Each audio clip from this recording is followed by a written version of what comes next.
Welcome everyone to a brand new live stream of Lies of P. How are we all doing today, chat? Welcome on in. Happy Friday night, everyone. I hope all of you are doing fantastic out there. Yeah. I hope you guys are doing well. Hope you guys had a wonderful week. It is finally the weekend, finally Friday.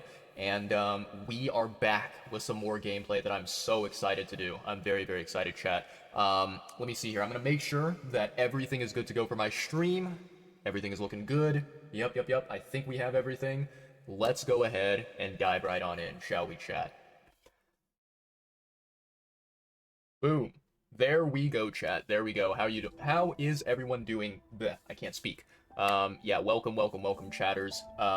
It is Friday night. It is almost 10 p.m. in the evening. Holy crap. Definitely a late stream today. I apologize for that. I started much later than I wanted to, but I'll give you guys a little bit of a sort of, what's the word I'm looking for? Story? I'll give you guys a recap of how my week was and explain things. Today was decently okay, and I think, like, this past week has not been too horrible. However, I can talk about it, and I can share some stuff that may or may not be the most interesting in the entire world. Let me see here. So, first and foremost, I think we probably start with Monday, right? Or actually, no, we start with Tuesday. That's right, because this past week on Monday, we had a holiday here in the US, and I did not have school. So Monday night, I did a live stream, I believe. Okay, so on Tuesday, right? Tuesday was a pretty nice and easy day. Not really too bad at all. What basically ended up happening, so on Tuesday, I had an assignment that was due for my Japanese class, right? And because I did a live stream on Monday, right, I did not really give myself a lot of time to complete the assignment. Normally what I try to do is either the night before or, the morning of the assignment being due, I try to do the assignment. But I just was not able to do it. I think there's a couple of reasons why. Number one is the assignment that I had to do. So for my Japanese class, right, we have this thing, every single chapter of the textbook that we do, there are these two assignments that are like intertwined with one another. They are, basically we do these assignments simultaneously. And the assignments are called, in Japanese it's called seidoku and dokkai, right? So seidoku and dokkai are the kind of like labels for each assignment. And basically what it is, the seidoku is reading like this kind of like imagine kind of like a Japanese essay, but it's not really an essay. It's just some reading material, right? And so, for example, this time, the reading material, it was a personal diary that, a Japanese student had written. And, it was this, like, story about this girl named Sakura. And Sakura has a boyfriend by the name of Ryo, and she has a best friend by the name of Kana, and Ryo has a work colleague, right? A co-worker of his by the name of Kuroki, right? So there's all these different characters, and there's a story with these different characters that is written in the format of like Sakura's personal diary that she, writes down in. And so, for the seidoku, what you have to do is you have to read the text, you have to read the essay or whatever, and you have to find words that you are not familiar with, you don't know the definition of. You have to underline them, and then you have to look them up and write down the so a lot of the time the words are written in like kanji and hiragana. If it's written in kanji, you have to write the word strictly in hiragana, like write the plain hiragana spelling of it, right? And then you have to write the English definition, right? So you have to do that.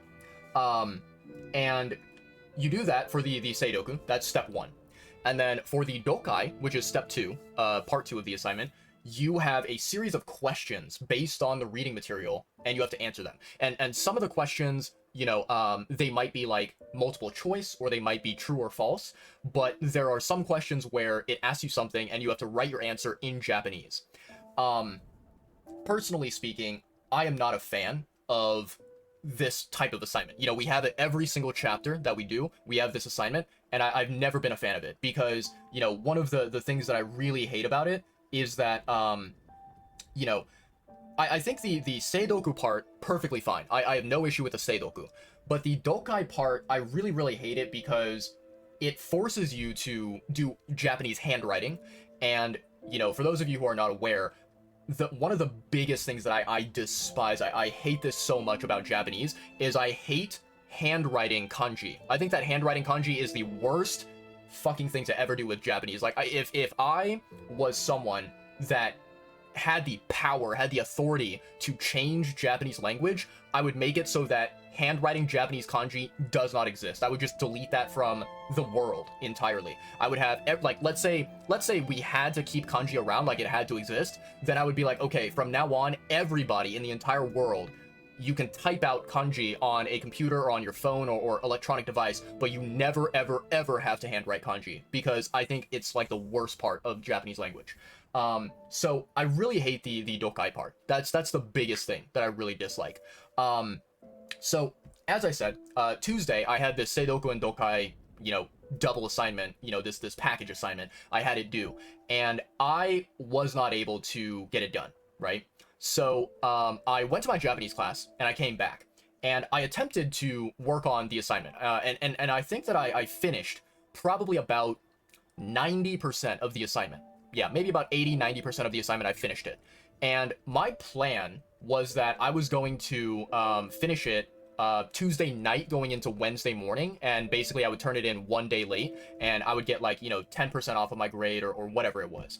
But I don't really know what happened. I think what happened is, so I stayed up really, really late, and okay, let me give some context, right?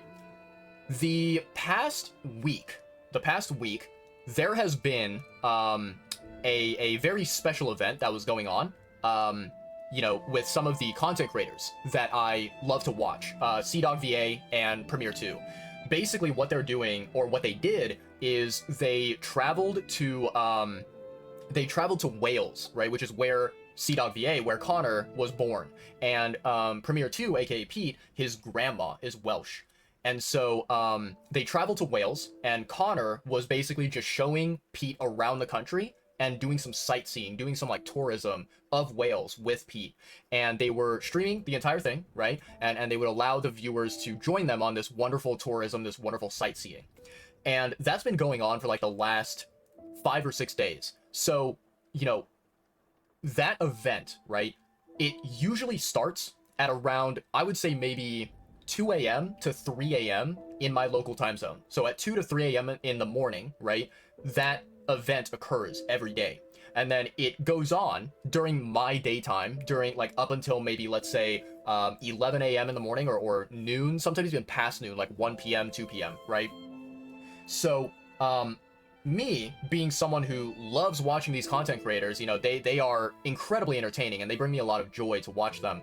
I like to stay awake and watch those streams, right? Especially because I am someone who, you know, I find myself having difficulty sleeping at night. You know, I find myself experiencing insomnia very often. So, you know, during these past few days, I've been staying up, I've been watching the streams, and I've been trying to, you know, do some homework while the streams were going on, right? That's what I've been trying to do. But sometimes, you know, I get distracted. I'm not someone that can concentrate very easily, so I get distracted, and I can't 100% focus on my homework very well. And I remember, I think it was Tuesday night, I just got, like, really, really tired, you know? And so at around 3, maybe 4 a.m. in the morning, you know, I was going to finish the Seidoku and Dokai assignment, but I felt so tired, and I was like, man, I want to lay down and sleep. So I was like, okay, I'm gonna lay down, I'm gonna sleep, and I was thinking I will wake up in the morning, and I will try to finish the assignment before my class in the morning. So I think on Wednesday morning, I woke up, and I think I woke up at, like, 11:15 a.m. or something like that, because, like, my alarm rang at 11 a.m., but I snoozed it. And I think I got up a little bit late. So eventually, I was like, okay, I have to wake up, I have to do this assignment. So I woke myself up, and I started working on finishing the Seidoku and Dokai worksheet, right? And I kid you guys not, I think basically, by the time that I had to drive to school, I probably finished everything except for the final question. There was one more question. And this was like something that I I really did not like this final question. I thought the final question was so goddamn frustrating. Um, basically, okay, I'll set the scene for you, right? So the reading material, it's Sakura's personal diary, right? You have to read her diary, and then the final question of the Dokai worksheet, it says, imagine that you are Sakura. What would you write in the diary? 1 month and 2 months after the events of what happened in the story, right? So I think the final diary entry that she wrote, it was like in the month of May. It was like May 20 something, or yeah, near the end of May. So it was like, okay, imagine that it is now June. It's like June 17th or whatever. Write write a diary entry for June, and then after that write another diary entry for 1 month later, for July. And I don't know, man. Like, here's the thing. When it comes to English, when it comes to like storytelling in English and whatever, I can be creative as hell. I can come up with random shit, right? I have no problem with that. But when it's Japanese, when it's a language that I am not fluent in, and when, I have to handwrite the Japanese, I struggle so much, right? So I spent a lot of time on that final question trying to figure out what I wanted to write, because I don't really know what a, young Japanese student would write in their diary. Like, that's not something that I can kind of just like accurately make up in my mind. I can't accurately imagine it. So it took me a long time, to figure out how I'm going to answer this question. And finally, I did figure it out. And I was like, okay, I'm just going to write this random shit, And I think basically by the time that I went to my class, right, when I went to my Japanese class, I had written about 50% of the final question, right? So I was almost done answering the final question, but I went to my Japanese class and I wasn't able to turn it in before then. So what this means is that the assignment I was working on, it is now 2 days late rather than 1 day late, right? But eventually I did finish it. Eventually I did, answer the question, and I turned it in. And I think I got like, half of the points that I would have gotten. Like I got basically, yeah, rather than 100% points for the assignment, I got 50%, which, like, it's not good. It's really not. I should have done better on it, but I was like, you know what? I don't care about this fucking assignment. I hate it. I don't, yeah, it's not something that I really am going to, I'm not going to think about it too much. I'm just going to turn it in and move on, right? So that happened. Now, backing up, okay? So on Tuesday, right, I had my Japanese class. I came back home. And here's the thing. So number one is that this past week, on Monday, I had the day off, right? I did not have school. So that already, like, it impacted my internal schedule, my internal, like, calendar that I have in my head, my imagination, right? And the other thing is that, for those of you who were not aware of this, I mentioned it, I think, during my last live stream, or maybe 2 live streams ago. My family, we are trying to install a heater in my room, and we're trying to install it in my corner over there of my room. And over in that corner, there is an electrical outlet where normally I plug in, what do you call it? I don't even know what the name of the thing is, but you guys know, like, there's this item, right? It's like this electrical, like, rectangle, and the rectangle, it has a bunch of plugs, so you can plug in many different items. You can plug in your phone charger, your alarm clock, if you have like an electronic alarm clock. You can plug in so many different electrical devices, right? I don't know what the thing is, like, technically called. I think in English they call it like a power strip or something like that, right? Where you plug in multiple electrical things into this power strip, right? So I have one of those things, and usually it's plugged into the electrical outlet in the corner, and then I plug in my appliances into that power strip, right? Now, one of the appliances that I have in my room is a Google Home device, right? It's one of those devices where you say, like, hey Google, blah blah blah blah blah, and you can speak to it and it'll talk back. It's kind of like the Siri device on Apple phones, right? Yeah, very similar to that. on my Google Home, right, one of the things that I do use it for, honestly, I think that the Google Home is really, really dumb. There's a lot of things that it's not capable of doing, which, honestly, it should be capable of doing it. It's just the programming of the Google Home is really stupid. But one of the things that I do use the Google Home for is sometimes I'll be like, hey, Google, set an alarm at this time and ring. And I had this alarm set on Google every single Tuesday at 2:50 p.m. I had this alarm set where it was like, okay, when this alarm rings, that is a reminder that I have my marketing class on Tuesday from 3 p.m. to 5 p.m., right? So, you know, on Tuesday, I come back home from my Japanese class. I'm trying to work on and finish my Japanese assignment and turn it in, right?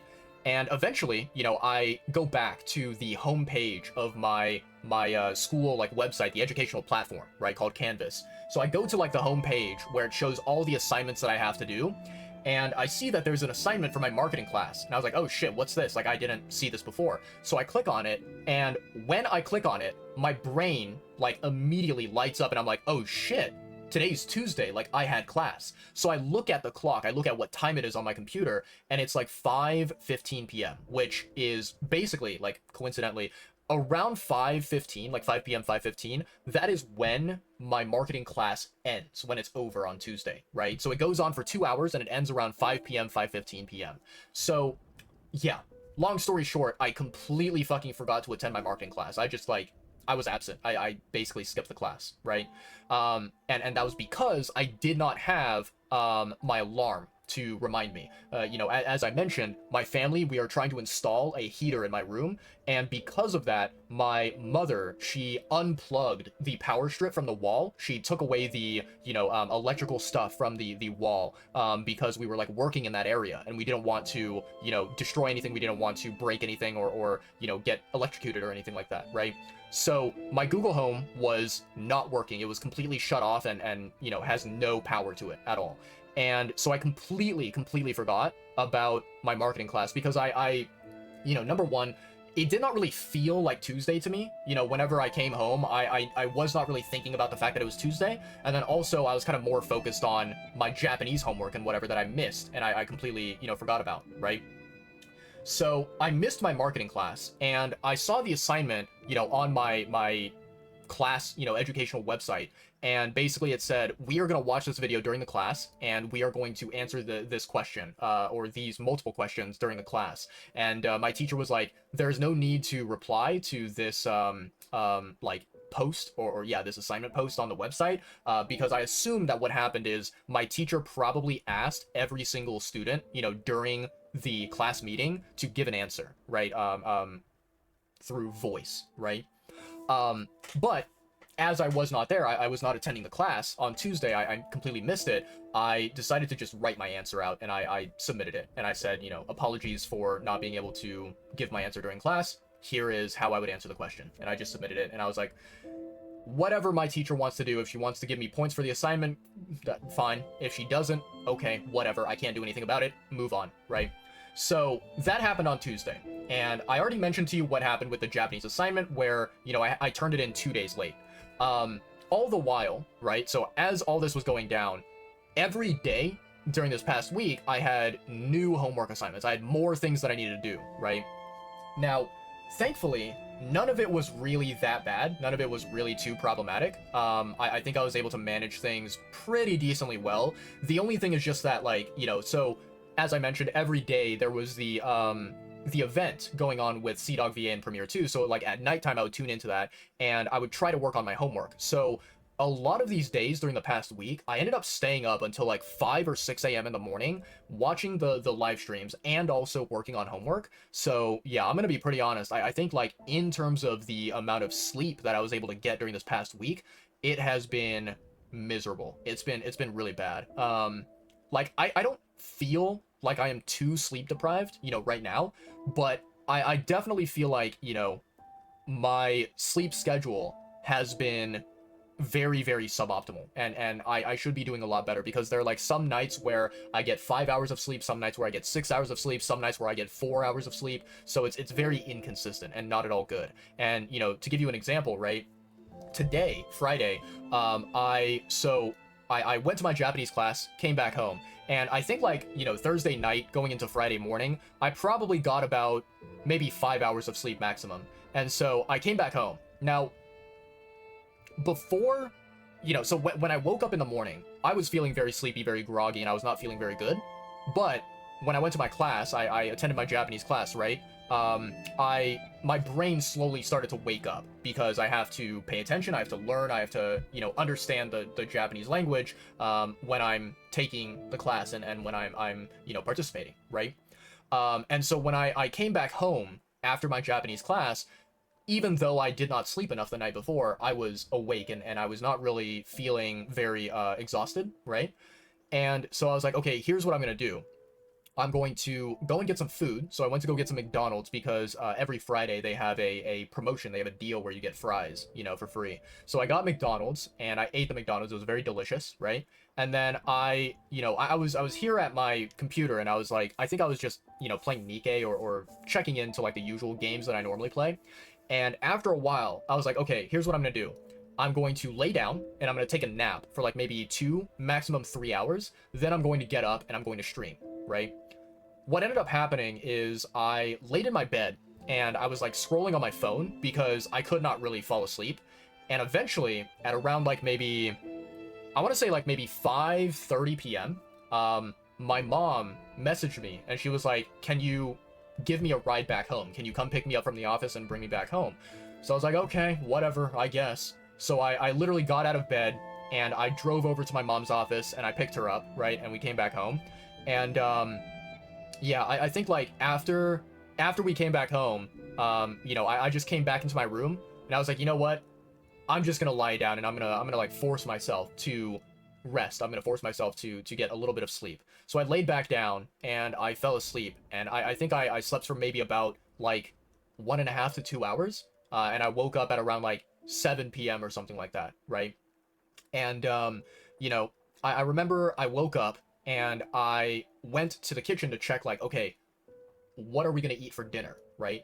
And earlier in the day, my mom had asked me to basically take out some chicken that was in the freezer, right, to defrost it. And so I did that, but I went into the kitchen and I checked and we had a lot of like leftover food from the night before, right? And so I went upstairs and I talked to my mom and I was like, hey, we have leftover food, right? So she was like, okay, I guess we're gonna eat the leftover food.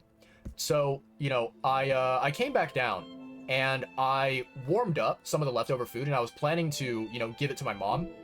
But what happened is like I got distracted and I was like watching some YouTube videos that I normally watch because basically how it works is that there are a couple of different YouTube channels that I am, you know, subscribed to or that like I watch very frequently and they appear on my YouTube recommended page.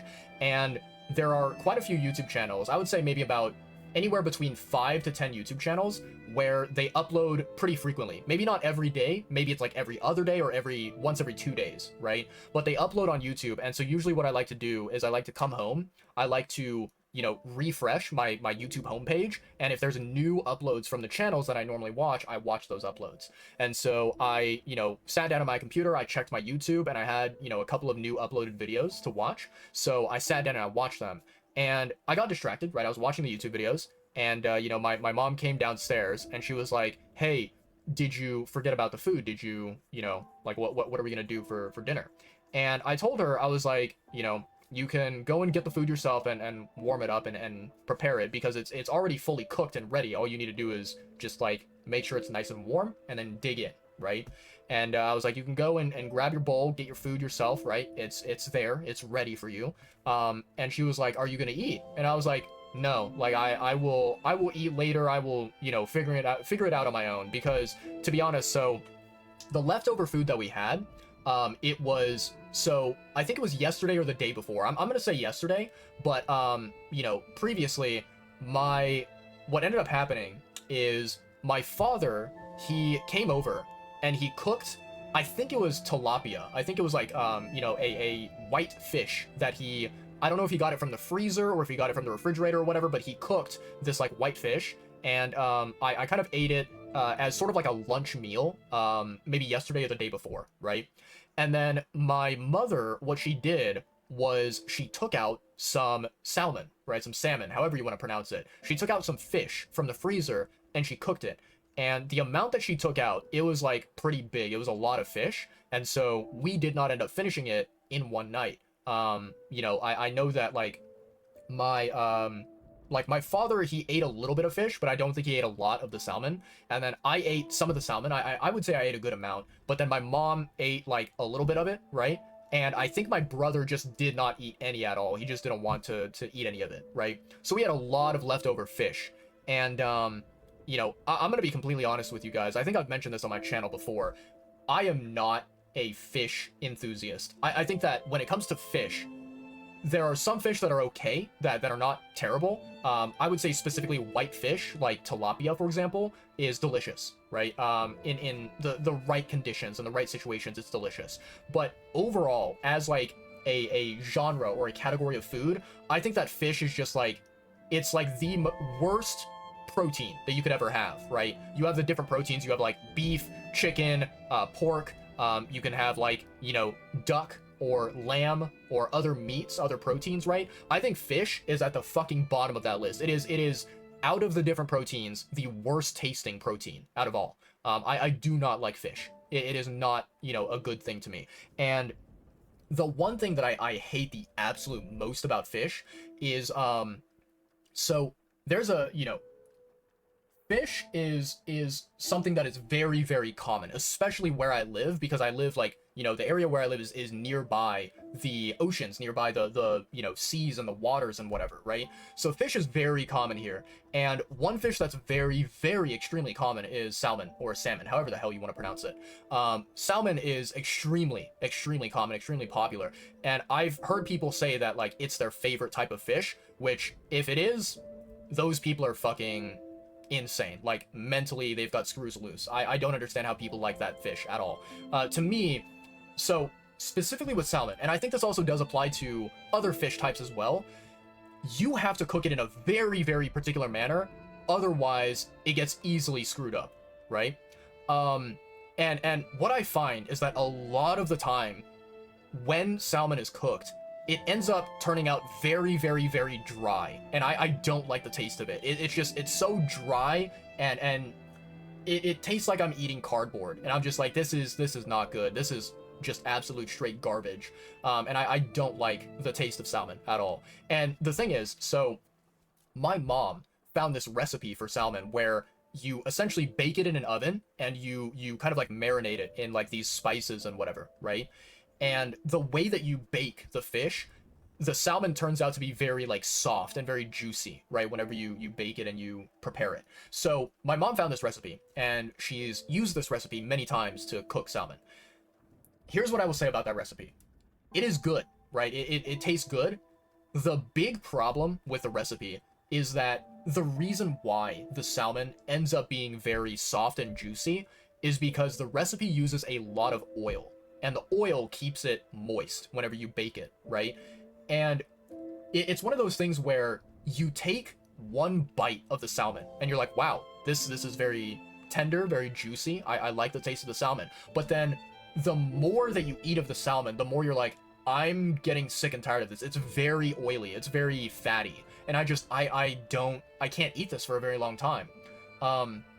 So yeah, no, I'm a disliker of fish. I think fish is by far the worst protein to exist on Earth. So, you know, when a situation like this happens, you know, when we have a bunch of fish as leftovers, I'm not really too particularly excited to eat dinner. You know what I mean? So that's why, like, I told my mom, I was like, I will find some food to eat on my own. Like, I will make my own dinner. I will, you know, eat my own food whenever I feel like it. And yeah, like I just was not really in the mood to like sit down, you know, and formally eat a dinner with my family members. Like that's just not something that I was feeling today, especially since I want to, you know, go live and stream, right? I can't be spending like 30 minutes or an hour just sitting around eating some disgusting fish with family members. So yeah, that's what ended up happening. And that's basically the reason why I think I ended up starting stream quite late today, is because I had all these things that I was kind of like wasting time on. But yeah. Overall, this past week has been, it's been okay. It's been not horrible. I mean, school is still school. I fucking hate it. Every day that I have homework assignments, I feel like jumping off a cliff in Minecraft. But I'm surviving day by day, and yeah, I'm hoping and praying that, like, you know, things will get easier, or that my classes will finish soon. For the current like quarter of my classes, it ends basically the last week of June, I think, or like the second to last week of June. So I still have a little bit longer to go, which is quite depressing. Not very fun at all. And then, not to mention, after after my current quarter of classes end, I think I'm going to be taking 2 classes during the summer quarter. So from like July until like the end of August or something, I think I'm going to be taking 2 classes. And then starting in September, I have even more classes. I have 3 more classes I'm going to be taking then. And this is just going to like keep going on until summer of next year, basically, at the very earliest, right? So yeah, school is a hellish nightmare. That's really all I can say. But yeah, no, overall, like, this past week has not been too unbearable. I think, one of the most annoying things that I have to deal with, which I've been, I don't know, I've been procrastinating this so much, and I have no, man, I have no motivation to do this at fucking all, is there's a group project that I have to do for my marketing class, and I don't know, like, I don't fucking care about this assignment at all. But the thing is that I have to, I'm working together with other classmates who are, studying in the same class. And I have to, like, participate. I have to do my part. It's just, like, I have no desire to. And I feel like, I feel like I wish the assignment didn't exist at all. But it's probably something that I will have to do, because I think my group, I would have to, like, check my calendar and see, but I think, like, either this next week or the week after, my group has to present our group project to the entire class. So that's gonna be a lot of fun. But yeah, I'm kind of just taking things slowly, day by day, trying to survive little by little. Yeah, it's life. It is what it is, right? Kind of the same thing if you have like a 9 to 5 job or whatever. Except for I feel like a 9 to 5 job is less miserable than going to school and taking a bunch of shit classes that you don't care about and that will very likely do nothing for you in the future. So, yeah. But anywho, welcome on in, chat. Hope you're doing well. Happy Friday. Hopefully you guys are doing better than I am out there. Yeah. What's going on, Press? What's going on, One Cub? Welcome on in, homies. How are both of you? Welcome on in, Modified. How's it going, Osito? Congratulations on the Victor kill. But yeah, let me see here. First of all, everyone go and follow these amazing people here. Make sure I'm spelling it properly. I think I am. There we go. And then what's this one? There we go. And then what is the last one?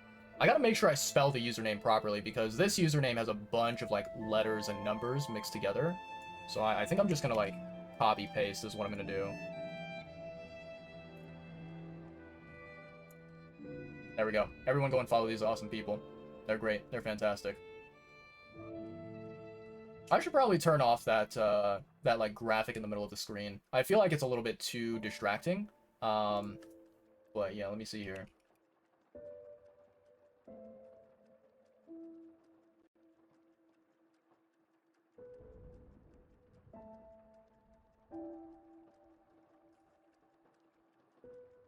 I think this is the one, right? Let me see here.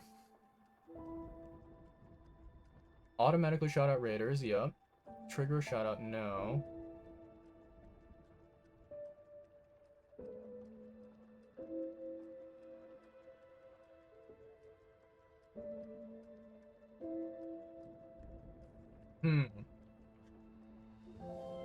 Include link, no. Do an announcement instead of chat, no. Also trigger shout out, no.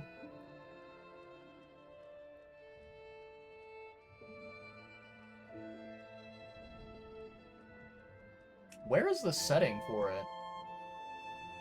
Let me see here, options.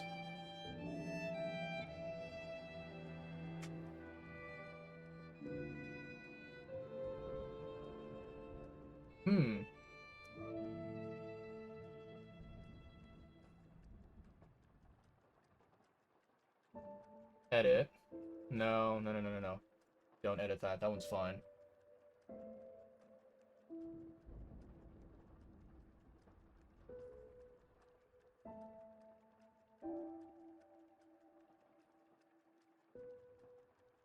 That's so weird. I remember in the past, they had it, you know, completely different, where the, like, graphic or the visual that would display in the middle was, it wasn't as, like, I don't think it was as big, and I don't think it was as, intrusive compared to what it is now.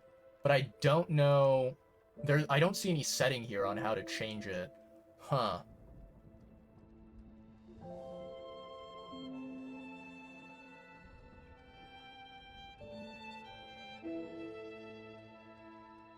Yeah, I don't know, chat. This one's weird. This one is very weird. It's kind of one of the like downsides, one of the compromises that you have to make whenever you're using an external tool like Frosty Tools. Like Frosty Tools is good, don't get me wrong. It's a very useful thing, but there's some things that can't be, you know, can't be personalized or customized specifically for your channel, right? Unless you like pay them for it or whatever, right? You can also do the @user, it'll autofill. That is true. That's very true, Press. See, this is why this guy has a partner badge. This is why he's a professional, because he knows the strats. Although, the one big major problem that Press needs to fix is he needs to fucking stream more. This bozo. Can't believe he has a Twitch partner badge and he's not streaming more often. This guy. SMH my head. How dare he? Press, homie. I have a question for you if you are able to answer. If you're not able to answer, that's fine. If you wanna send it over on Discord or whatever, that's totally cool. Curious to know, what are your plans for PAX? Are you planning on going? Are you planning on skipping? Are you gonna be doing what you should be doing and filling out the content creator application? Very curious to see, you know, what your plans are for that event. In any case, welcome on in. Okay. Alright, chat, let's do some gameplay, shall we? I've spent way too long yapping here. Way too long just, like, talking about random bullcrap that I, you know, don't even need to talk about. It's not even that fascinating. Alright, nice. Barren Swamp, let's go. This place is... Okay, there's no easy way to say this, but it's a public graveyard. Humans call it an illegal dump site. The city tried to stop it. Eventually had much bigger concerns. My grand exhibition's horrific solutions to this part too. It's just too terrible to think about. Oh, why am I thinking about it?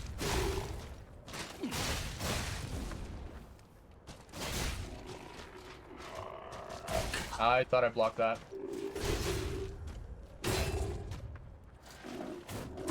Yeah. Yeah, I hate this particular flame puppet. He's really annoying. The timing of his attacks is so painful.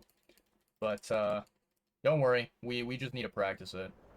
He's such a dingus. Usually I just run past him, but yeah, I feel like getting rid of him is probably a smart idea.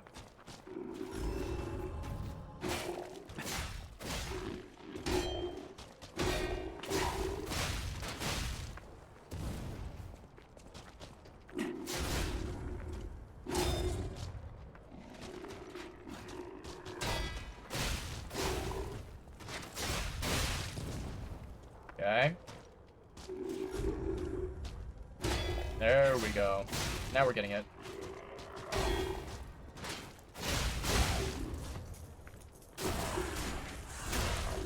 Revenge, baby. Bye-bye. Piece of garbage robot.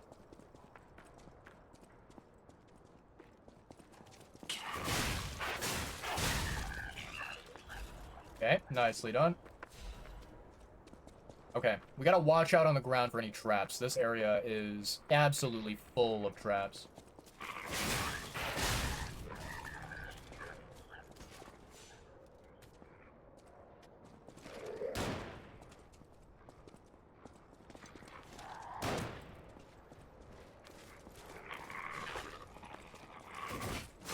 Really?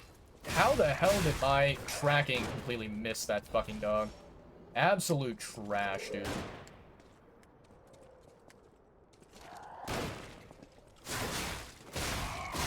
Bye-bye. Alright, I don't remember what's in here. I think it's like an amulet, if I'm not mistaken. Something that I probably don't need. Yeah, I don't need that. That one's trash.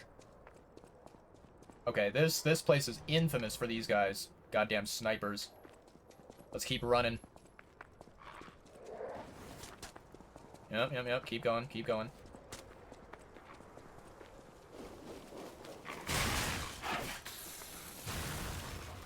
Very lucky there. Very, very lucky. Don't know if I really want to mess with this dog. Probably don't, but it might be worth grabbing that item.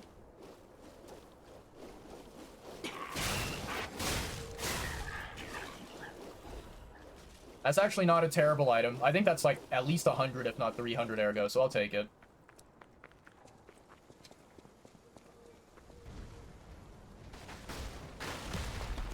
Nicely done.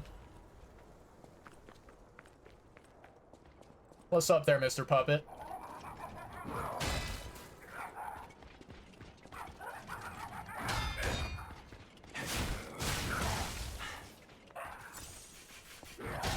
Okay. Okay. Nice.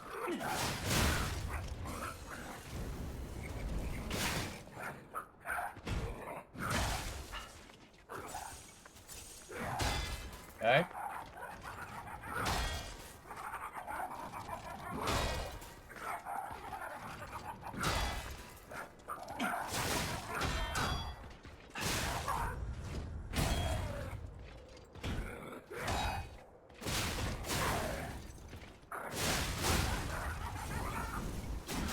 I have the wrong Legion arm, honestly, but I'll use it anyways. You missed, dumbass.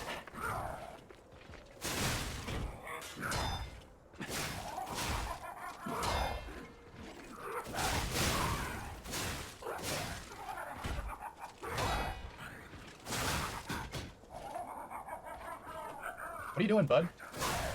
Bro just stood there and waited for me to kill him. Okay. Guess I will. Yeah, the really annoying thing about that guy, which is very, very dangerous, right, is that with that puppet, he has this attack where he, like, fires off his arm at you. He, you know, kind of punches you, and it's very long range.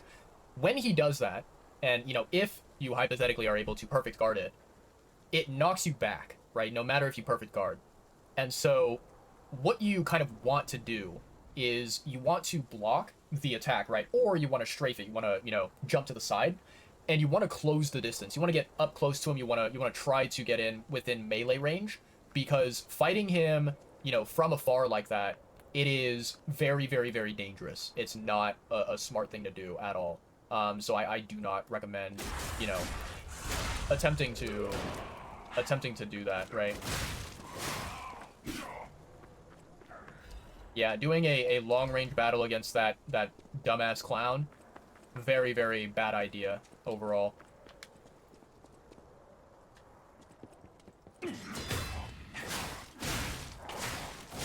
Nice. That's one thing I love about this weapon, is being able to absolutely destroy those guys.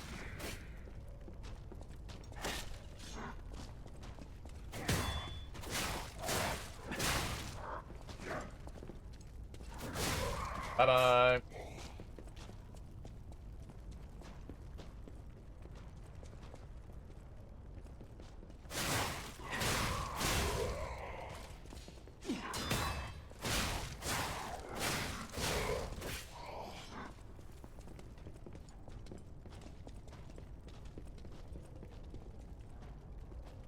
I definitely do not want to take on these guys at the same time.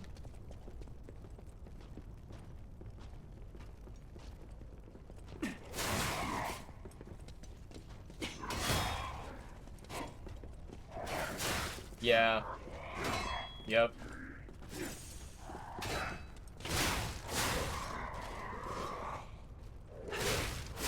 Bye-bye. Very, very dangerous. In such a narrow space, right? Having both of them there is rough.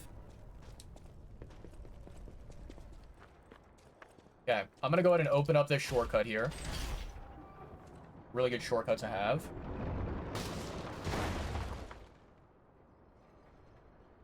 Okay, and then grab that. There is a guy up here, so we'll deal with him.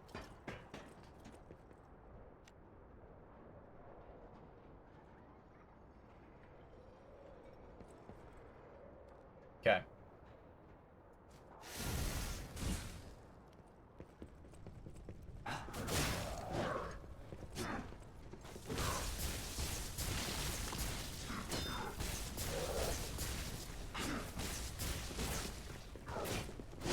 Ooh, okay.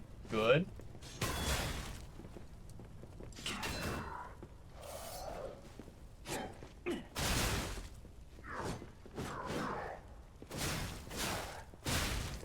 Okay. Good.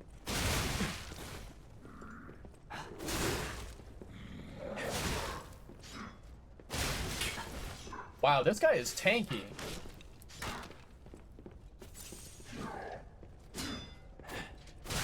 There we go. Literally one hit away from, you know, completely dying. And, he managed to deal a lot of damage against me. Okay, that's a useless amulet because it's not +1 or +2, so I don't need it. Let's go ahead and drop back down, chat.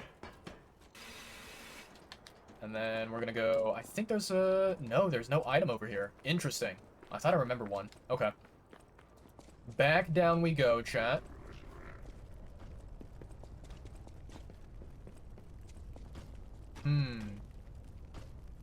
Okay, I think I can drop down on him.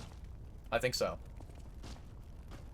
Just as long as he gets in a good position for me to drop, I should be able to.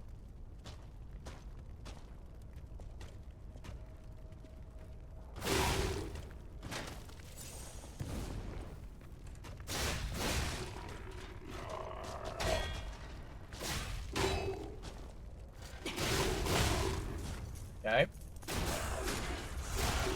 Nicely done.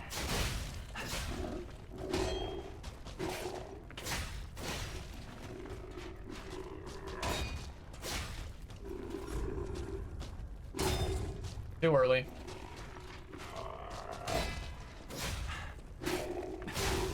There we go. We got him, ladies and gentlemen. I'll take that. I will gladly take that. And let's see here. I think we can go... Yeah, I'm just going to go ahead and teleport to the Stargazer, because we did unlock the shortcut, and now we can go on to the next area of the swamp.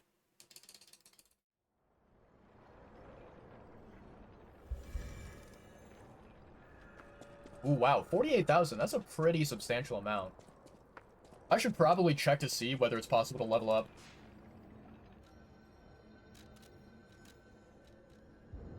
Unable to level up any further. Ooh, nice. So capacity is at its maximum. Okay, very, very nice. Let me... I'm gonna level up technique, I think. Yeah, technique it is. Level 41. We'll slowly but surely get it to level 50, then level 60 eventually. And that'll be really, really nice. The terms of the bargain, almost intolerable. Well, it's not like I care about those hotel people anyway. But there are limits. I heard you speaking. I know what you are, you little liar. How do you do? It's quite odd that we should meet in a place like this. Oh, don't pretend surprised that I got here before you. After all, I can elude the darkest monsters, the loftiest beings. In fairness, I do benefit from your prowess as well. I shall tell you something, since we're nearly peers. They say a terrible monster lives on the cliff at the end of the swamp. It behaves like a crow, gathering shiny things. I have absconded with treasures from its lair, rare parts and weapons worthy of a hero. That catch your interest? If you're hunting ergo monsters, you might put that friendly tip to use. You're a worthy hunter, and it is worthy prey. Show that swamp monster what you're capable of. Okay. You're a worthy hunter, and... What's this? A gift for a rescuer. From a technician girl. I don't remember. I've saved so many of the common people. Anyway, thank her, I suppose. Oh. Oh dear. These gloves are a mess. They don't even fit. Is this a practical joke? My God, I never did like that girl. She's just like him. Oh, never mind. I thought you had better taste than this. How disappointing. Get these rags out of my sight. Welcome on in, Fuzzy Crab. How you doing? Welcome, welcome. Hope your day or night is going swell. Welcome on in. Alright, let's see here. So we already talked to him about the gloves. That's great. You're a worthy hunt? Nothing else to talk about. Good. Good, good. Alright, let's continue forward, chat. Oh, I don't like this area. Not a single bit. But we will get through it. Yep, I see that dog up there. That dog cannot catch me off guard. It's cute that it would try.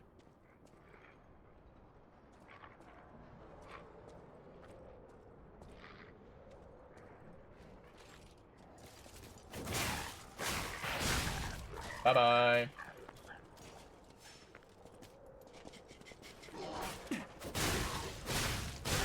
Bye-bye. I thought I pressed the block button. Did I not press the block button? I don't know what the hell is going on. That's so weird. Get up. Come over here. I'm not dealing with you and the dog at the same time.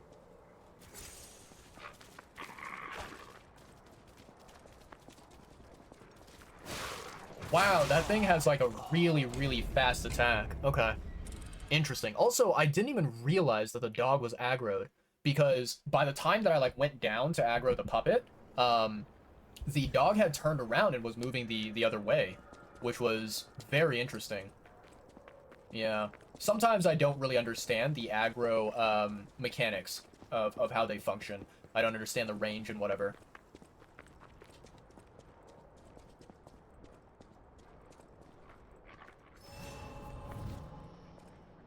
Alright, doggo. Yep. Let's do this.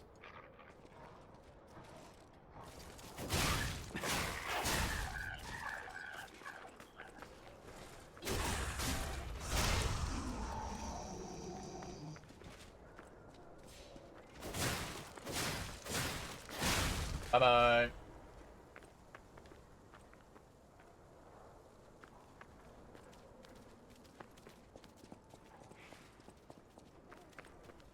Okay. Okay, so this time the dog did not get aggroed. Alright.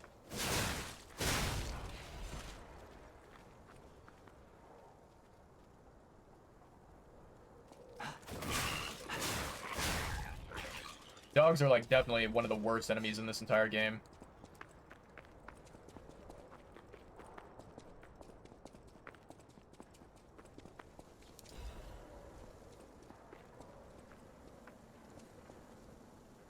Alright, cannon time. I don't remember if I can get up there and destroy the cannon now. I think I can. So we should probably try that.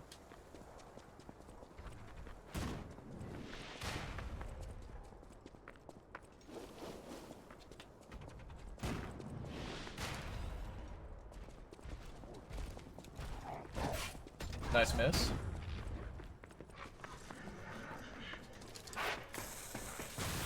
Wow, that was really close. Really, really close. I was not sure if I'd be able to outrun it, but I managed to. So that's nice. Bye-bye. Nice. Easy money.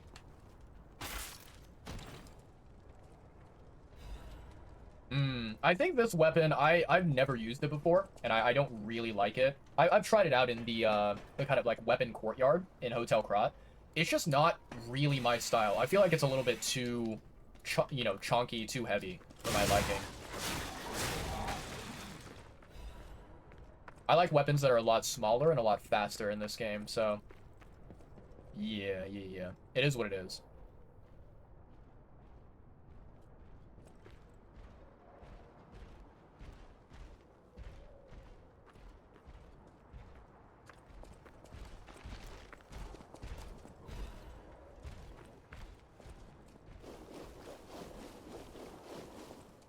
Don't know if there's any other blue items around here that I want to grab. Probably just this chest over here.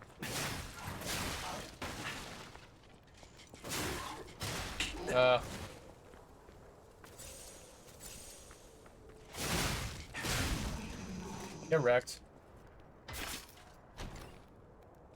What is this item? +1 amulet. I think I already have this one, though. So that is an unfortunate useless item. Okay. There's a blue item here.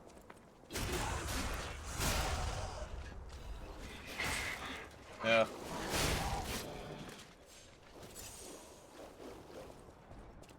I remember this guy.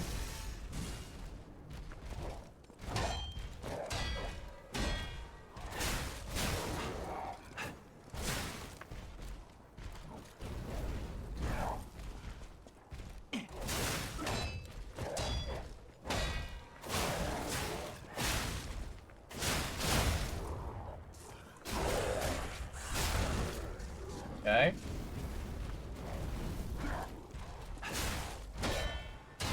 Okay. Bye-bye. Nicely done. And we keep going this way. And we meet our wonderful broken puppet friend.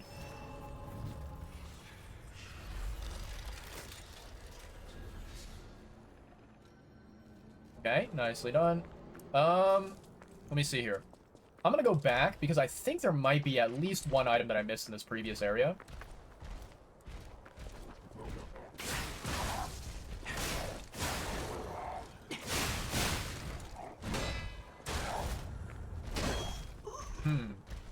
Interesting. Okay. So yeah, it seems like if you miss one of those attacks and you get hit, then trying to, you know, block all the others is going to be very dangerous since he chunks away a good amount of your HP.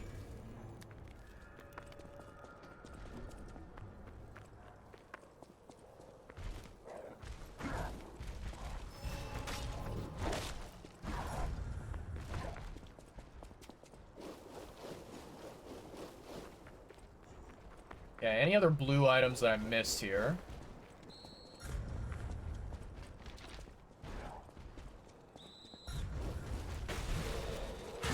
Wow, okay, that's a big range.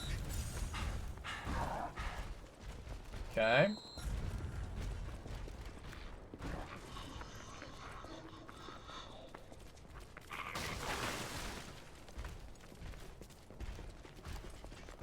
Bye-bye. See you later.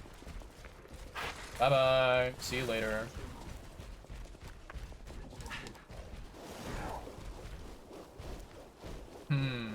I didn't see anything blue out there. I think I must have gotten everything.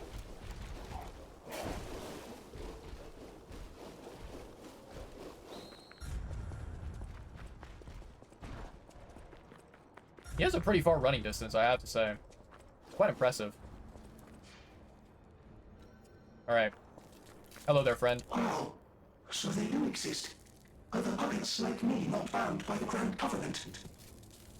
I thought I was forever alone. Without the Covenant, my kind hates me. Monsters, humans, puppets, they all hate me. But I want to be friends with humans. If I learn how to feel, would that be possible? If you tell me how, I'll return the favor. I want to learn how to feel. Okay, alright. I'll teach you, buddy. Don't you worry. Hello, my only friend. What have you come to tell me? It feels good. Like being hugged by the sun. It is a brilliant feeling. Like the start of spring. Thanks. It's very interesting how he doesn't really have, you know, a concept of these different emotions, but then he knows metaphorically how to, like, describe them. Very fascinating. Being angry for someone else's sake. I think it's brave. I hope I find someone I can be brave for. Thank you so much. Okay. Hello, my only friend. I see now how scary losing someone can be. I may not be able to cry, but I hope I can comfort others now. Thank you. Okay. Hello, my only friend. Clapping is the mimicry of a joyful heart. It's good to feel alive. Thanks. Nice. I think I've learned something about humans. If I make human friends someday, I'll tell you. You may not always be my only friend, but you'll always be my first friend. Aw, how adorable. Thank you for that free quartz. I will gladly take it. Alrighty. Let's make sure we don't get killed by that stupid cannon.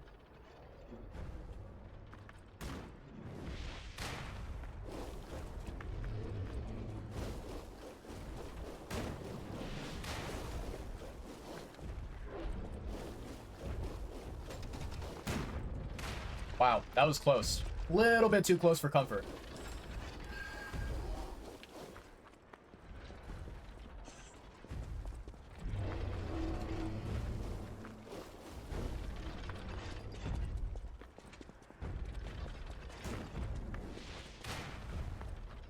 Okay.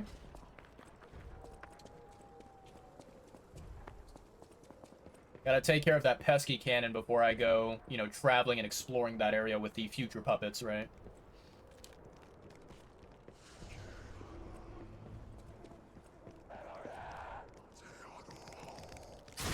Oh, he's that quick. Okay. Alright. Yeah, I expected his attack to be a lot slower than that. That was definitely my bad.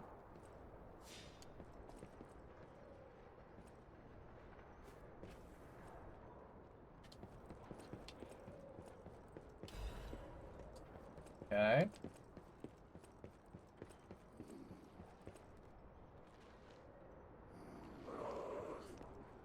Hmm.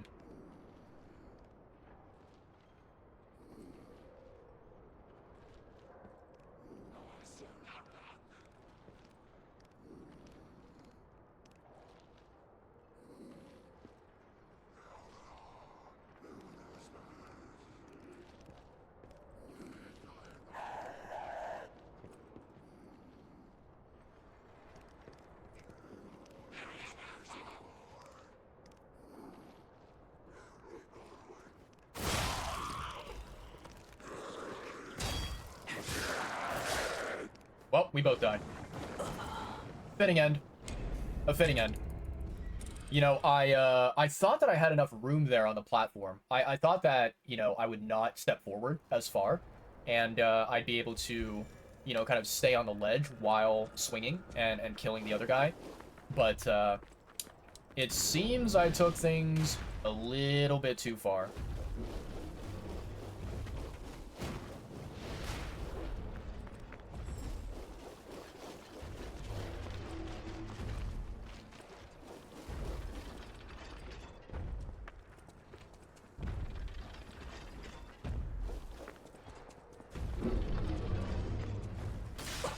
Oh, I didn't even notice that. I was not watching the ground, chat. I hate those stupid traps. They're so annoying.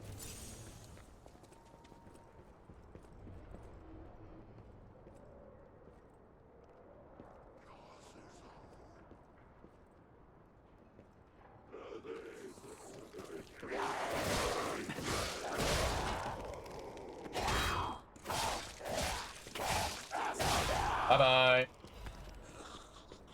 Okay, alright, alright. Let us see here.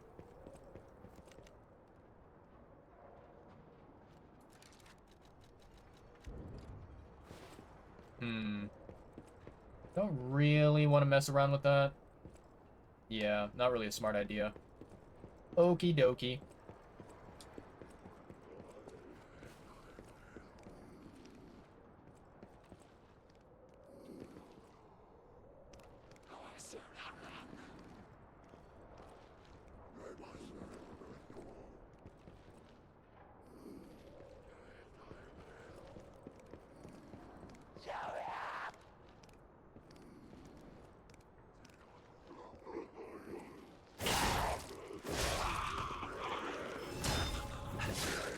There we go. Okay, so one hit. That's all it takes. One hit, and we are Gucci. Bye-bye. Okay.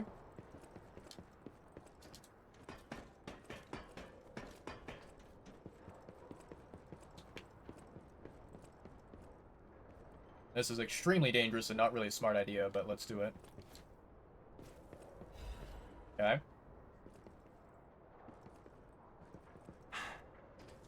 Nice.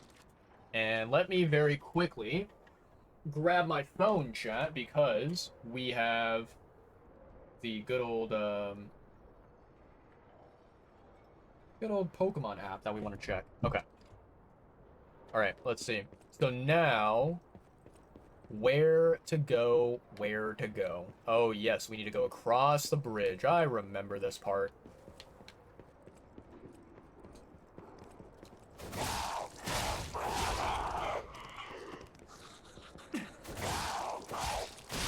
Bye-bye. This guy's probably gonna walk in here. I think that's his, like, normal pathway, so let's see. Nope, never mind. He goes over here. Bye-bye.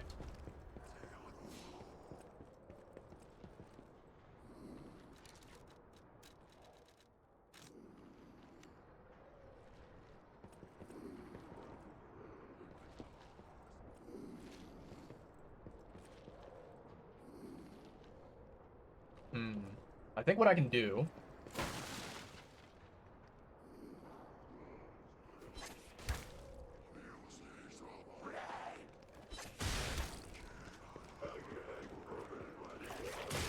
Oh, wow. They have some really, really far range.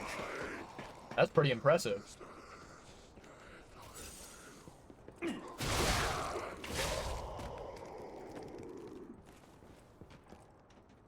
Okay.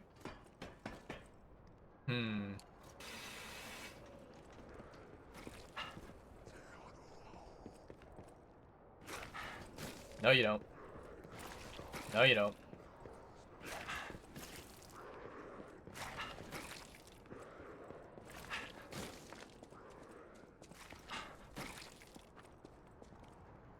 Yeah, I wanted to come crawling over. Bye-bye.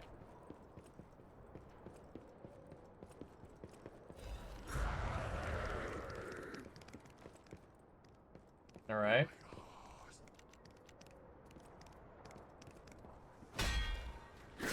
Ooh, okay.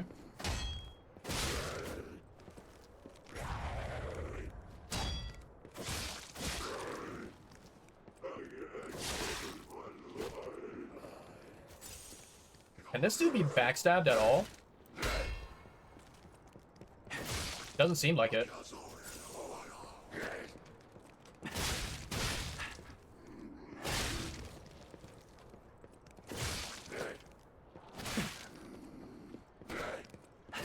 Bye-bye. Alright, alright, not too shabby. Got hit a couple times there, but we'll take that. You know, I see you, bud. You're not really fooling anyone. Bye-bye. Not making the same mistake of falling over the edge again.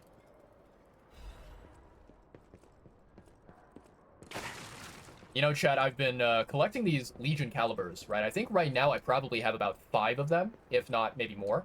And, you know, the thing that I am kind of realizing is that, essentially, with the, what's it called? With the Legion caliber, so right now, I only have, like, one more, like, Legion arm that I, have yet to unlock. Right? One more Legion arm, and that is the, or not, sorry, not unlock, but upgrade, right? The last one is the, Deus Ex Machina, right? The one where, basically, it will allow you to create landmines in the area, and, you know, kind of blow up after a certain amount of time. I feel like that Legion arm, out of all of the ones available in the game, that one is probably the most garbage, useless one that I don't care about at all. And so I feel like it's probably better to save the Legion calibers that I currently have, and simply just, you know, instead of, what's it called? Instead of, like, trying to upgrade a Legion arm that I don't think I'm ever going to use, it's better to just wait until the DLC and you know, take a look and see what Legion arms are available in the DLC, if there are any at all, right? But, yeah, I don't know.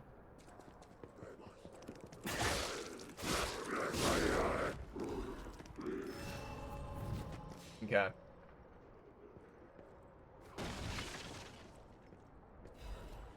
Nice. And then...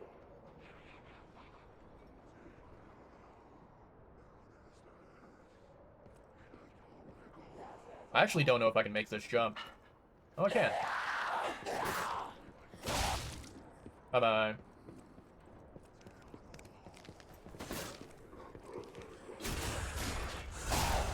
Bye-bye. Up the ladder we go. And I think there's one more blue item here that we have not yet grabbed. There we go. Nicely done.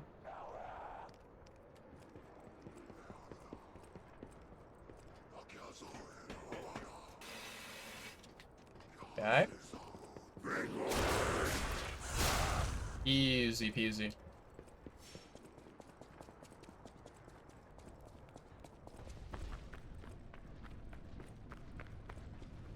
Oh, this area.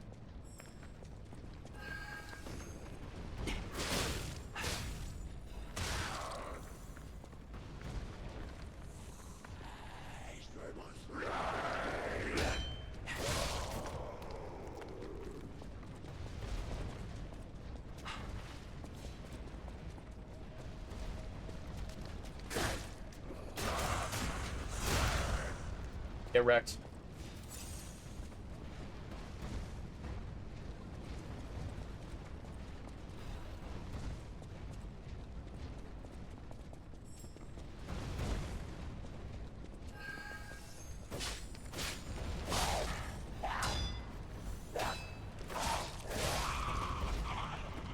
Nice try, bucko. Nice.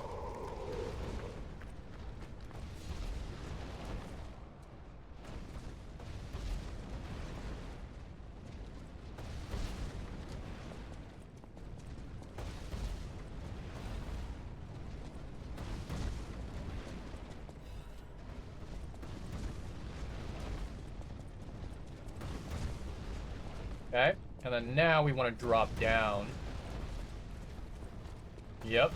And then, let me make sure that there's nothing that's going to roll down and kill me here.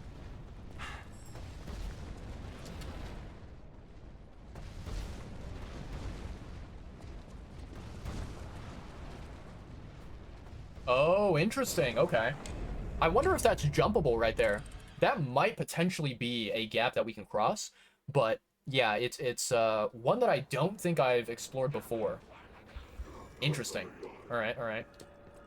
By the way, I should probably put on my lamp because that will help to increase the visibility quite a lot.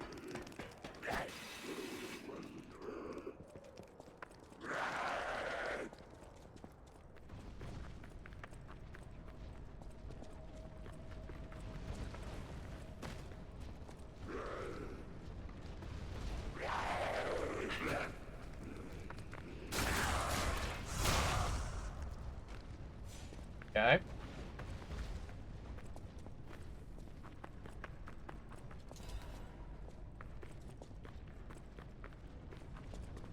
Gotta be careful of the rolling ball.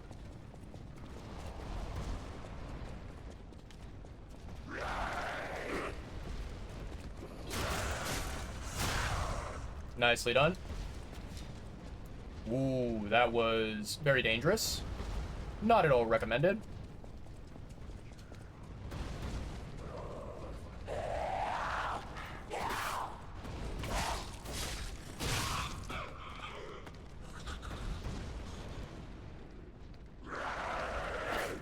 Oh my god, I'm dead. Unfortunate. Wow, that was extremely sad. Yeah, basically what happened there, so I was trying to... The guy was, like, running towards me, right? So he was running my direction. I was trying to, like, dodge past him, right? I was trying to, like, you know, kind of, what's the word? Like sidestep, basically. And, like, get around him. But because of his positioning, right?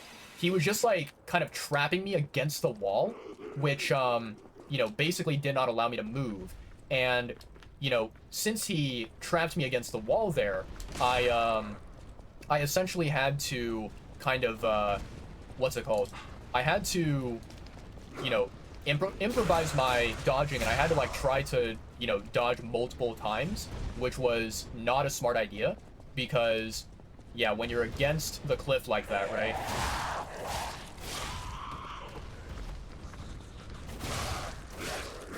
Yeah, it's never a smart thing to do.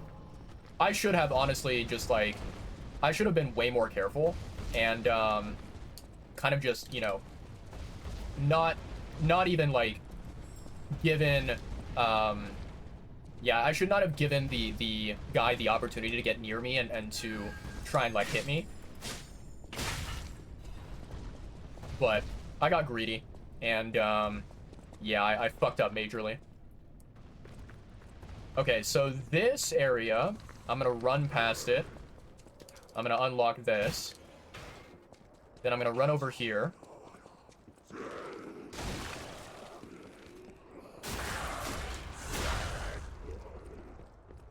Gonna wake up this.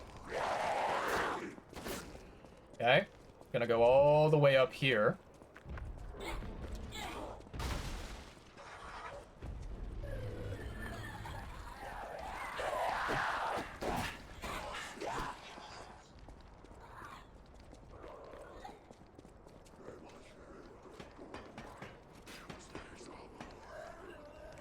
Okay.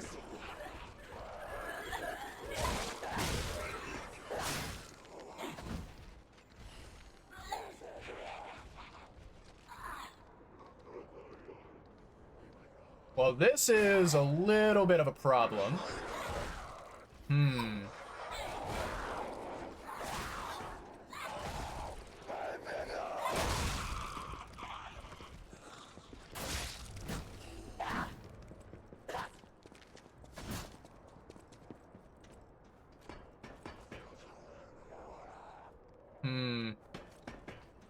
Yeah, this is not ideal.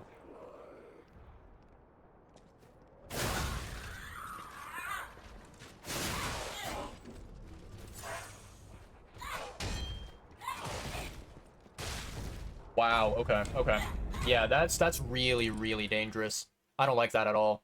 So, that puppet was not supposed to, yeah, the puppet was not supposed to kind of, fall down in that area at all. So that was a major problem. Let me grab my ergo here. Okay.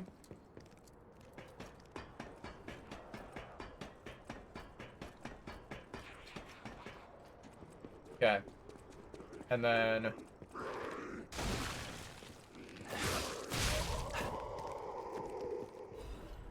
all right.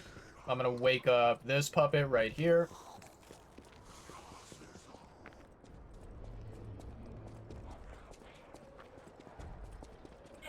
Get over here. Yep.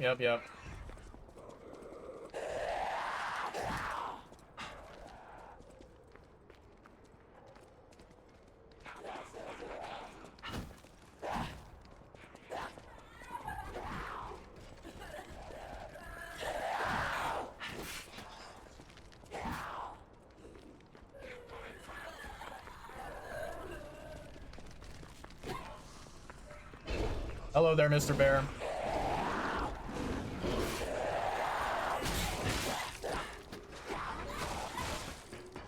There we go. All right, now we're good to go.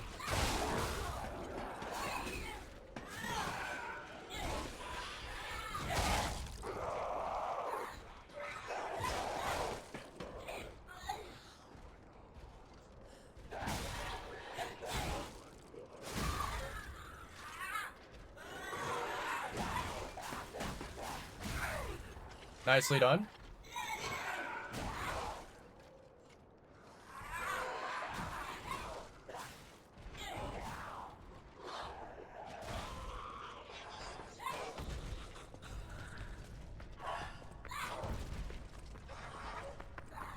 Come on, Mr. Bear.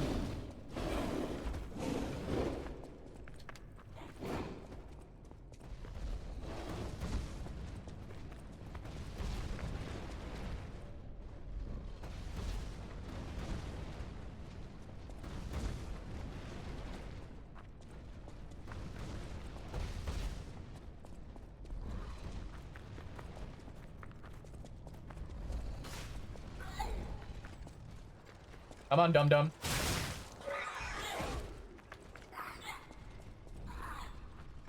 Wait, is it really not gonna be following me over here? You're going the wrong way, dumbass.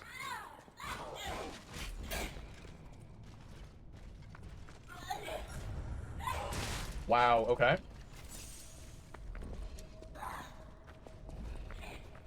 Excuse me, Mr. Bear.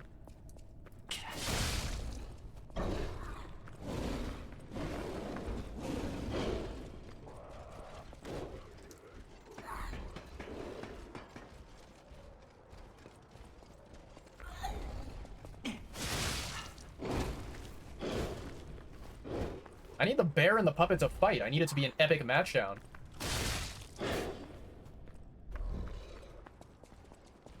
Oh, come on, you big fat ugly thing.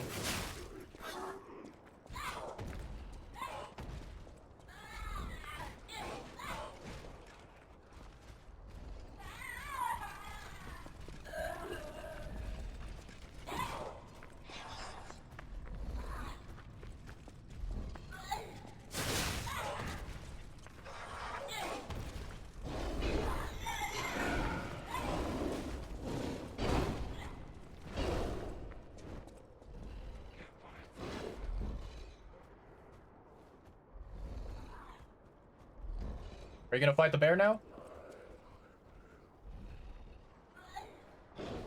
There we go. I was waiting for the two of them to notice one another. Took a while. Wow. The poor bear.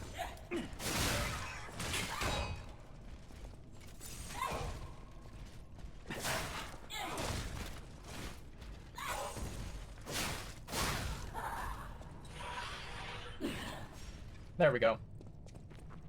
Honestly, not really worth the effort. I mean, the ergo is nice. I'll take the ergo for sure. But, yeah. If it had given, like, a Legion Caliber or Quartz, I think it would have been more worth it for me. But, oh well, that's fine.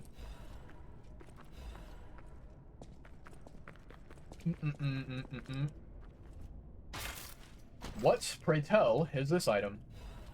Nah, don't really need that. The Lotto one is the superior quality, so if it's not the Lotto one, I don't really care. Alrighty, chat.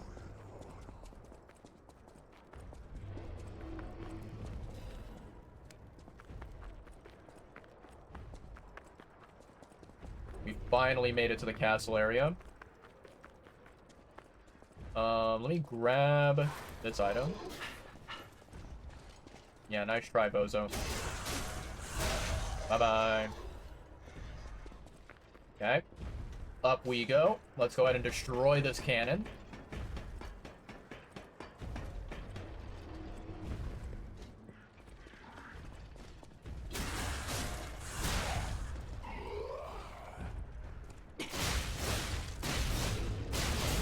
Bye-bye. Stupid cannon.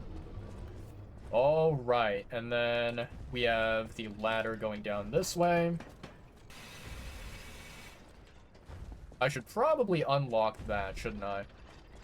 Very likely a smart idea. However, I think there's a Stargazer not too far from here.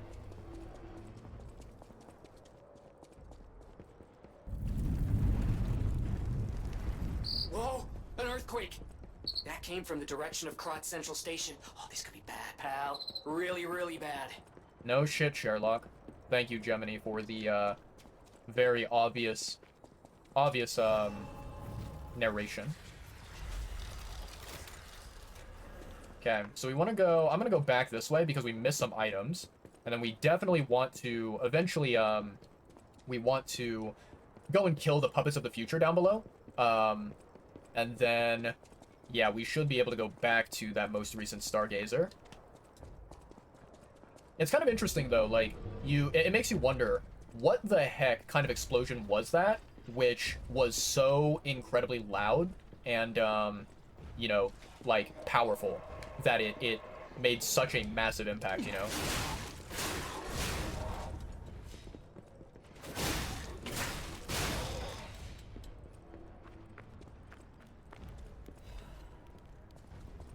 Okay. Easy money.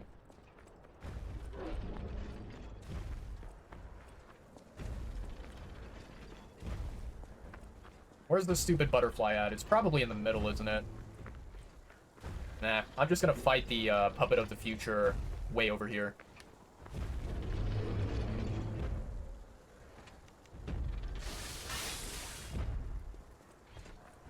Over here, buddy.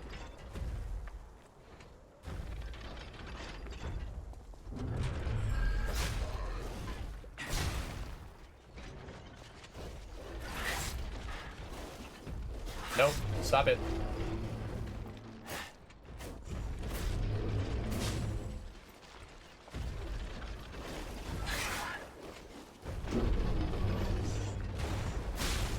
There we go.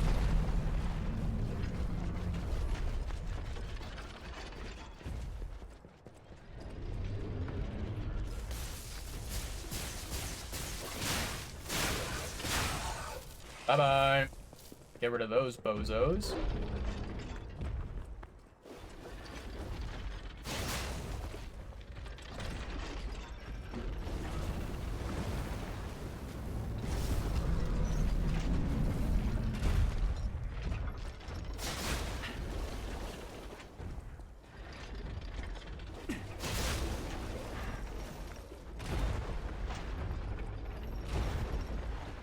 Okay.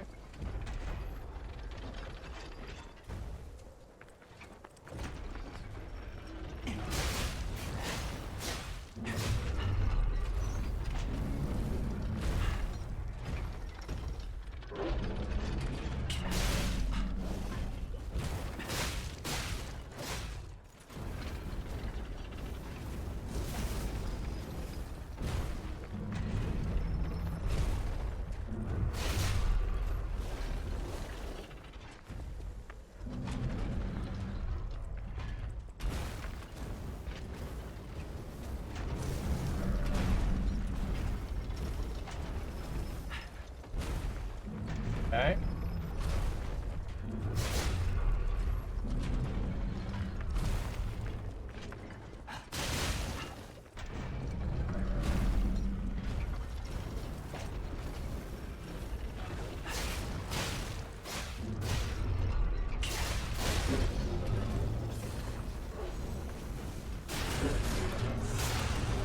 Not bad, not bad.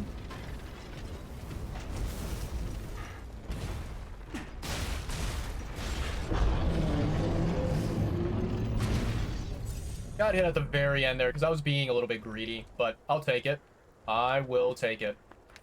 Alright, and then we have one more Puppet of the Future. I don't know if there's any blue items around here that I want to grab.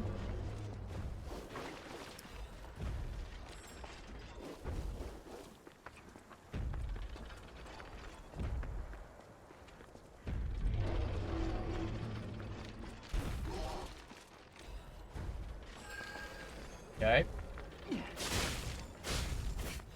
I'll take that. Don't really need it, but I'll take it.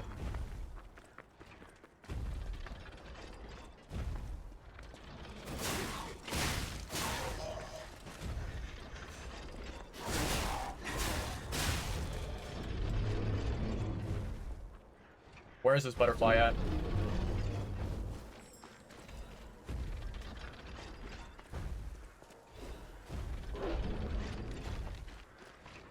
Oh, butterfly.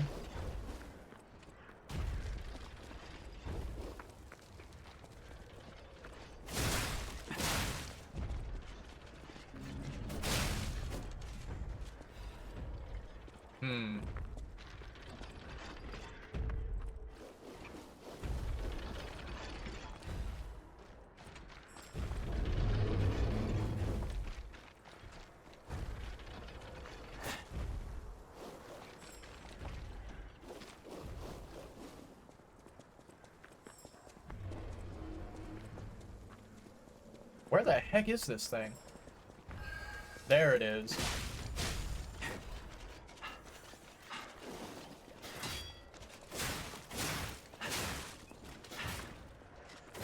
Bye-bye. Alright. If I go over here, there's another butterfly somewhere.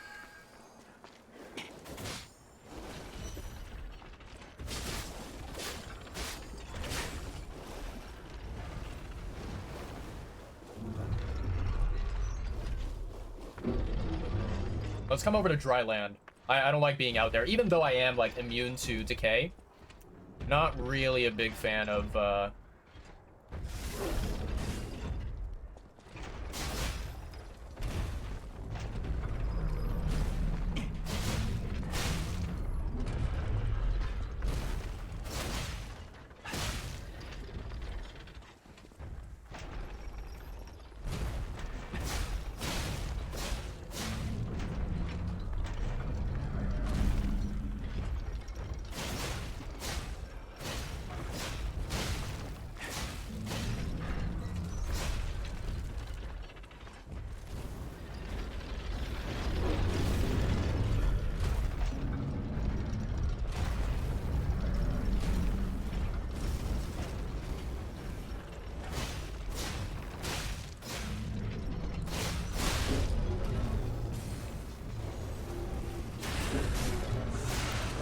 nicely done.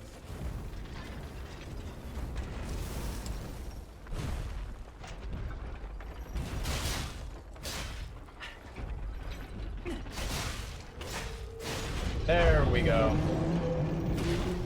Easy money. Okay. Very, very nice, chat.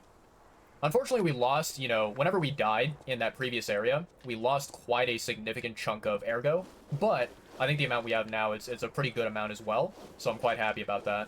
Alright, let me see here. So, in this area, there's a mini-boss up here, who I really, really dislike, but we are going to try to fight him, because I don't really want to, like, come back to this area, you know, after we go to the next Stargazer. So let's go and see if we can fight him. Oh, boy. Let's see. I'm going to do this. There we go. And then... let's see here. Get rid of that. Get rid of that.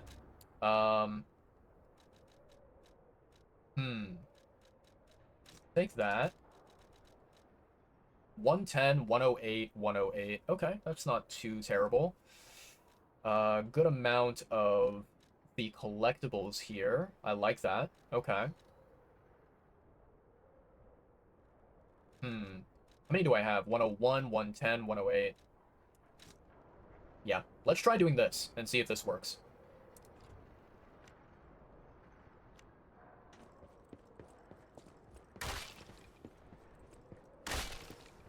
Okay. Alright. Ah, this must be quite an urgent patient to seek out my humble abode. You are still breathing. I must treat you quickly. Grant cannot have any more live patients. Trust me, it's better this way. 'Tis far nobler to die as a human. No vital signs. You must be dead. I'll dispose of you properly.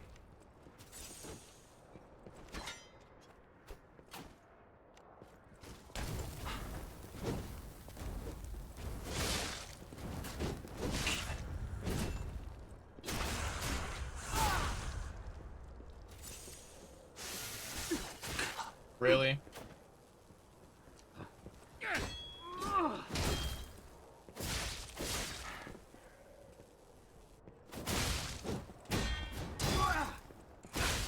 In my judgment as a doctor, all should Really? end while they're still humans.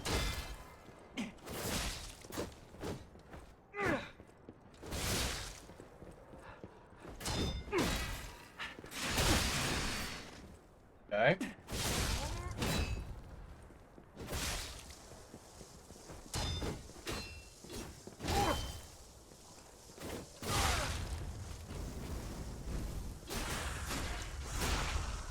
Okay.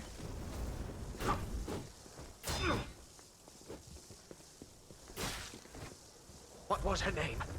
I don't recall.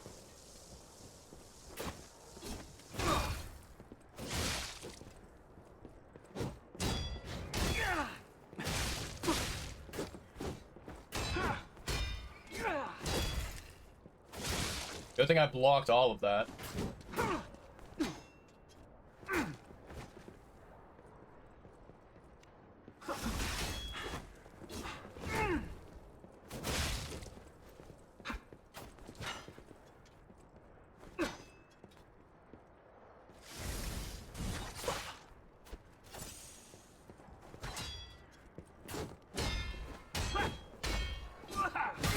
Nice.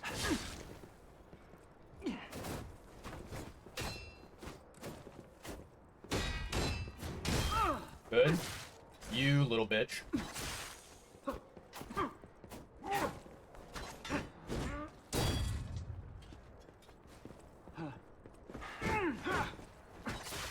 I hate that.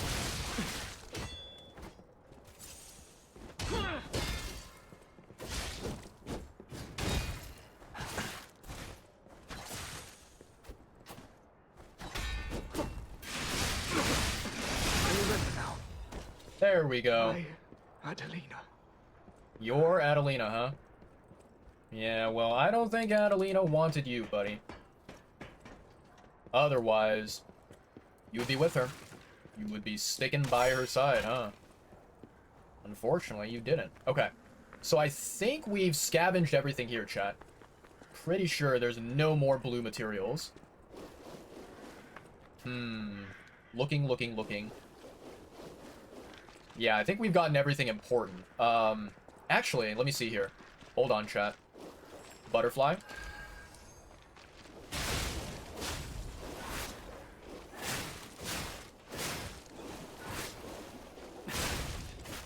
Nice. Okay. And then, let's see here. In this area, I believe there's a supply box, if I'm not mistaken.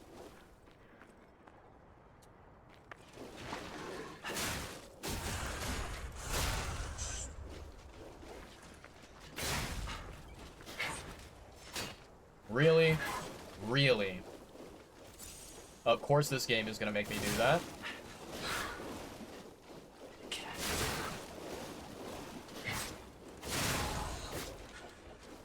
Alright. Very nice. Crotch supply box? Ah, the fancy Vanini collection. That's what we like to see. Okay. So we got that. Let's go over here. And I don't know how valuable this item is, to be completely honest. But I will still grab the item. Man, these guys, they walk very, very slowly. I feel like, honestly, it might be a good idea to just, like, run around them. But you gotta be very, very careful. You don't want them to, accidentally jab you, right?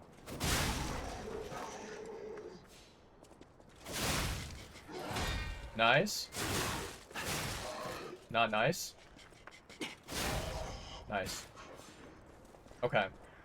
So I think all of the nooks and crannies have been explored now.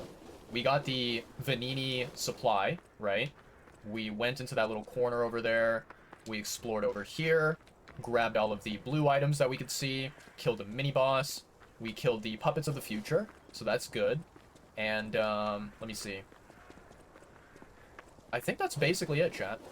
I think that is basically it. So, I'm gonna go ahead and teleport. Let's go to the hotel. Let's go to the hotel because I feel like I might need to grab the golden coin fruit. And it'll be a good idea to, you know, prepare ourselves before the upcoming boss battle, right?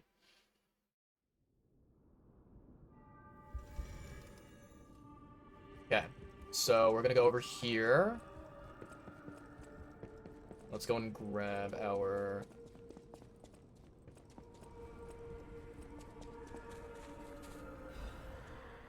Nice. Okay, so we were overflowing with golden coin fruit. That was my mistake. Should not have waited that long, but oh well, it's fine. Going to sleep since you got off work late and you're tired?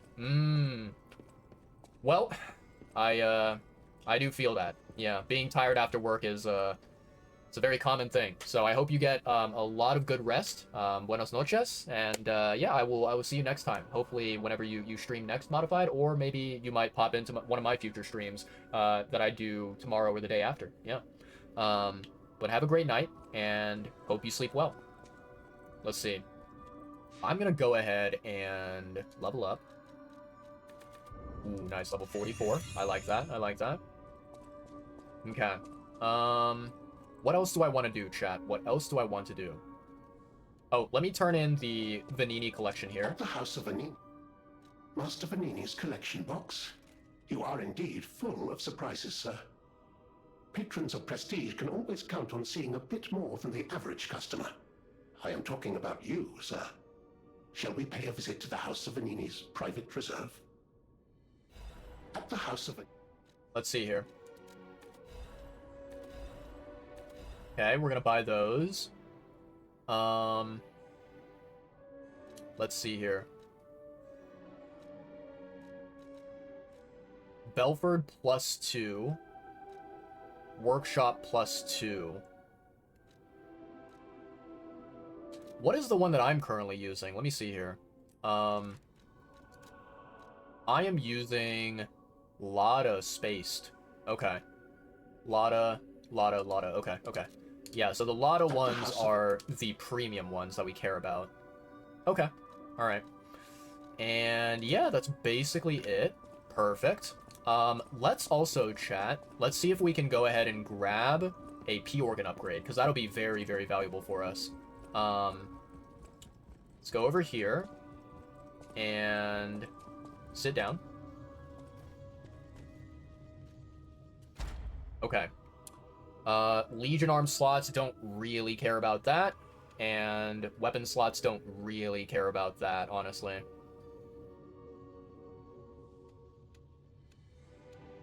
I'm gonna grab this one. Let's see here. So we can only get 3 this time for this upgrade. Let's take a look. HP is at maximum. Durability is at maximum. Staggered duration. Staggered duration.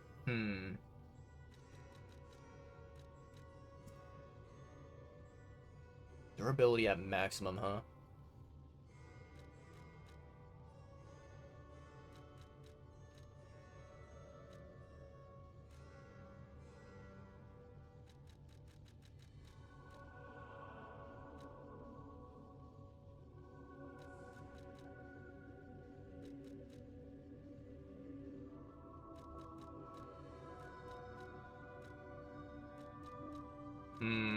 Let's see here. Pulse cell recovery, attribute resistance, special resistance. Attribute resistance, special resistance.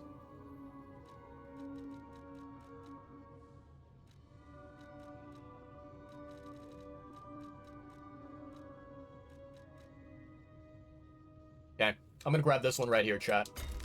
I think special, you know, status elements, like, break, shock, and, what's the third one? I think the third one is, like, discharged or something like that. Yeah, those special status elements are really dangerous. I don't like them, so... Charge Legion when eliminating an enemy. Lowers Legion consumption in a crisis. Let's see here. Charge Legion when eliminating an enemy. Lowers weapon durability consumption when weight increases.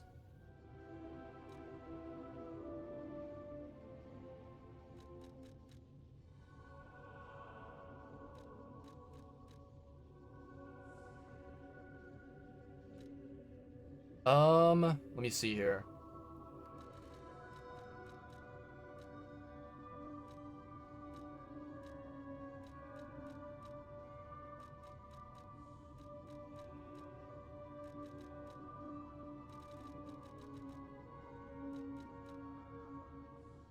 Okay, I'm gonna grab this one right here, the consumable effect duration.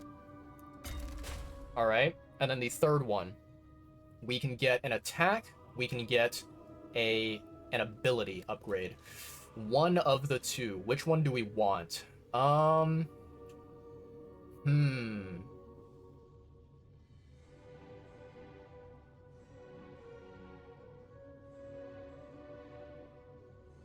Charges Legion when eliminating an enemy.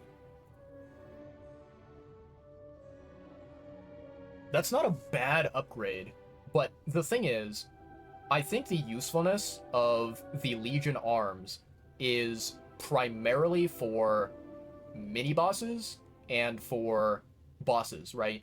And in this game, there are not really a lot of those situations where you run super low on your Legion, like, what's the word I'm looking for? Legion ammunition, during like a boss fight, right? I think it's quite rare. And if you do, you can always use the, Legion, what's the word I'm looking for? The like, yeah, the Legion like replenishment material, right? So I don't feel like this is very ideal.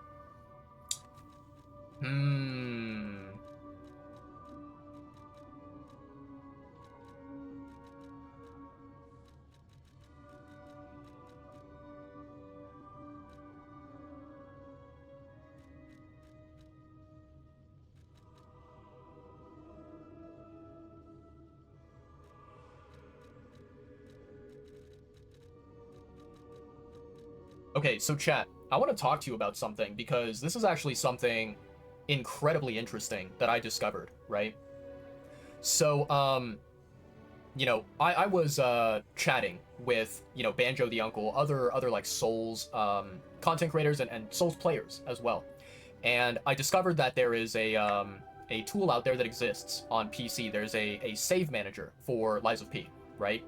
And it allows you to kind of like save your progress and create like a save point in your game that you can load into, you know, and you can like go back to a certain moment in your progress if you want to revisit that part, right? And so the save manager is used for people who do like challenge runs, you know, speed runs or hitless runs or whatever, right? And so I discovered that, and when I discovered that, I also discovered, you know, the person who created that save manager, they created like a guide on how to play Lies of P and do a no-hit run without taking any damage whatsoever the entire time, right?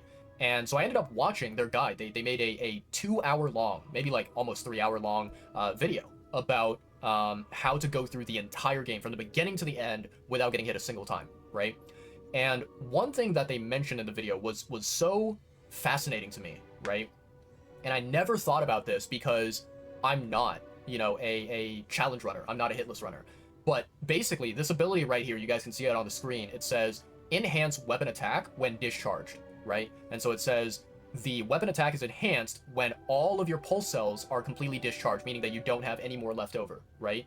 So apparently, when you are doing a hitless run of Lies of P, it is actually better that you use all of your pulse cells, you know, like near the beginning of the fight, and basically you go into the fight with 0 pulse cells, right? That way you are getting this particular buff. You are getting this ability where it enhances your weapon attack when you have 0 pulse cells. So I found that like so incredibly fascinating because to me, as like a casual player of Lies of P, right?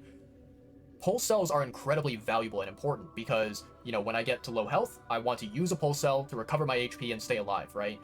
And I'm not thinking about it through the lens, through the perspective of a hitless runner, where for a hitless runner, it does not matter if you have pulse cells or not because you are trying to beat the game without getting hit a single time. So if you don't get hit a single time, if you do it successfully, right, you don't need pulse cells. You're never going to use them, right? So yeah, basically the strategy that was laid out in the video that I watched, one of the strategies out of the many different things that you need to do to prepare for the hitless run is every time that you do like a boss fight or whatever, you use up all of your pulse cells. You just like, even if you are at 100% HP, you just use all your pulse cells, spam them, get them over with, and go down to 0. And then you have like an attack buff from this ability, which is crazy to think about. Like, yeah, I think, you know, even if hypothetically I were to start trying to do a hitless run of Lies of P, and if I were like to start, you know, learning about the process, without watching that video and hearing that idea, I would never have thought about it on my own. So that is really, really intriguing.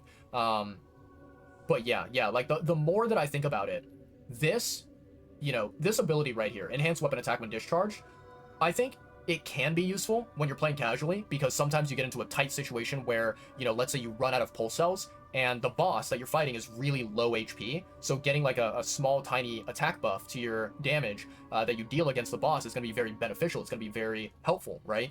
So I think it can be useful in certain, you know, niche situations on a casual playthrough, but I think this ability is so much more valuable for like challenge runners and hitless runners, which is just fascinating to think about the you know, possibilities, right? So yeah.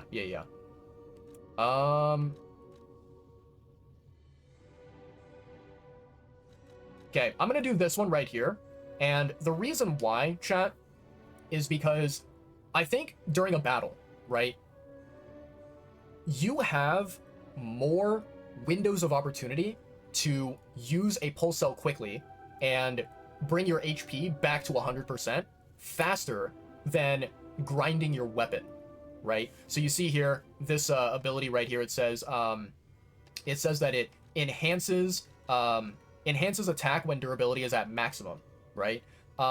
This is not a bad ability, but I think the opportunities, the moments during a battle that you have to grind your grindstone and bring your weapon back to 100% durability, it's not very frequent compared to using pulse cells. Not to mention that unless you have a very, very specific type of build on your character, it is very difficult to keep your durability of your weapon at 100%. Because I think, like, unless you have a very hyper-specific build where, all of your abilities, all of your items that you have equipped and whatever are specifically geared towards keeping your durability as high as humanly possible, what's going to happen is that your durability, it is, I think, like, almost all of the time, it is probably going to be at most maybe 99% durability, or like 98% durability. Like it's always going to be, I think, even a little tiny smidgen, a fraction below 100% durability, unless you have a very hyper specific build to basically work around this ability, this P organ upgrade, right?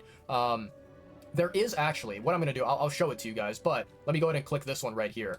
Basically, the long story short is that during a battle, the length of time, the duration that you are able to stay at 100% HP, theoretically, hypothetically, it is longer than having your durability at 100% during the fight, right?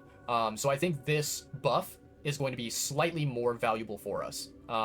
It's not the greatest thing ever, because me being a casual player at Lies of P, I can't always keep my HP at 100%, but if I can try to keep my HP at 100%, then, I should be able to deal more damage, and I should be able to basically take advantage of this P organ upgrade, right?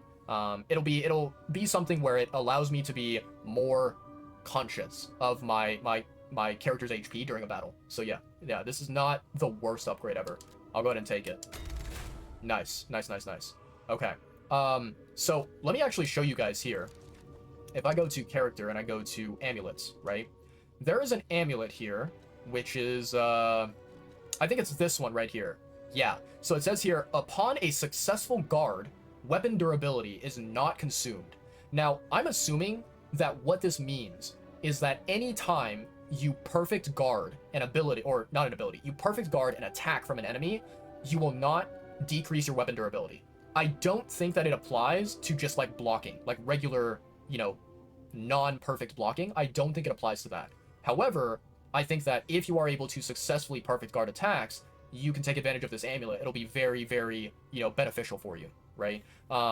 So if you like use this amulet and you kind of build around this amulet, right? If you make sure that all of your abilities, all your weapons and whatever are able to stay at maximum durability or very, very high durability during the majority of a boss fight, then I think that, getting that other P organ upgrade that we looked at is probably extremely valuable.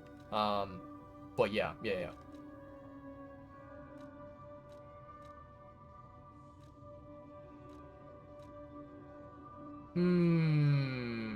Let me see here, chat. Let me see here.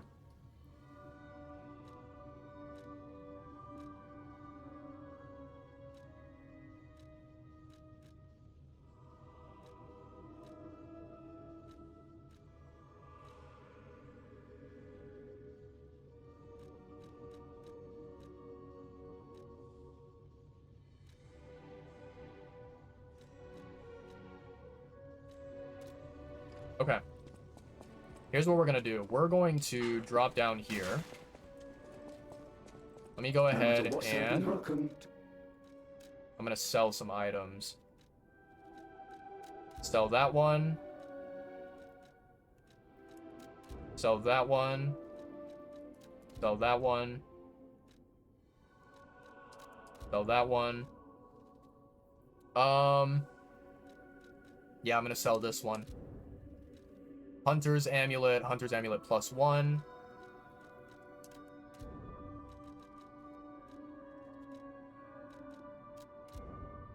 Technique. So we have +1 and we have +2. I'm gonna get rid of this one. Transformation. Get rid of that one.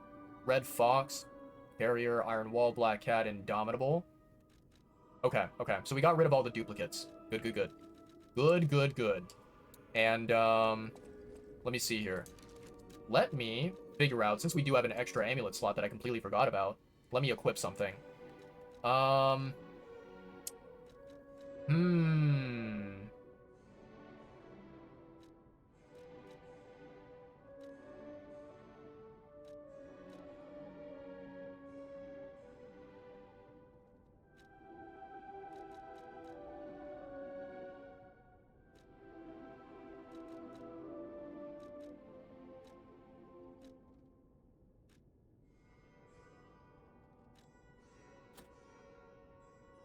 Increases Fable Art's damage inflicted on a staggered enemy.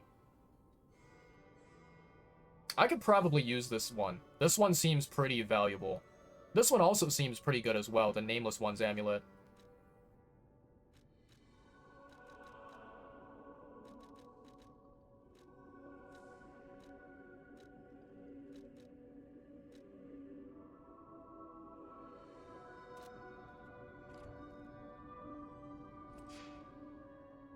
Okay.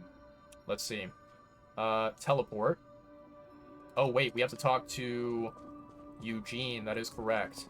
And then let me just, like, I'm going to triple check to make sure. Before I talk to Eugene, I'm going to refer to the wiki page, chat, because on the wiki page, there is a scenario, I think, that gives more humanity if you choose a very particular situation. So let's see here.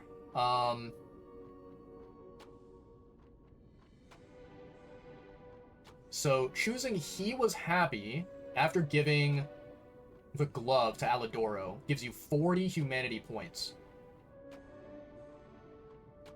Okay. Okay, okay.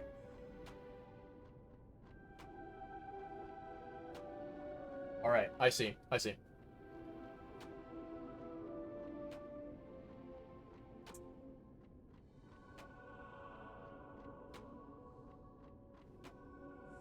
Alright, very cool, very cool. So, give me a second, chat. Let me pull up the game once more. Perfect. Let's see. Hey, about my request last time. Did you give Alidoro the gloves?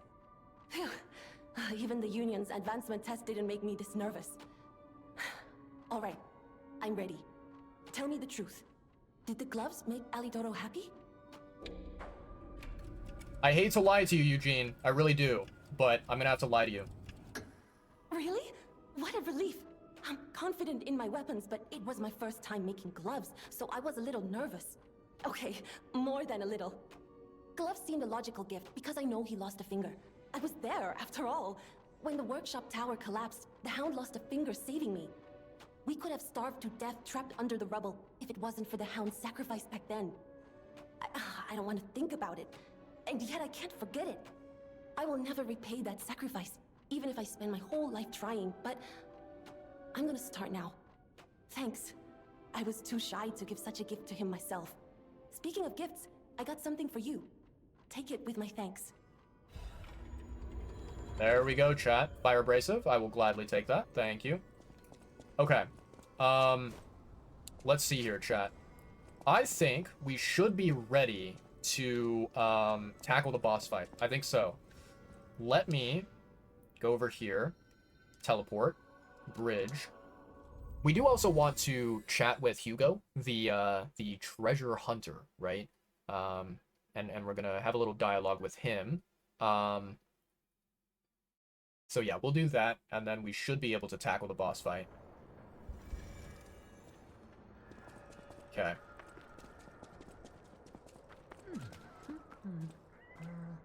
Hey, are you a treasure hunter too? Strange to meet someone in my line of work. I know how this looks, but I'm not a thief or anything. I am on a serious expedition. You wouldn't happen to know a treasure hunter named Alidoro, would you? I'm a big fan. I plan my expeditions to follow Alidoro's traces, but this lock has me at a dead end, and I so wanted to explore the Hermit's Cave. All I can do is keep plugging away. If you come back by, say hello. Maybe I'll get this place open. Sounds good, sounds good. Life is short, and life in Krat is shorter. I reckon I should cherish what time I've got. All I can do is keep plugging away. If you come back by, say hello. Maybe I'll get this place open. About Alidoro. You never heard of Alidoro? He's a treasure hunter and one of the best. And unlike a lot of the riffraff in Krat, he's not a thief. He's a pro who excavates antiquities methodically. And professionalism is important when you're talking about Ergo. Just mention Ergo, and everyone cares about the history behind the ruins. Bro. That's why Alidoro has the reputation he does. The quality of his information and the condition of the antiquities are on another level. I know there are rumors about Alidoro lately, but I know jealousy when I hear it. Okay. About the discovered treasure. My treasure? Well, this is what I've got so far. It's a cryptic vessel, a sort of cipher device, but I don't know how it works. I don't want to throw it away. I think it's a clue to some stolen goods. I found it between the corpses of 2 thieves who died fighting over it. You know what they say, no honor among thieves. But I can't make heads or tails of it. If you want it, it's yours. Okay, nice. Life is short. All I can do is keep... The rumors. Well, for starters, they're nonsense. Alidoro is the last person you'd suspect of crimes like fraud and theft and assault. It's crazy. I've even seen a wanted poster of him. Those alchemists must be behind it. Those guys act like they own the ruins, and they don't want treasure hunters to earn an honest living. I mean, come on. We're talking about the Alidoro who saved all those lives in the workshop tower rubble. So, no, I don't believe a word of it.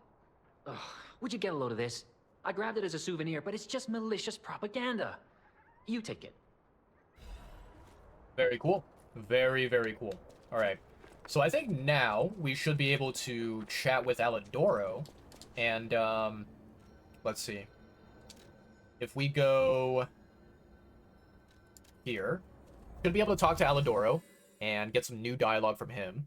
And then I think after that, we don't need to talk to Eugene. We can just go and fight the boss. But I'm not sure. We can, like, triple check and verify. It's so funny that, like, Alidoro is standing right here in the same area when Hugo, the treasure hunter, is, like, not very far away. You're a worthy hunter, and it is worthy prey. What's this? A poster singing my praises? Oh dear, your practical jokes go too far. Oh, a wanted poster? Right, yeah. Let me explain. There is an unscrupulous reporter called Medoro, and he's the epitome of yellow journalism, and he only writes favorable articles if you bribe him. One time, I didn't give him a certain antique he wanted, and he slandered me, just like this. What has this world come to? Even noble explorers searching for true history get lambasted for all to see. Perhaps I should be pleased that this scrap of paper is powerless, as there's no authority to pay the reward. You can keep it as a souvenir. Okay. You're a worthy hunter. Very interesting. Okay. Alright. Now, let's see... I think we can go and talk to Hugo again. Teleport. Hello there, Hugo.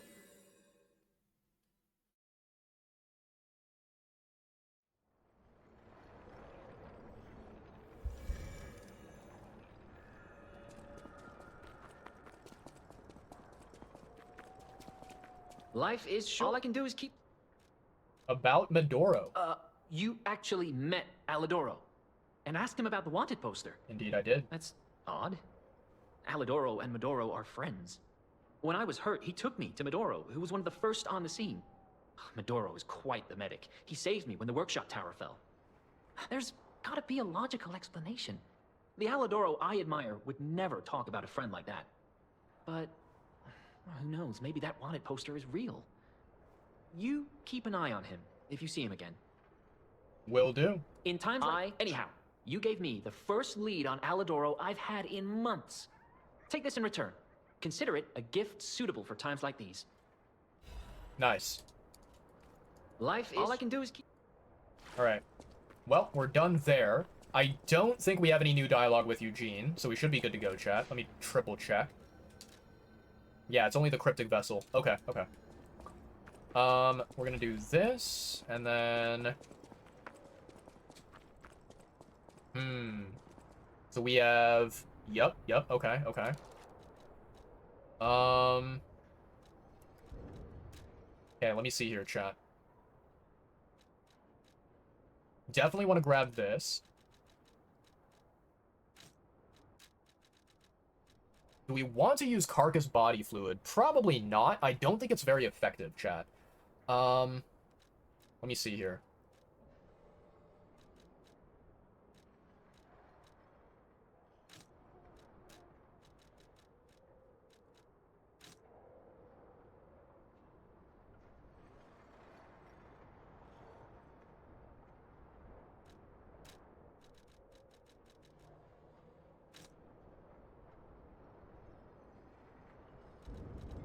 I'm gonna swap these. Give me a second, chat. There we go. Perfect. And then...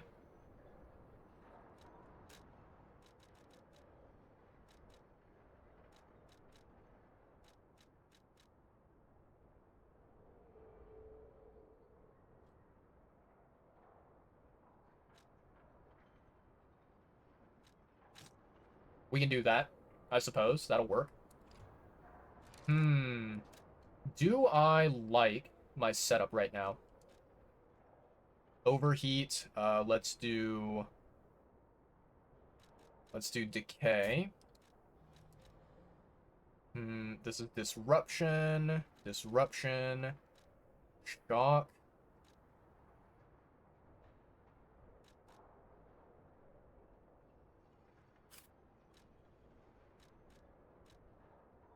Okay. Strike attacks, and I think this boss does deal a lot of piercing attacks, maybe?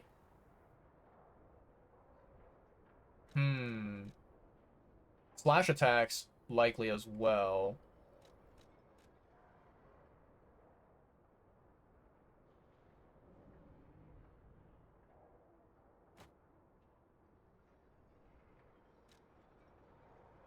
Let's try it. I don't really know what, damage type this boss does specifically.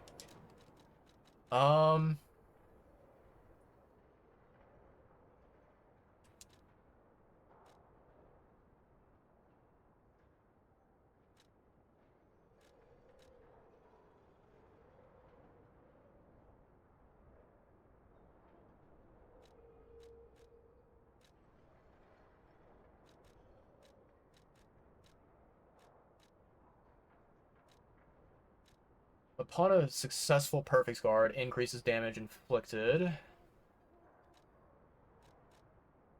Increase physical damage upon a successful attack. Fury dodge available.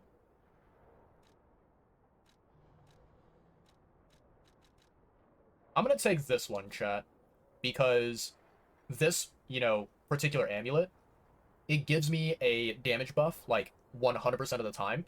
Whereas this one right here is very situational. It's very like, during a certain moment of the fight, you get to have a damage buff when this situation occurs. But this one right here is like throughout the entire fight, you get a damage buff, which is really, really nice. All right. Here we go, chat. We can do this, I believe. It's probably not going to be first try, but we can attempt it.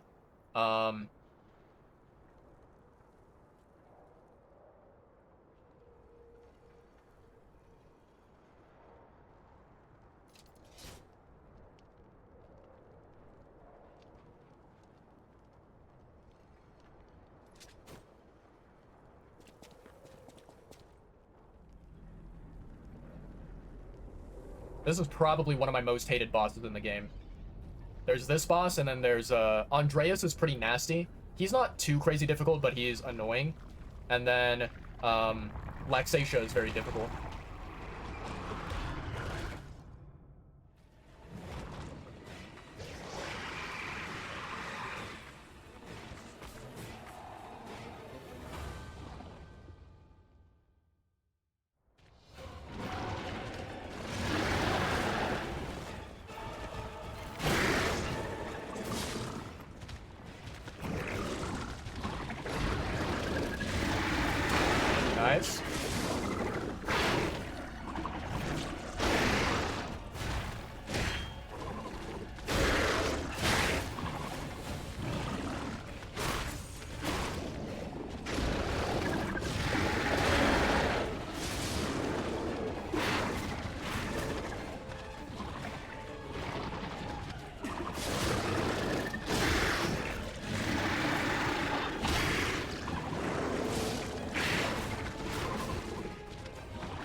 Okay, phase 2. We're doing good so far, chat.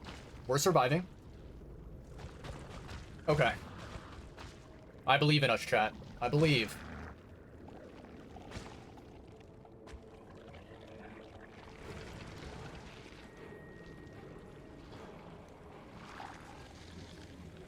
We just need to not fuck up this phase 2. As long as we can do that, we're Gucci.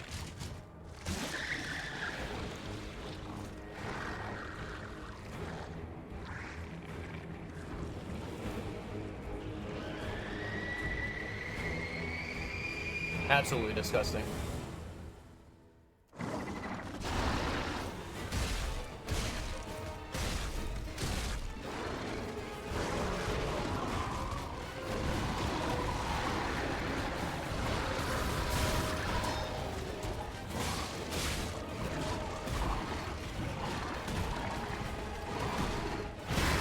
Okay.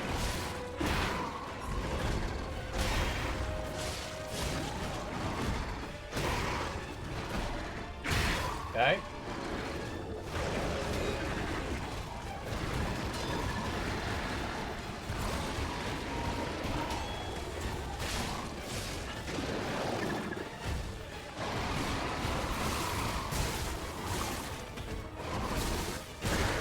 Wow, okay.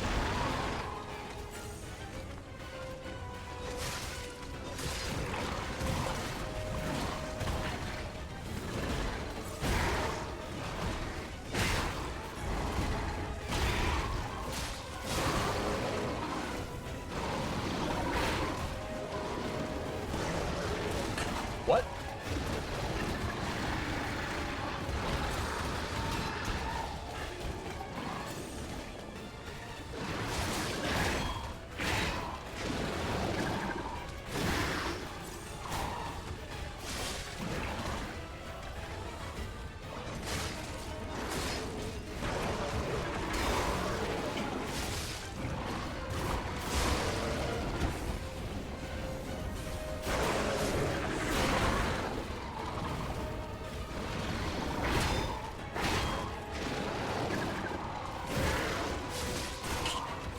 God damn it. Okay.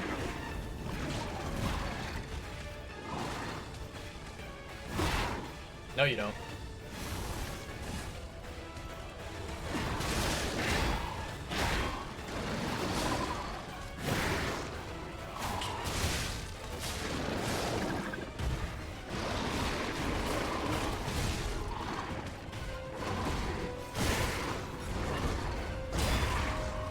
Okay.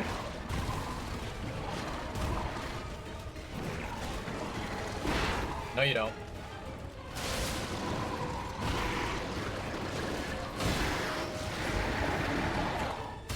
Good.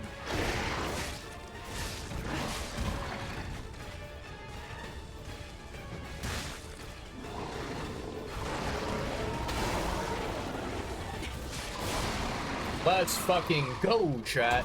Easy money. Let's fucking go. I knew you'd do it. Finally, the last hero weapon is in my hands. Yeah, go fuck yourself, Alidoro. Mr. Fake Alidoro. Easy victory, easy win right there. I will say we did get hit by a couple of attacks that were questionable, that could have been done a lot better. But overall, that was still a first try win, and I'm very happy about that. Alright, let's see here. Level 47 technique, that's what I like to see.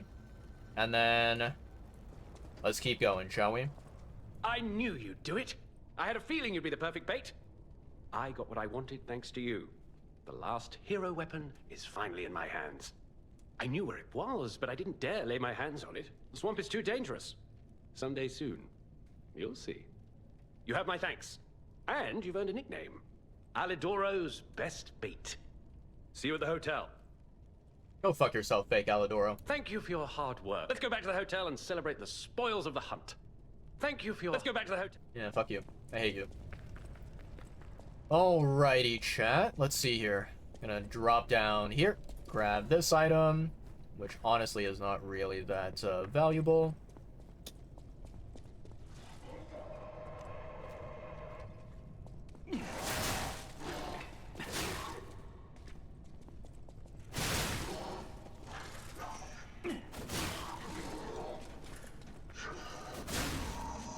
Down you go, Betty.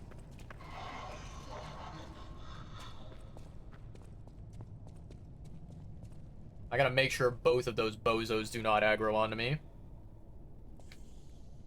Got to keep them apart, chat.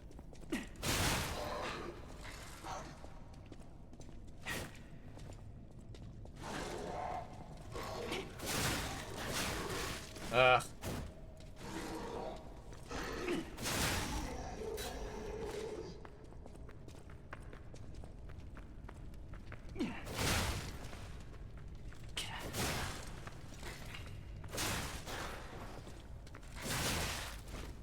You dirty motherfucker. There we go. Alright,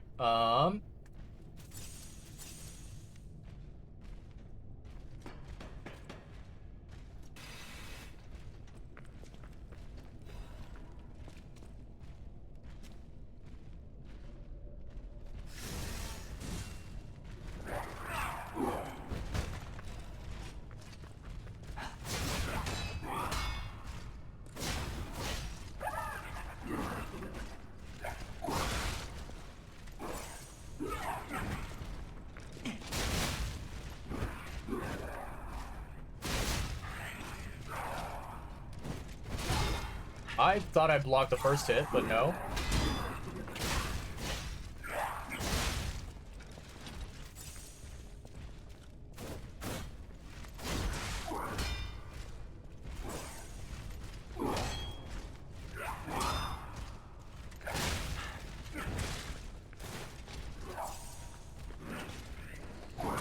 Oh, that's a headbutt. What the hell? I thought she was jumping up in the air for a second.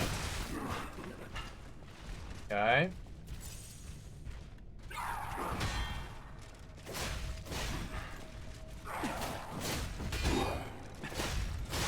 Bye-bye. Fuck right off with you and your stupid attack combos that are completely unrecognizable.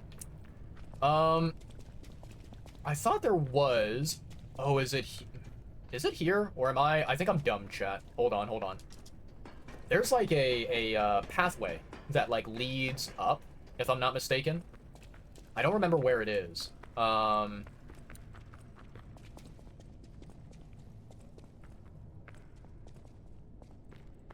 the hell do I get there? I remember like during base game or during New Game Plus, I managed to get up there, but I don't remember the route. I don't remember how do I go further up.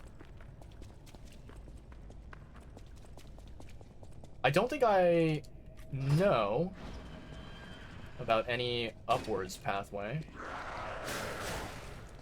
God damn.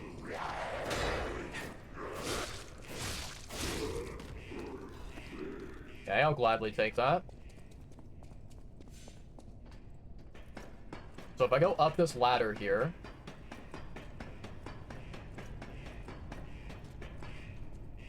Oh, is it over here? I think it's this way, chat. I knew it. There we go. Okay. Well, unfortunately, that's just a lore item.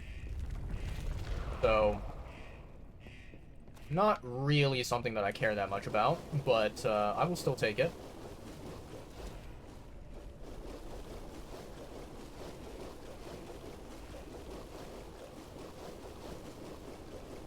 And here we go, chat. Back to the beginning of the game, baby.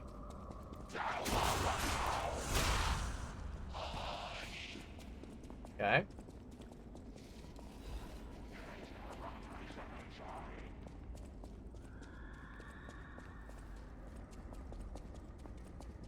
Alright, so none of the doors over here are open.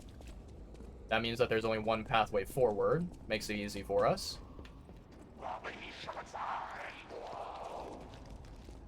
Nice try, bucko. Unfortunately, I know your tricks all too well, buddy. Did you feel that? An ergo amplification effect coming from Krat Central Station. I wonder if the alchemists are plotting something again.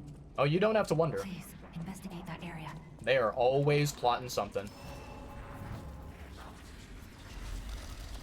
All right, very, very nicely done, chat. Let's go ahead and use the Stargazer. Rest here.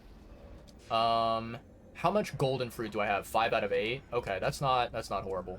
We can deal with that.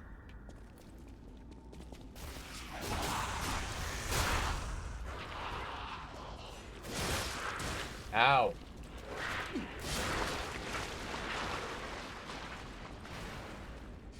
Okay, I'm gonna reset that. I cannot believe I got hit there.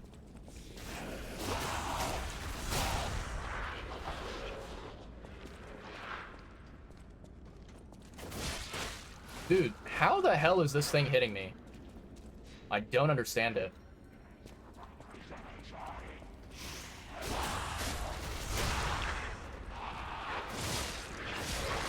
There we go. Basically, you just gotta hit the enemy before it even notices you at all.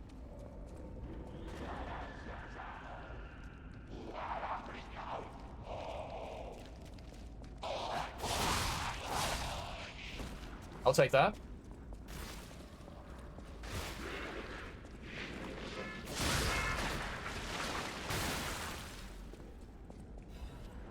That was kind of weird. I heard like this beeping noise. It was like a car horn or something being played. Very, very strange.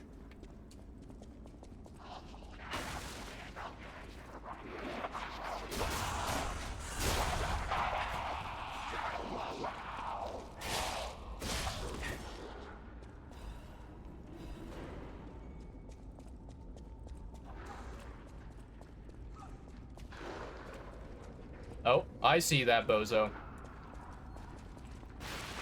No, you don't.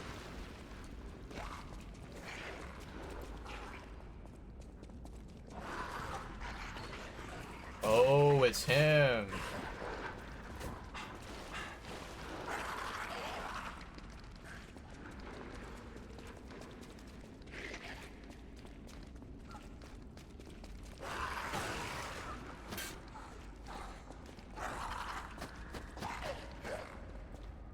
Okay. I'm trying to get these two guys separated.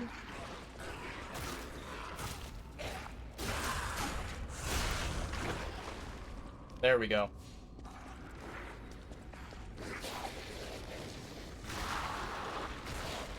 Nice, okay.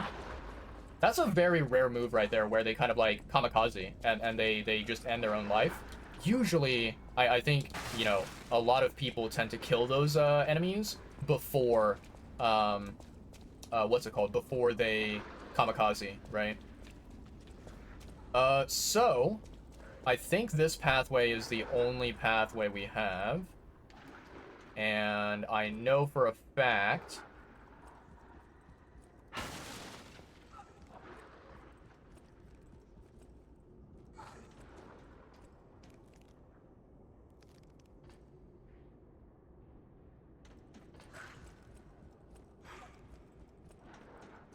Can I actually hit him from here?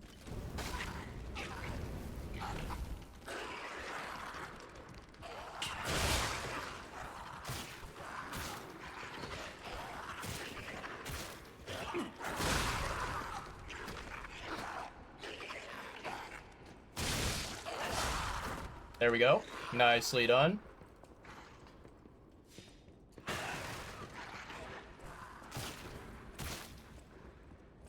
Okay. I don't actually know how far their range is, but I think the small one on the ground travels quite far. So I'm going to, see if I can drag this guy out.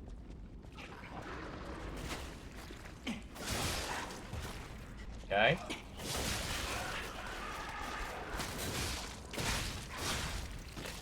Bye-bye.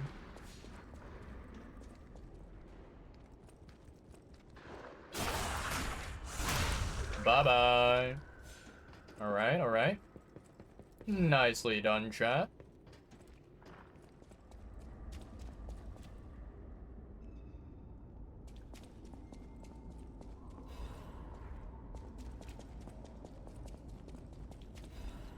Easy peasy. I love having the amulet that I have, you know, currently attached. The one where it makes you immune to the regular status effects. It's so good.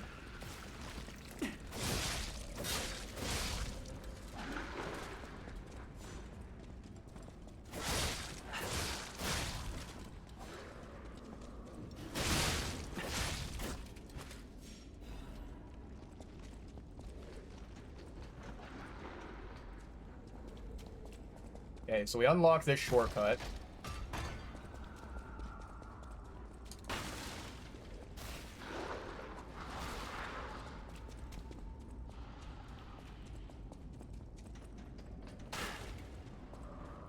Okay. Now the small one, I think the small guy should be able to like travel further in terms of aggro, but the big guy definitely won't be able to. It's just that the small guy is a bit slow.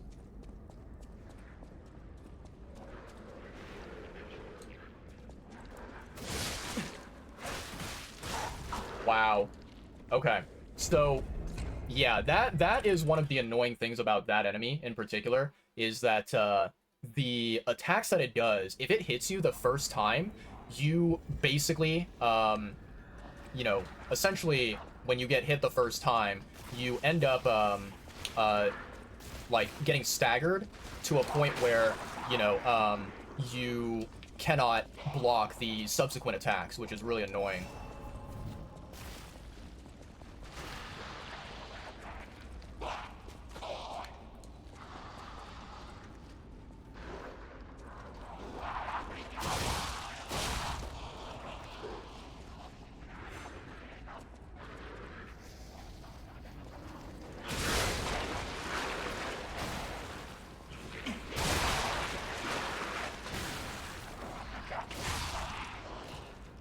Okay, nicely done.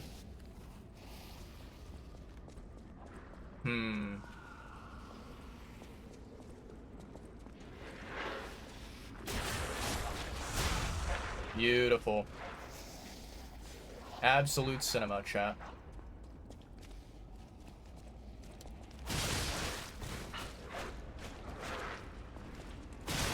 Bye-bye.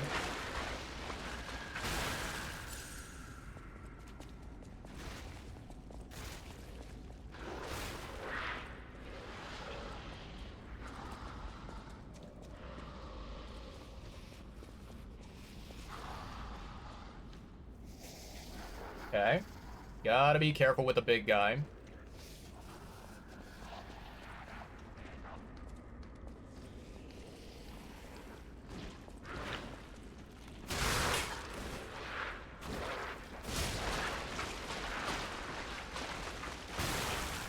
Man, he took his sweet time exploding there, chat.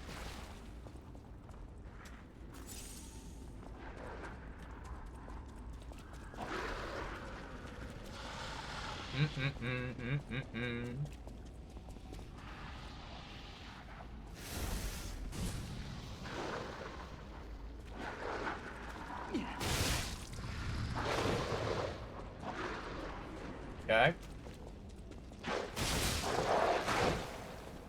He did manage to get me with that hit. That was a pretty sneaky hit right there. Yeah, he's doing some pretty decent work against me.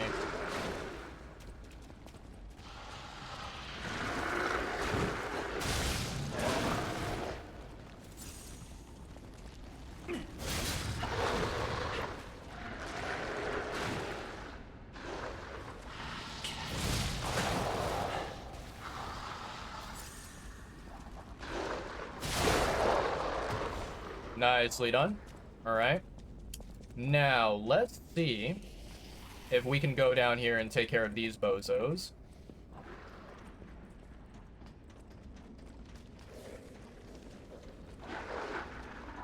Okay. How many do I have of each? Let me see here. 105, 103, 108. Okay, okay.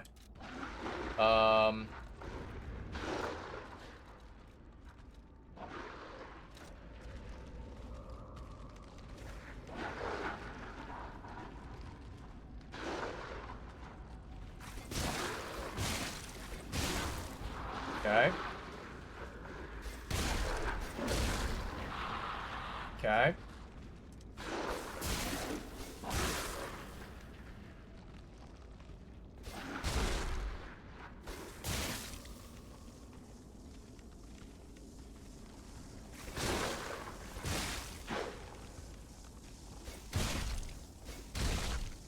Not bad, not bad.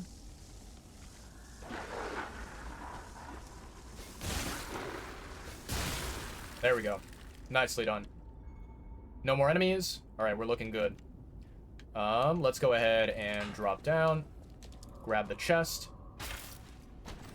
I think this might be a quartz, is it? It is. Let's fucking go. Easy money. Okay.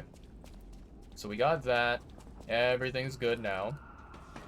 I do want to unlock the other shortcut. So if we can do that, that'll be absolutely fantastic for us. Let's see here. Go this way. Need to go all the way over here. Drop down here. And...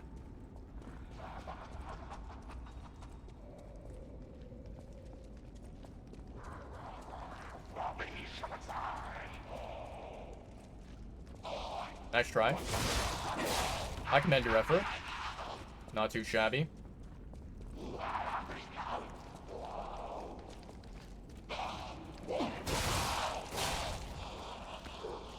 Good work, good work. I will gladly take that fragment. And...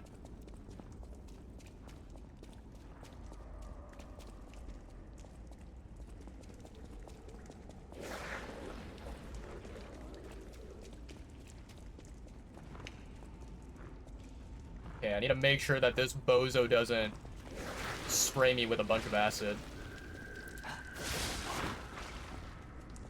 Okay.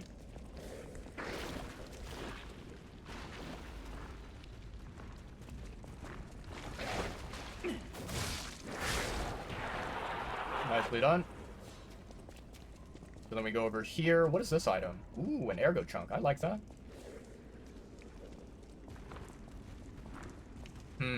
I saw 2 enemies there. I think I'm very lucky I didn't aggro the second one.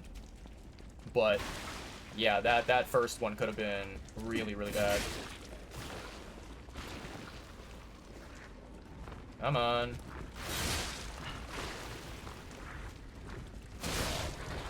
Bye-bye.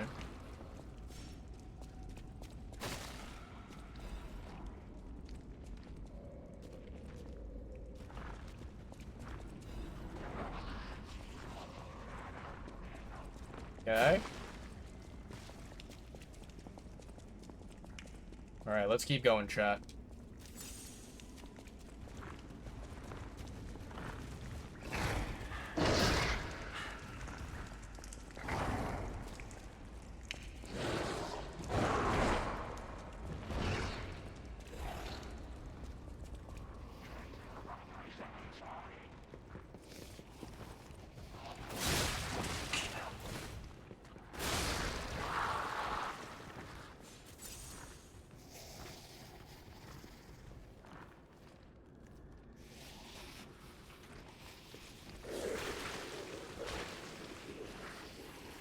Come on, come through the doorway.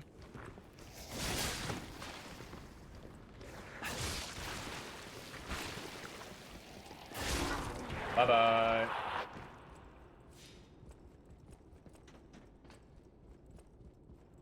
Okay, so, yeah, chat, if you guys don't recognize this area right here, this is the very, very, very beginning of the game. This is where, you know, when you load up the game, when you start as a brand new player, this is where you know, are awakened. And, yeah. I perfected the greatest puppet, now that child again. So yeah, this area right here, chat, if you guys didn't know, there's a secret area. Yes, behind the train car where you woke up. Wait, what is this? Who would put a workshop like this here, of all places? Good grief. Likely it was Geppetto. Likely. Or it might have been Simon Manus. But I think it's probably Geppetto. Let's see. Dear Geppetto's puppet, who will come to this workshop train, I'm really thankful to you. A workshop train hidden by Geppetto. Isn't that something? If not you, how would I have found this place? Unfortunately for Geppetto, I have the ability to read someone's memories. So yeah, I believe this is Simon Manus. In Malum District, I had a hunch. They thought that if they followed you, Geppetto's puppet, they'd find the relic he stole. And that hunch was right. The relic has been returned to our sacred place. Now that the stage is set, the doors will open. I know all of this is confusing, but soon you'll learn everything. Thank you. You were a good guide. Simon Manus. And then here, I don't know if this is the +1 or if it's the +2. If it's the +2, then this is huge, but... Ooh, it is the +2. Let's fucking go, chat. Yeah, so getting the +2 armor pieces is gonna be really, really, really nice for us. Okay.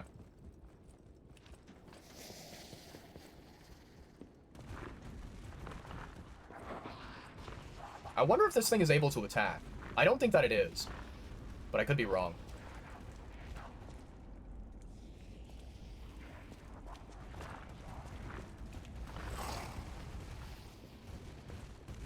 Hmm.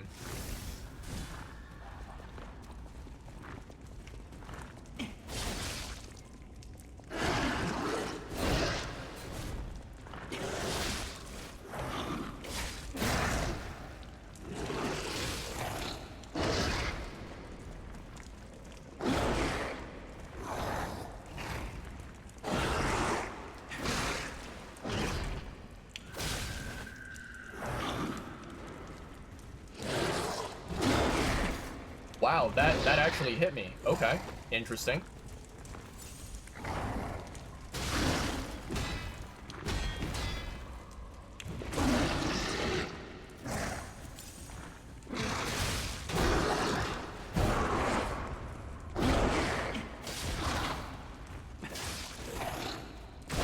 Ow, I tried dodging backwards, but the fucking, you know, shopping carts and shit in the area.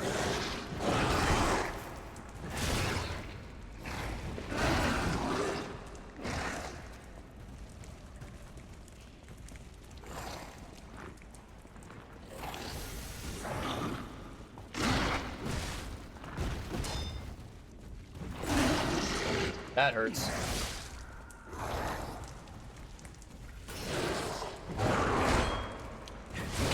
That hurts.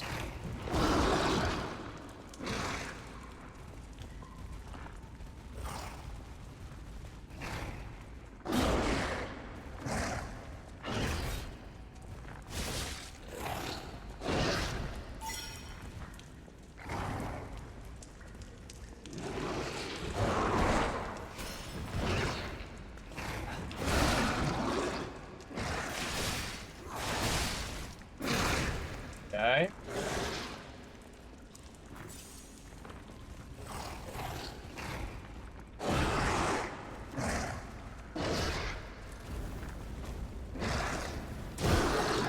That hurt.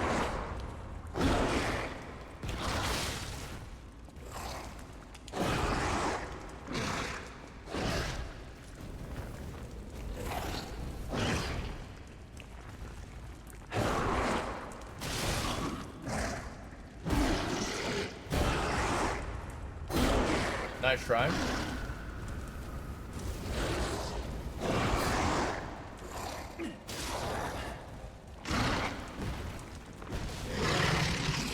There we go. There we go. Very, very nice. Although the amulet was not really that valuable, since we already have it, the ergo is nice. I'll take the ergo. And we now should be able to unlock the other shortcut. Aha.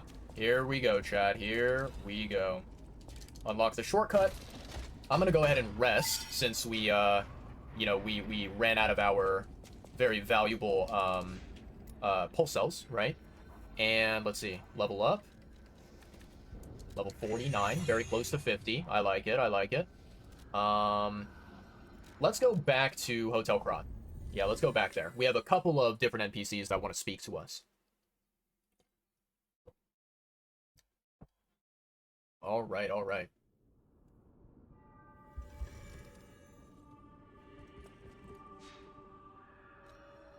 So we have Vanini, Alidoro, Lady Antonia. Okay. Alrighty then, chat. Let's go and grab our golden fruit.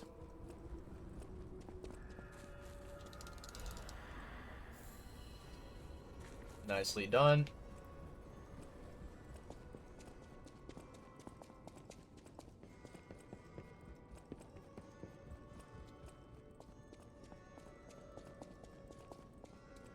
No.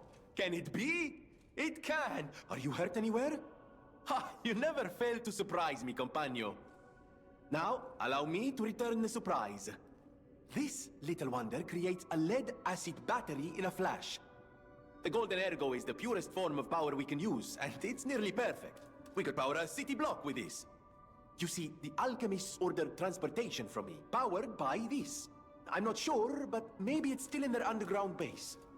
Just one problem with the base. I don't know exactly where it is. I don't know when exactly either. I had to just hand it over immediately after the launching ceremony. After all, I am the prince of the Krat social scene, and I surrendered to their mysticism. There, it's done. Now take it. A secret alchemist's underground lair. That sounds like something Antonia might well have heard of. You'd better ask her about it. Okay, alright. I hear there is a new guest at the hotel, and that you had a little something to do with that. I just find saving people is its own reward. I certainly don't need the money. Even strangers. Everyone deserves some help now and then. If we who live through times like this don't live the best lives we can, we dishonor the memories of all we have lost. Honoring the lost is why I do what I do. In a way, I envy the dead. They don't have to know what it's like to remember that they're gone.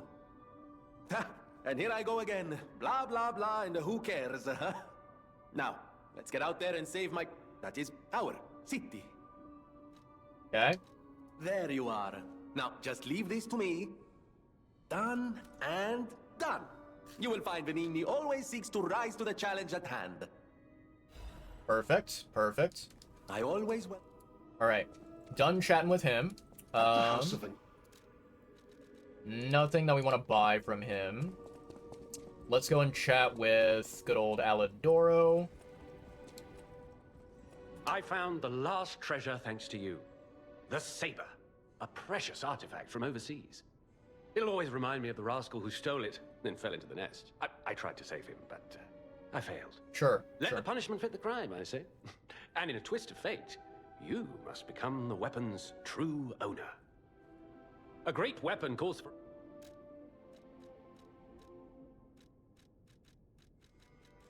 Very, very nice chat. You know, I'm still not sure what I want to do with the boss ergo that I have collected, because we already own all of the amulets, and we already own all of the weapons as well. So maybe I just use those boss ergo for leveling up. Maybe I just, you know, spend them. I'm not entirely sure. But anyways, let's see here. Come here, child. This is my first chance to get a proper look at you. It's a shame my illness kept me from seeing such a handsome gentleman. Oh, to be young again.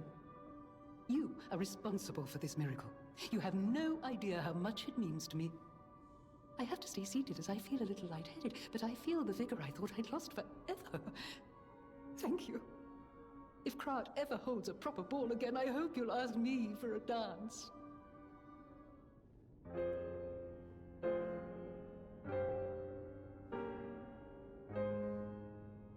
This is a very wholesome scene, chat. I love it.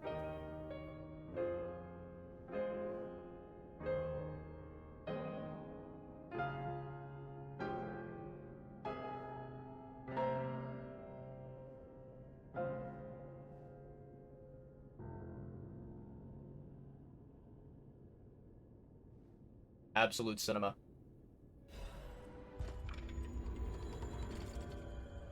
Okay.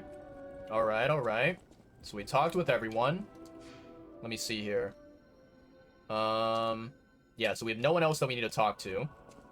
Let me check in with Eugene. I know my way around it. Okay, so she doesn't have any new dialogue. I know my way around. Okay. Let's see here, chat. I don't think we have enough quartz. Yeah, I think we want 2 more quartz before we upgrade again. Let's see, Polandina. I know now what a glorious feeling it is to wish for the happiness of someone you care for. Perhaps it's presumptuous for a puppet to call that feeling love. I am happy enough just to protect her, as best I can. Thank you for saving her, and for guiding me through this emotion. You're very welcome, good sir. No matter what, for serving her, welcome to... Alright, let's see. Anything here that I want to buy? Doesn't look like it. Okay. Let's see. let's take a visit, chat. Let's go to our favorite vendor, because I do want to stock up on more of the throwables. I think that those will be yeah, very good to make sure that we never run low. Make sure that we are always restocking and you know, making sure that our collection is always at a good level, right?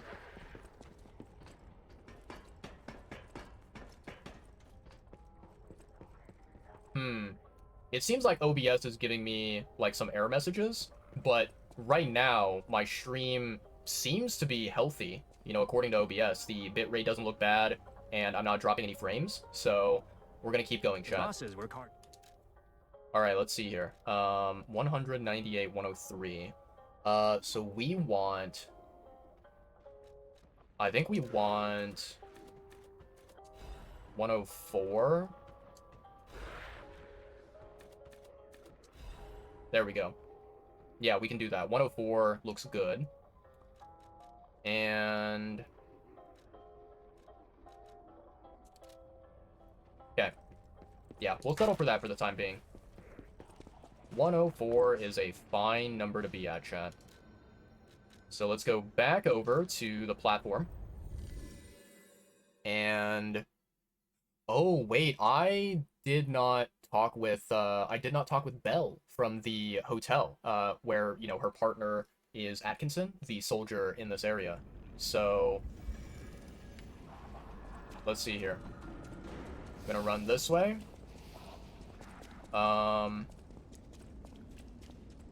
don't think we go down there. I think we go down this way.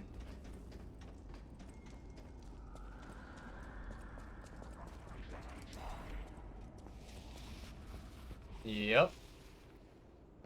So this is the area where Atkinson is going to pop up after we speak to Belle. I remember this area very vividly. There's a bunch of puppets that pop out here.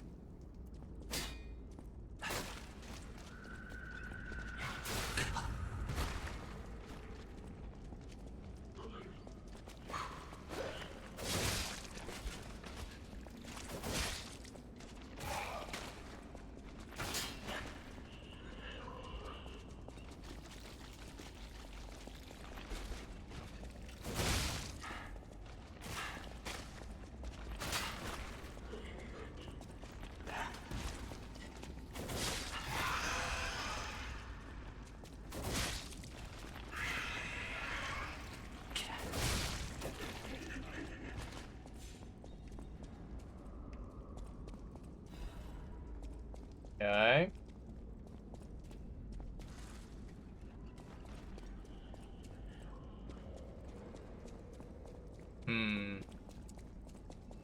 I'm gonna go up here, because I don't like the small guy.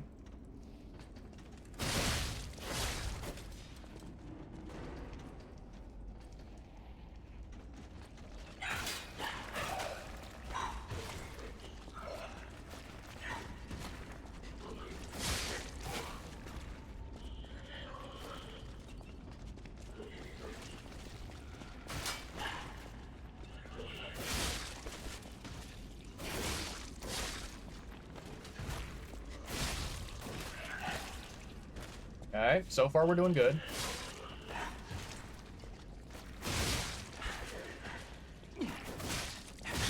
Bye-bye.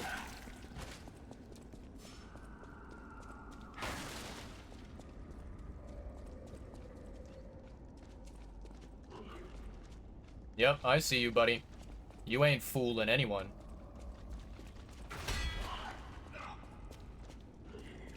Come on.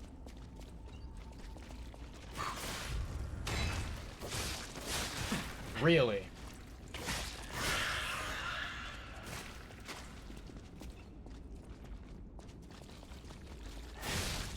Bye-bye. Okay. I think this is a weapon. Is it? It is a weapon, yeah. Honestly, I feel like I could probably sell all these weapons, because these are weapons that I'm, like, never going to be using myself.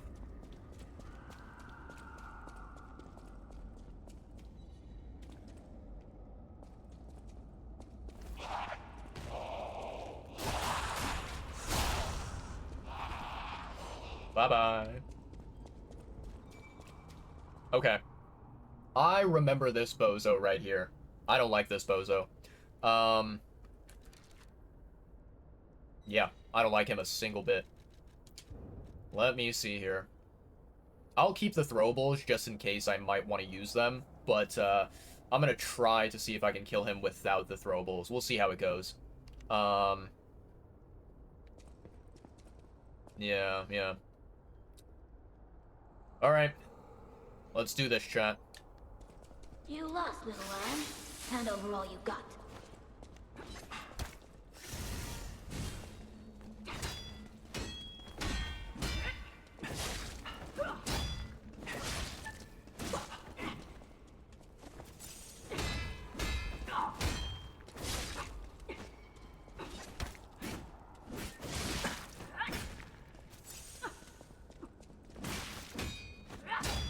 Okay. Welcome to the city of the future, and the future is death.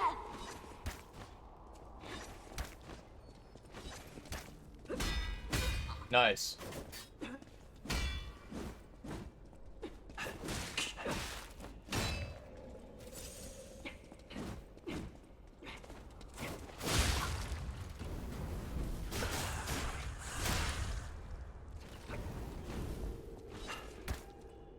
You ought to give to the needy.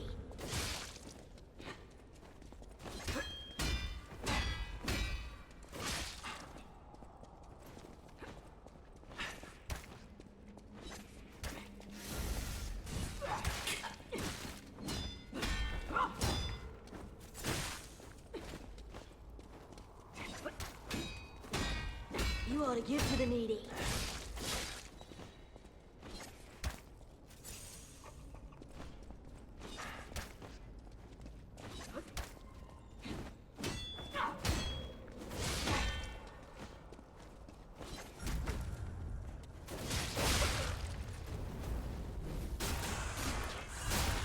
Okay.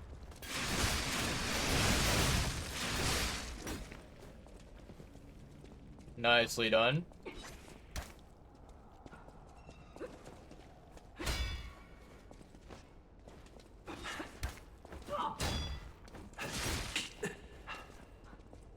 You ought to give to the needy. You bitch.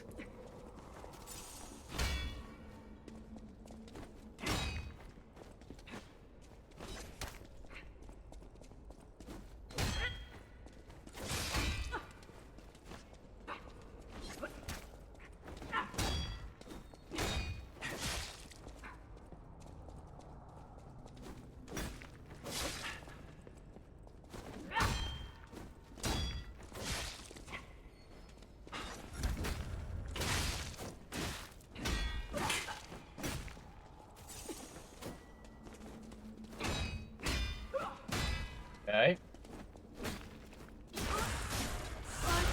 There we go. There we go, chat. Full belly. That's not so wrong. Yeah, well, you shouldn't have tried robbing me, kid. Shame, shame, shame. Very nice fight overall. I think we performed as well as we possibly could. Yeah, we had some, you know, some equipment that was not ideal. Specifically the fire stuff, right? But overall, we managed to make it work.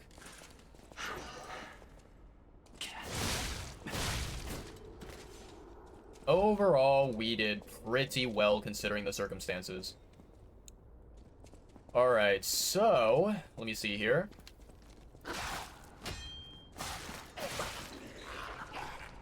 Will you sit still for a moment? Holy moly.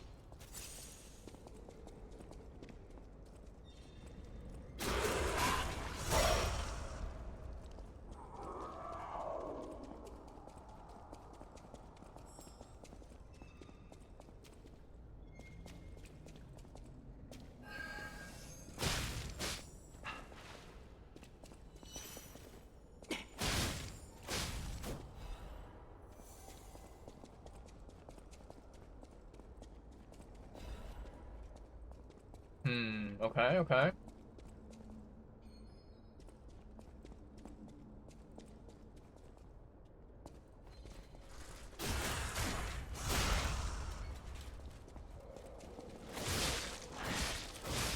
Nicely done.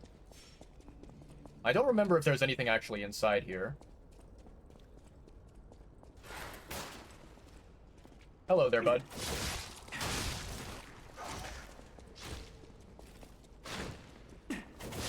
Bye-bye, bud. Really cramped area. That would have been very dangerous if I tried to, like, go in further. It would have been really dangerous. Not a smart move for me. Okay, so I'm gonna grab this Stargazer.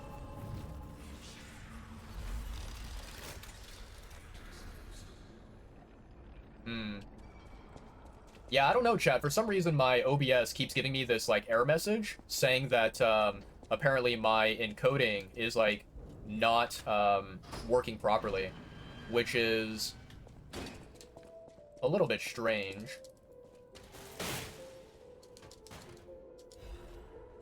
Ooh, that's a good thing. Full Moonstone of the Covenant, that's a good upgrade material. Okay. I want to go back up, chat, because there's an enemy that I didn't kill. And the reason why I didn't kill this enemy, like I kind of just smacked him and then ran off, is because I thought that in this area there was going to be one of those like crazy strong puppets, you know, the like the mad clown puppet, for example, right? I thought that there was going to be one of those, and it was going to like kind of try to jump scare me, right? So I wanted to like keep this guy alive because I wanted to like make sure that if I did get jump scared in this area by one of those raving clown puppets, then, you know, I would have some backup. I would have like a carcass enemy to help me out.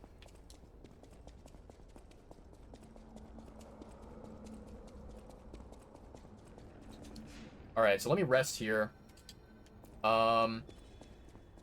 Yeah, there's nothing over here, nothing over there. I think we only have to go out here. Okay. Yeah, I remember this area. Huh.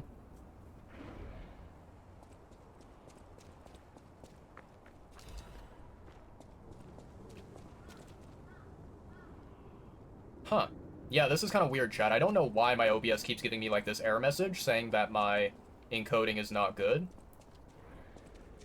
I'm actually gonna check something. Let me see here. If I pause my game, maybe it's because I have like a bunch of like Chrome tabs open and whatever. So that could be it. Yeah, it could be because of that. Interesting, interesting. Okay, okay. Let me try doing this. So essentially what I was doing before, chat, is so one of my good friends, one of the amazing streamers that I follow and that I love to watch, you know, the live streams that he does is Yvain, right? Yvain Domain, absolute legend, right? So I had his tab, his like Twitch stream open on the side, and I was like basically just lurking, trying to give him a free, you know, view for his stream. And I think that maybe that, you know, stream being open, it probably affected my OBS because essentially, so it's a little bit tough. It's a little bit confusing, and I'm not really the best person to try to explain any of this stuff to you guys. But essentially, so when it comes to internet, right, you have two different, like, imagine two different pathways, right? You have the upload and you have the download. So when you are like basically watching a live stream, right? When you're watching a live stream on Twitch, as an example, right? I believe that it is counted as, I think it's counted as upload, if I'm not mistaken. Yeah, I think it's counted as upload, right? And so you have like basically your internet, your bandwidth, right? You are given a certain amount of data to upload and also to download, right? And if you have multiple things going on at the same time that are using the same data, using like the upload data, right? It can overload it. It can basically make the quality a lot worse. And so you can't have too many things that are using the upload data, nor can you have too many things that are using the download data. On the other hand, right? So downloading, I think, for example, downloading is whenever you are, let's say hypothetically, you are watching a YouTube video and you really like that YouTube video. Let's say you download that YouTube video to your local device. That is downloading data, right? As I mentioned, I think that stream data is considered upload data because you're kind of uploading your content to the internet, right? So I think that is counted that way. And when you watch like a live stream or a video on Twitch, I think it's counted as upload data, but it could be download. That's the thing. Like, to me, I don't fully understand it. I understand like the very bare bones, basics of it, but I don't understand the specific, technical details of everything. And so I think that maybe because I had Yvain's stream up while I was also simultaneously streaming, that may have overloaded my encoding and made it to where like OBS was struggling to encode my live stream because of that. I'm not entirely sure, but that's like my current theory, and we can test it out. We can see like, I'll keep an eye on OBS. I'll see if I get any more of those error messages now that I've closed Yvain's stream. But yeah. Okay, let's keep going, shall we, chat? Go over here, kill this guy. Okay.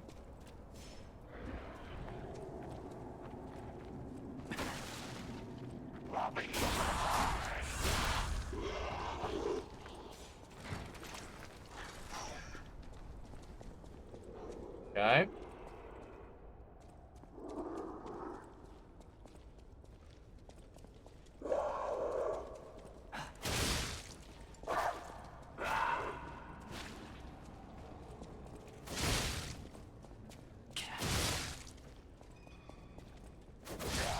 Nicely done. I did not realize that I aggroed this bozo.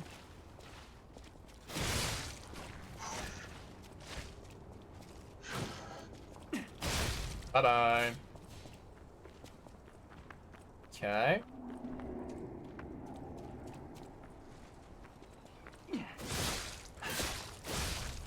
Bye-bye.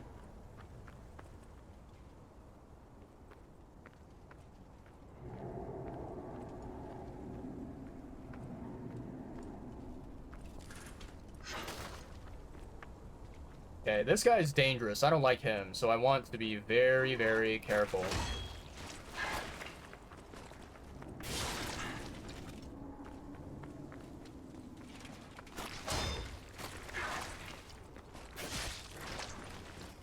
Okay. Ooh, that's faster than I expected it to be.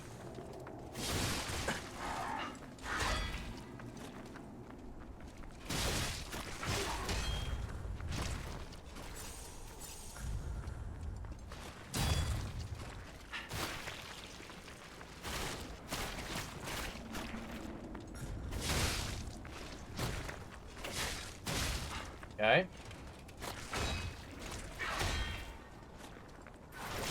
I hate that attack so much.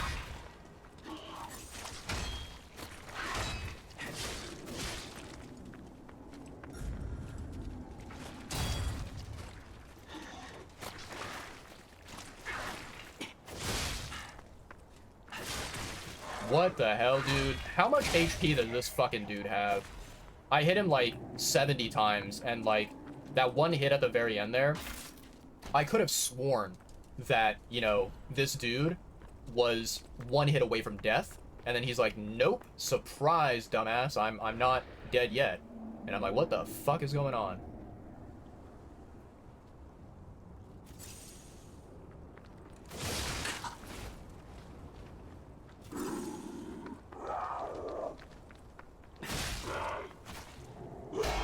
Okay.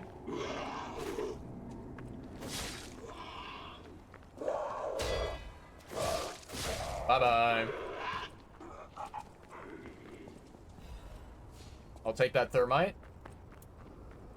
Now, I do not want to aggro those dogs. I want to stay far away from them if possible. Hello there, big boy.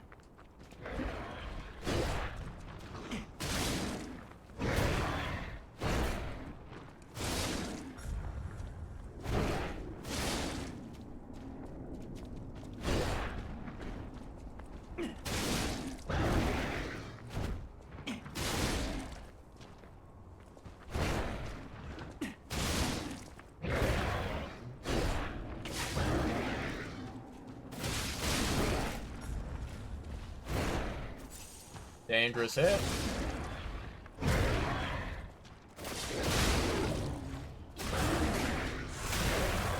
Bye-bye.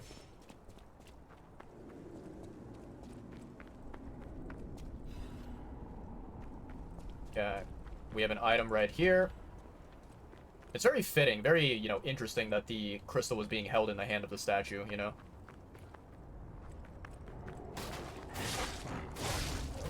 Nice. Alright. Any other blue items that I missed here? Doesn't seem like it. Seems like we're good to go. Okay, so let's go this way, chat.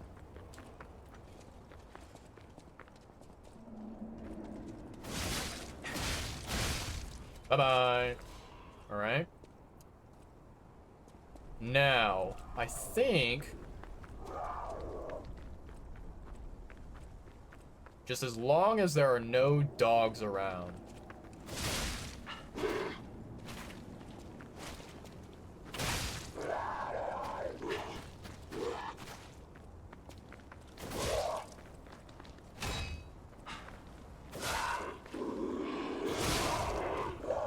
Nicely done.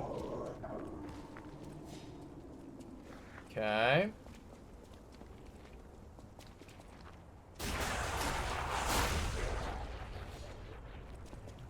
Okay.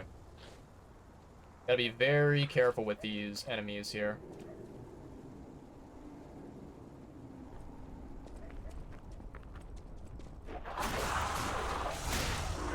Sneaky sneak attack.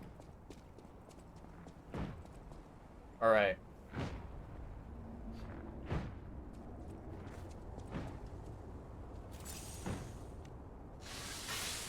Okay.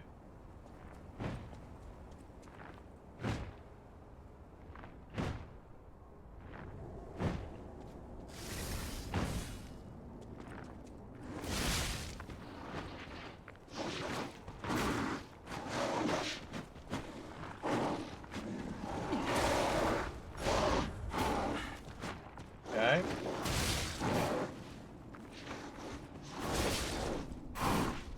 Okay.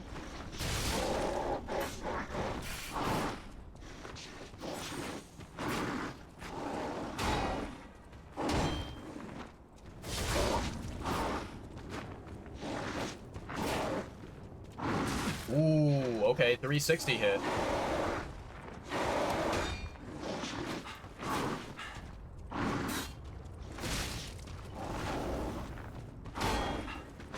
Ooh, okay. Okay, okay. I got stuck up against the wall. Wow.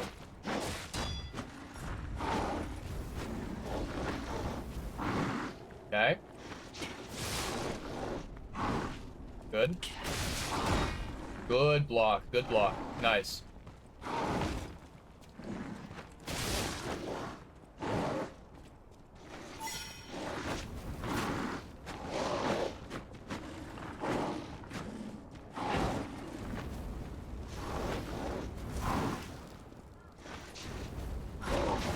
There we go. Yeah, unfortunately, you are no match for my Legion arm and my amazing Legion abilities. I know for a fact that this bozo's here. Let me see. Can I do this?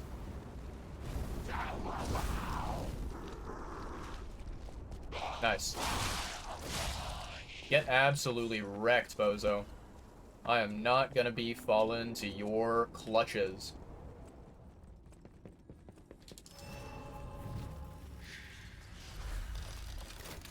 Okay. Stargazer activated. Let's fucking go. Let me level up. Let me spend my ergo, shall we? Level 50. 51, okay. So yeah, I think I'm gonna go all the way to 60, and then I'll start working on advance after that. Why, hello there, Mr. I don't suppose you'd like to buy anything? Mr. Merchant? Sorry, I've been on my own so long, my sales pitch is a little rusty. Hard to engage in trade when you're fleeing from monsters. Even if the abnormal has become normal, the living must live. Buy something, and you'll help both of us. He's got a point, chat. Let's help him out. Definitely want these. Don't care about the canister. Give me all 5 of those. I'll take that. And, ooh, we do want this. Oh, as well as these. Okay, okay. So 21,000 plus 8. So let's do, like, 29,000, 28,000, 29,000. It's gonna be a little bit more than 29,000, I think. Okay. Let's sell. Let's see here. How much do we have? Ooh, we have 45 of this one. Holy moly. How much does this give? 22,000. That's not bad. Let's do that. And then, so we have 20,000.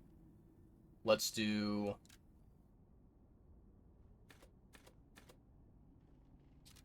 How much does this give? 1,500. So let's do this, and then let's do this. 29,400. I think that should be enough, chat.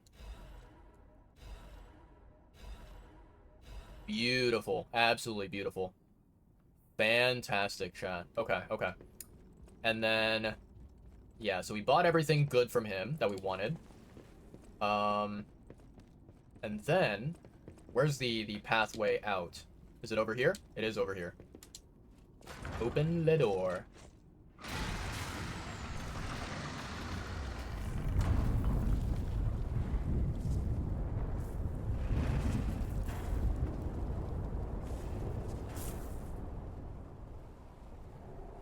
Absolutely crazy. Collapsing Krot.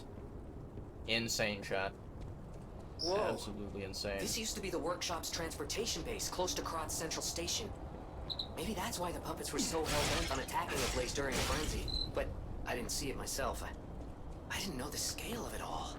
So let's add that earthquake to our list of strange and bizarre happenings in Krot and we'll keep moving.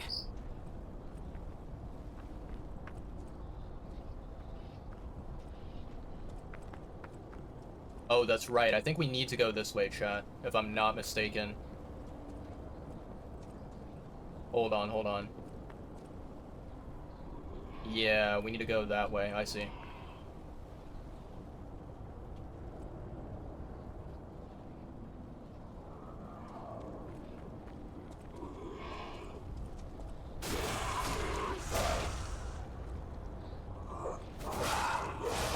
Bye-bye.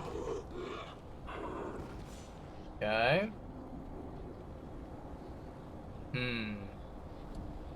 Let's see, let's see. I don't really want to waste any of my good throwables, chat, so let's go ahead and kill these guys one by one, shall we?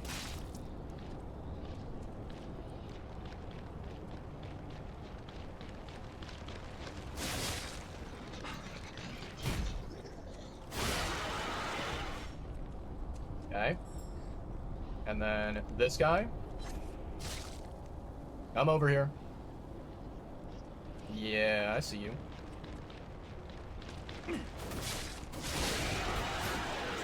Nicely done. Okay.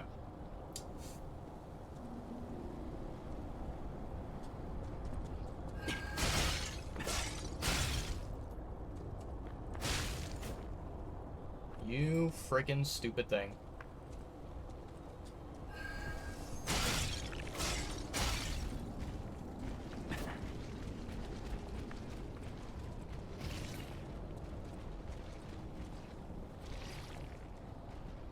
I think I need a reset, chat. Yeah, I probably need a reset if I want to get that butterfly.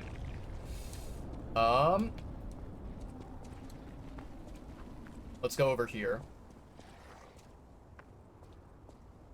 We don't want to aggro all of them, just one at a time if possible.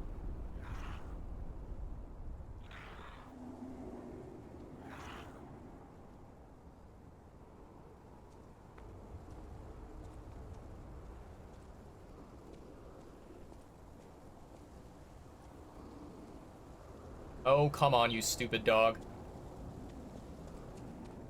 Ugh, these annoying creatures. I could use a sawtoothed wheel, I suppose. Like, it's not a horrible idea. But, if possible, I'd rather not.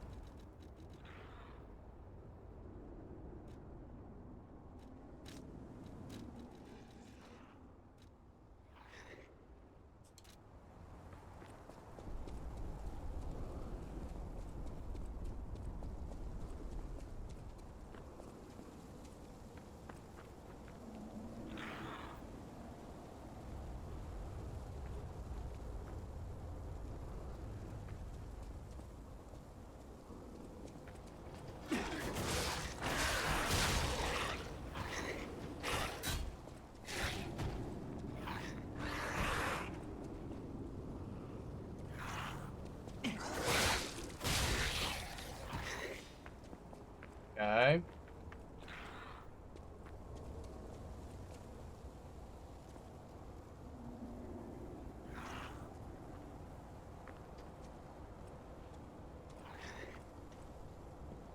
Should be able to slowly aggro him away from the crystals. That is the main goal here. Because those crystals are bad news for me. Come on. Get over here.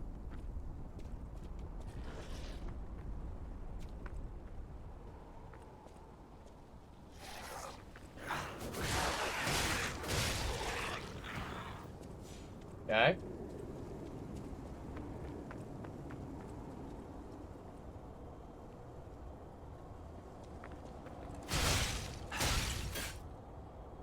Nicely done. Nicely done. Grab this item. Grab this item. And this item. Nice.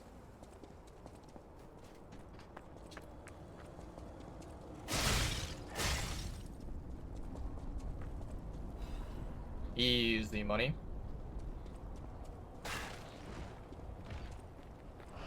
Why, hello there.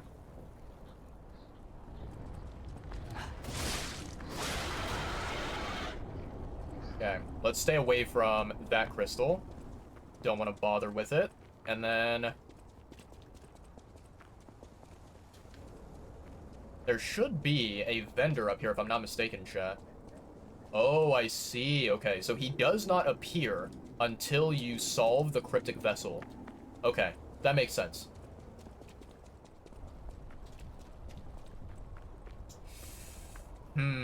I really do want to reset this area, but I want to unlock the shortcut even more than I want to reset the area. What's up, big boy?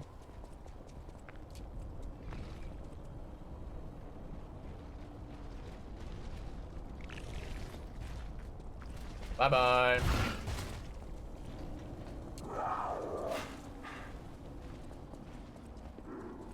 Okay.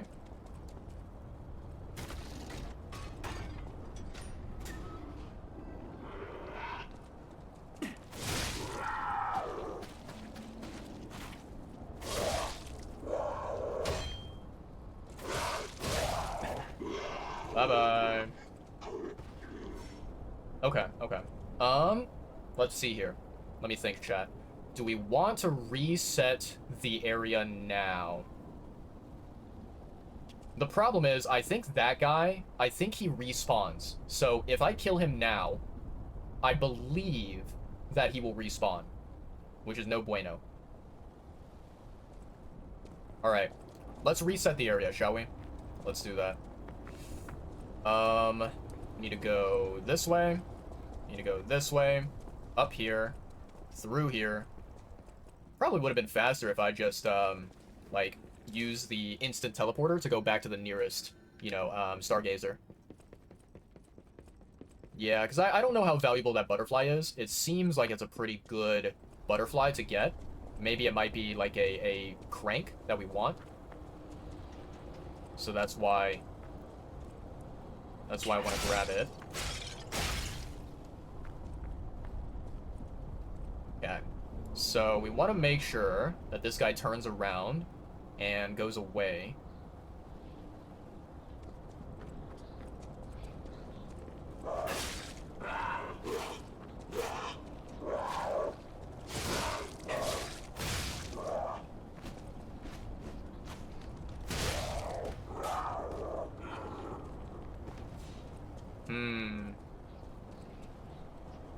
Okay, I think I have a plan, chat. It's not a wonderful plan, but it'll work.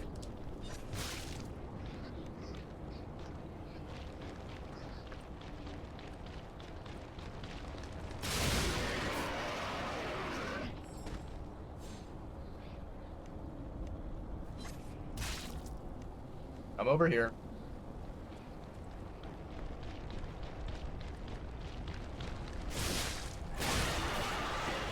Nicely done.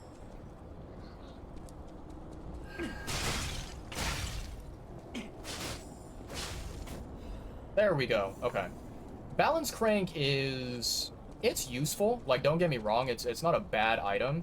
But I think compared to the other cranks that are, you know, available in the game, it's not that incredible, I would say.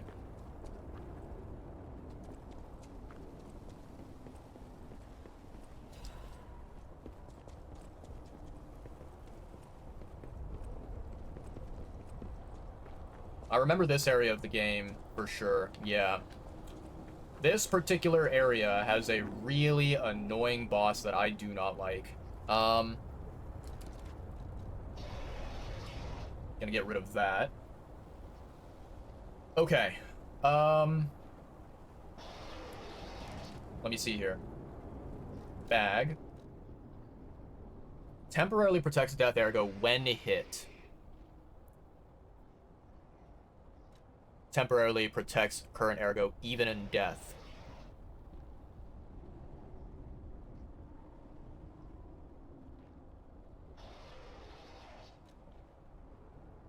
I don't know if I want to use it because I suppose I might be able to buy more. However, even if I am able to buy more, I would rather not spend my ergo on buying more of those items. I think there's even more valuable things to spend my ergo on. So I'm a little bit conflicted. A little bit.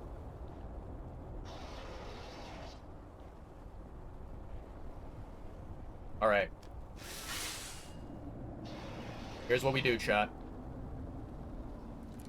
So, first of all, I'm gonna use one of these. Use that.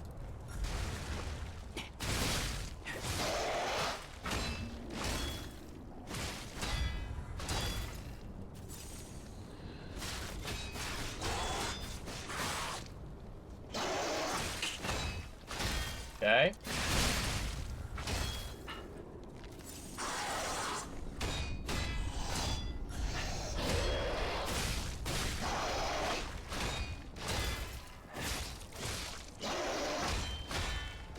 Okay.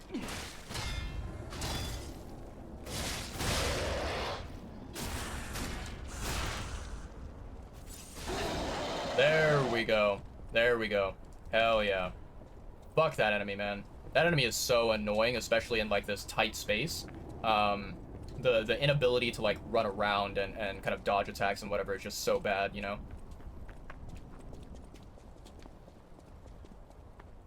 Okie dokie. Here we go, Chad. Brand new Stargazer.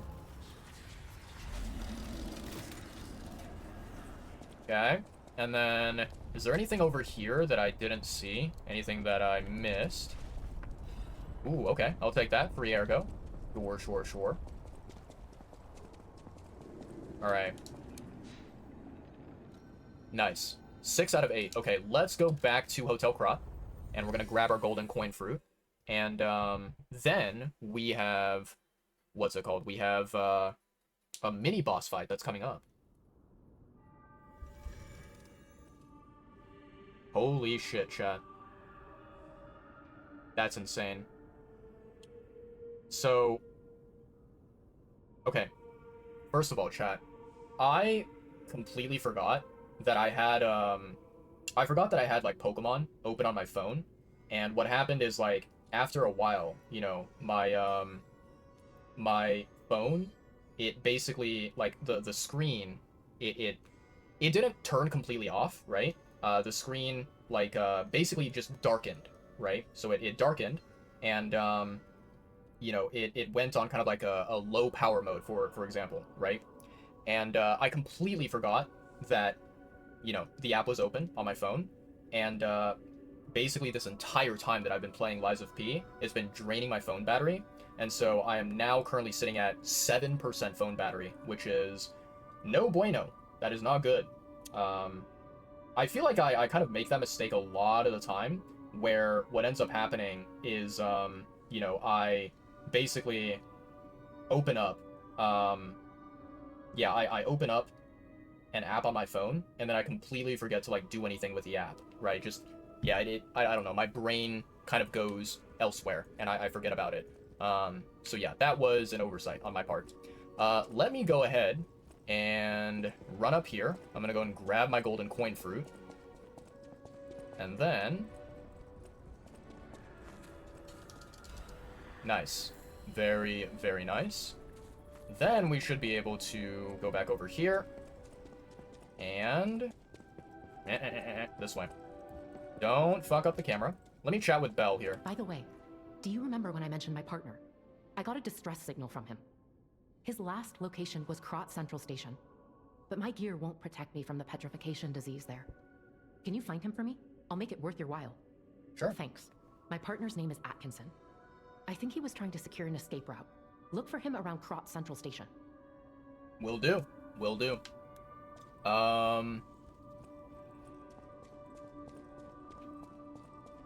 Okay, I'm not missing anything, am I? Let me very quickly, chat.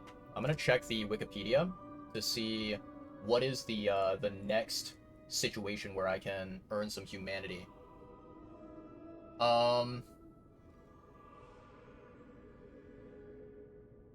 Oh, so it's when talking to Vanini. Okay. And this is, I believe... Maybe this is... Huh. Is this like, after we defeat the corrupted, Parade Master? Maybe? Or it could be like, even if maybe we go to the Relic of, Trismegistus, or Trimegistus, and we clear that area.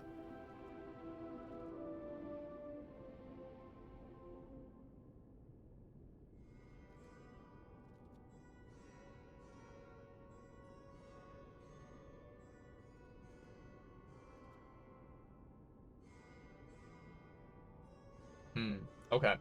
Chat, give me a very quick second here. I'm gonna step away from my desk, and I'm actually gonna go and plug in my phone, because my phone is at 5% battery right now. So give me one quick second.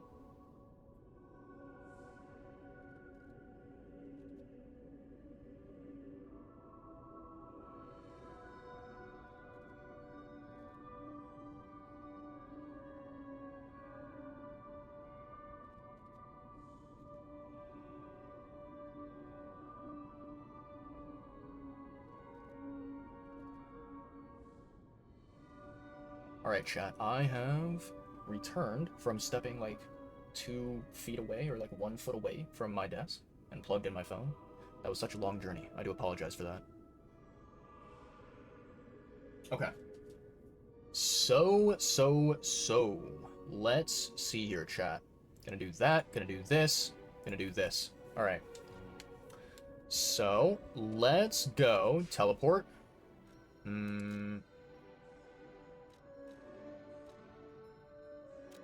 Let's go back here. We're gonna go and find Atkinson. Do this little favor for Belle, and we earn some humanity from this, which is really nice.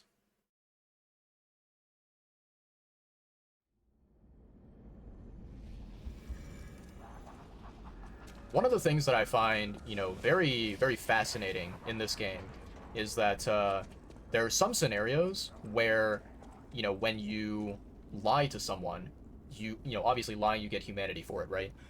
Certain situations, lying to someone is like it's like the morally right thing to do. And then in other situations, you're lying to them when you should be telling them the truth, which is interesting. Don't kill me. I'm a human. Just a soldier. Are you a stalker? Name's Atkinson. Crop militia. The suburbs are sealed off. There's no escape. Communications cut off too.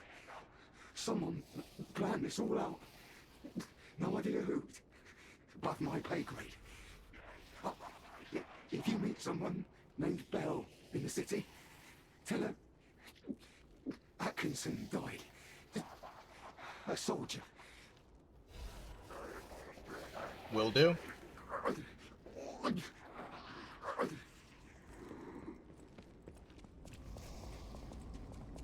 Poor Atkinson. He was a good man. He tried his best. Okay, so we're gonna go to Hotel Krot, and we're gonna inform Bell of the passing of Sir Atkinson, the soldier.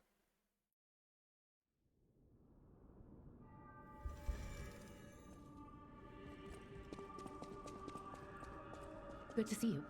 I was getting worried waiting this long. The situation here seems to be getting worse. Soldiers like me are blunt. So give it to me straight. Is my partner safe?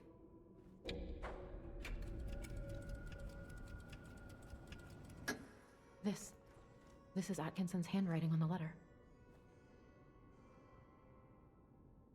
When we came to Krot, I never thought it would end like this. Sometimes you meet people who make you believe they'll always be with you. But a life can be snuffed out at any moment. I need to stay alive to notify others of his death. But it feels like something inside me has died as well. Anyway, I appreciate knowing what happened.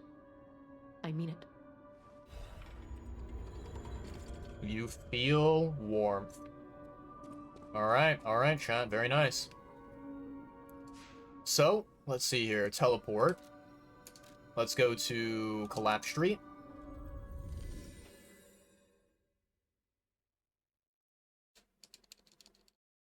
So far, chat, OBS is looking good. I don't see any error messages about the encoding.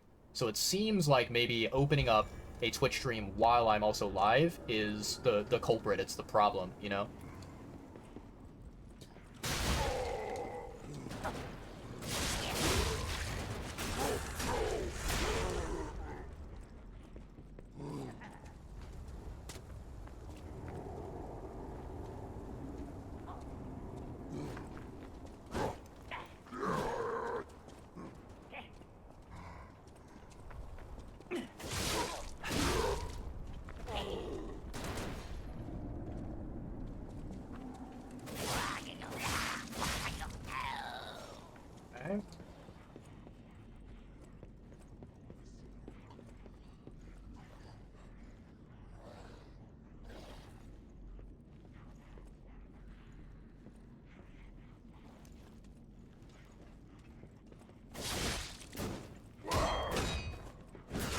Ow.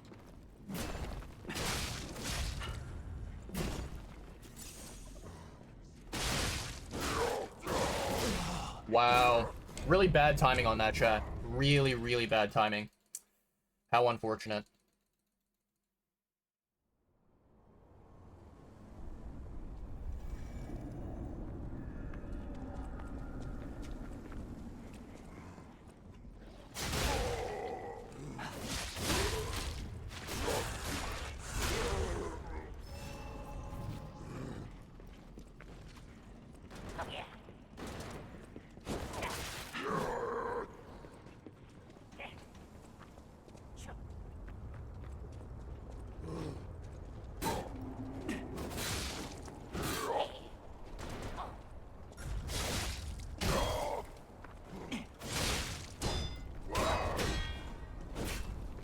Bye-bye.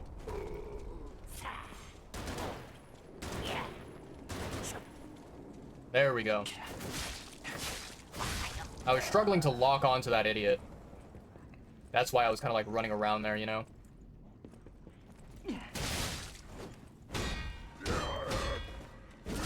That's annoying. Good.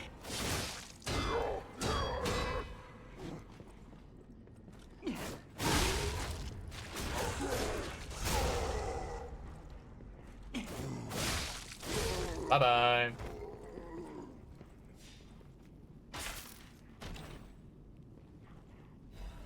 Ooh, +2 amulet? Okay, I like that, I like that.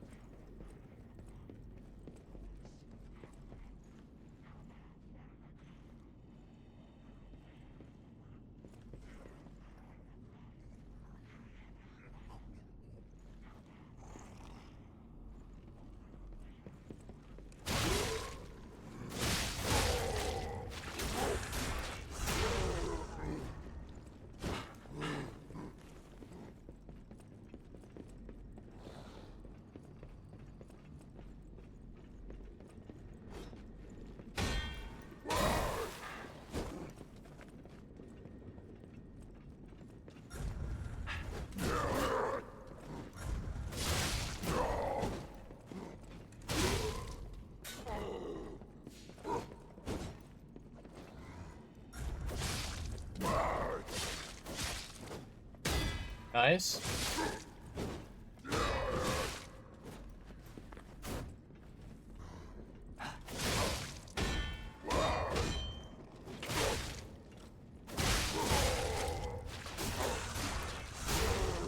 Eat shit. Alright, alright.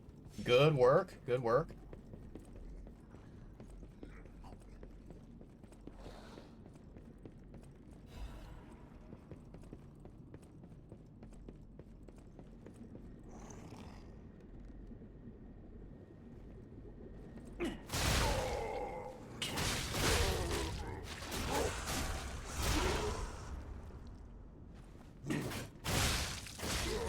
Bye-bye.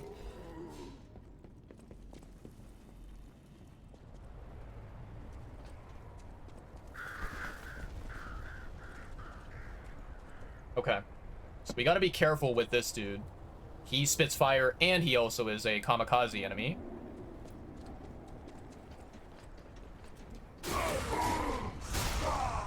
Nicely done.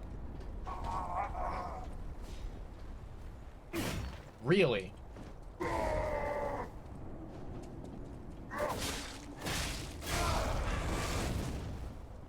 Okay. I cannot believe I fucking fell down and completely missed that enemy. What a clown move that was.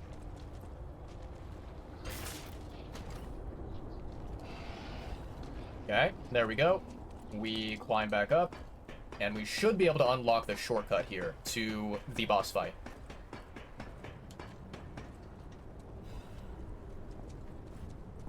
Okay. Moving, moving, moving.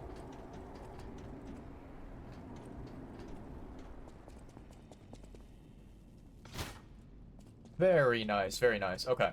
So, let's go down, chat. I'm gonna go ahead and rest. And we can then use the shortcut to get up to the boss fight. Let's see here. Level up. Level 52. Okay, okay. Let's see. Switch Legion arm. Let's do acid, I guess.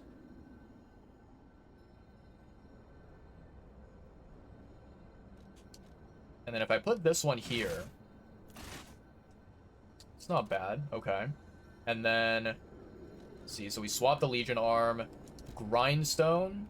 We're gonna put acid just in case. And then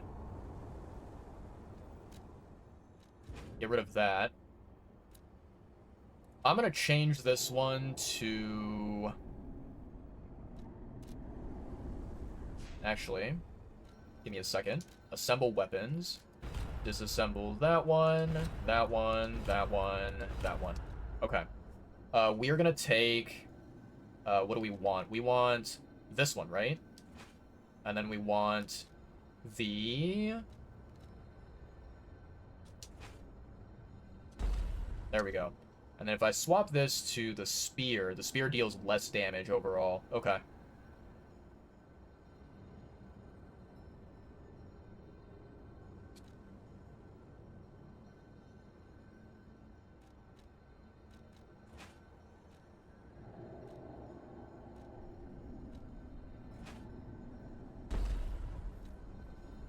Okay, there we go. We'll take those two just in case. And then, let's see, we'll go here.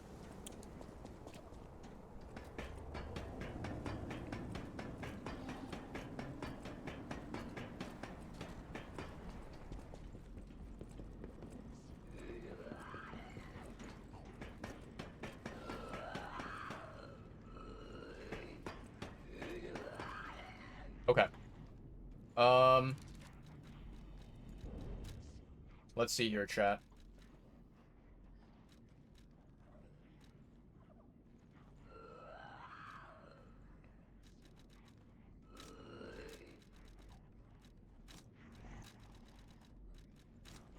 Okay. And then here, 105, 104, 107. We can do that. Yeah, that works.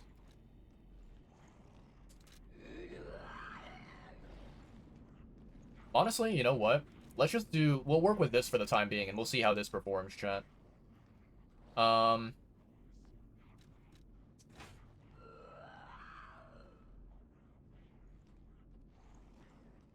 Okay, let's try this.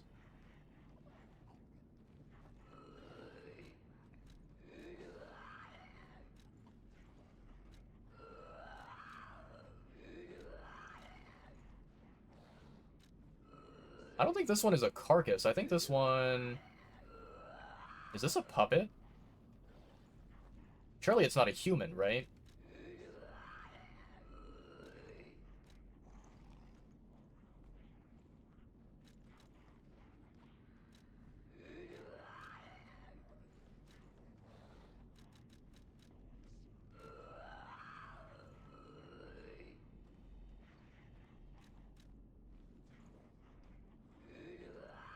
I'm gonna go with this one. Okay. Pierce, strike, slash. From shock, think this guy does disruption.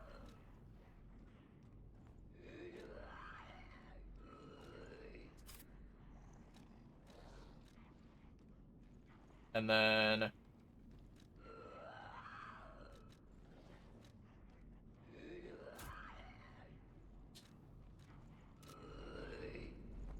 Everything looks good? I think everything looks good. Possibly.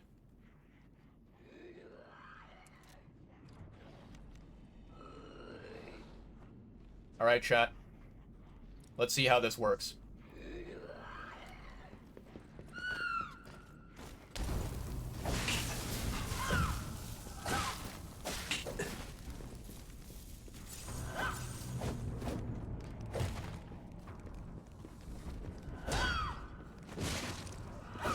Ooh, that's fast.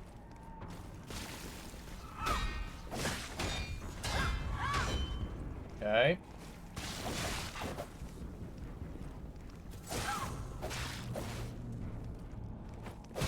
Okay, okay. Yeah, it's very, very difficult, chat, to place down the canisters and also simultaneously, like, block the attacks, because this boss is very, very quick with the attacks that it does, so the canisters are honestly useless, and yeah, I do not like them. I think that they are a waste of space, in my opinion.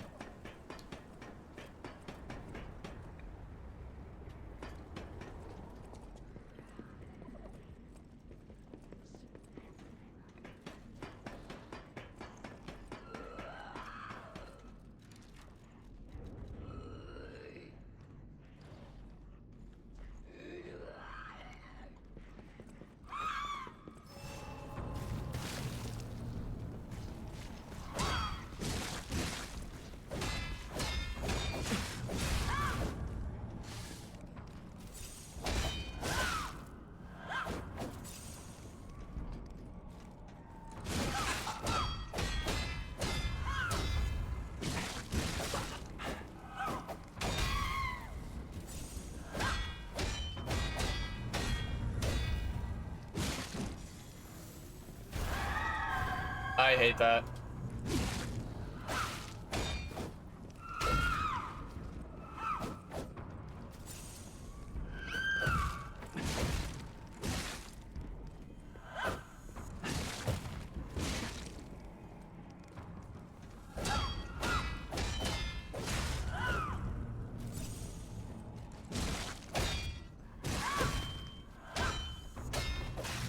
What?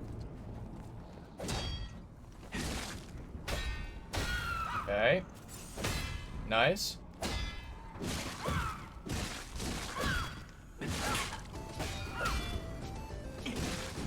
How does this happen? That's so annoying.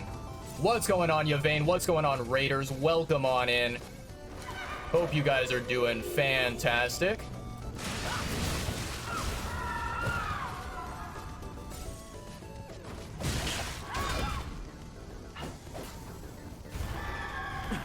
How is that hitting me from that far away? God damn, this annoying enemy.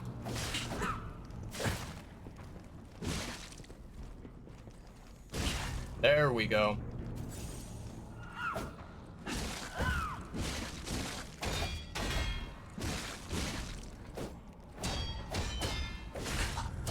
Nice, good block. Welcome on in, Raiders. Hope you all are doing well. You cheeky bastard. Okay. That's the thing I really hate about this weapon, is that, there we go.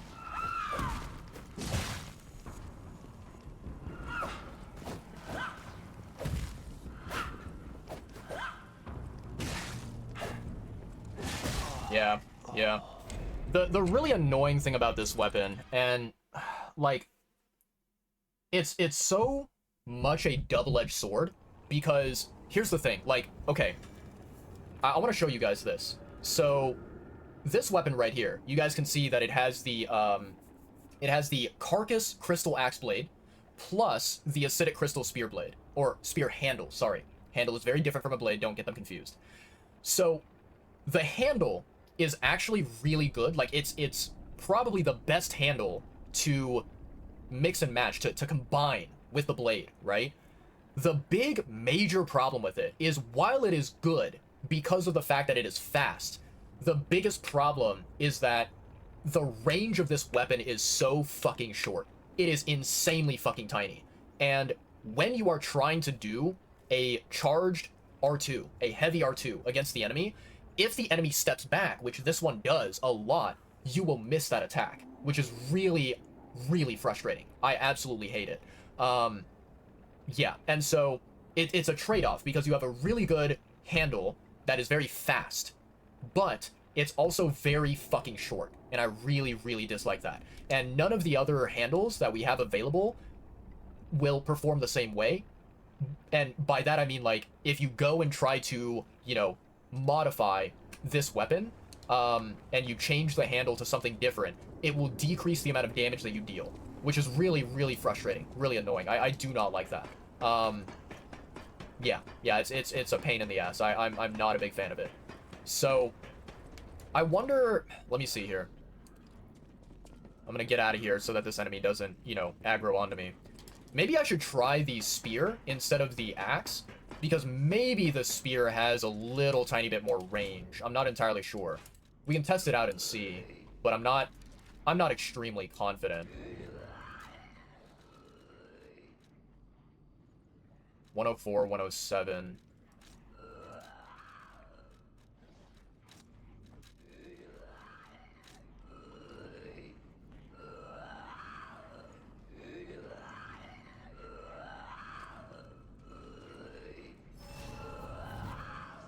All right, let's test this out. Let's see how this does.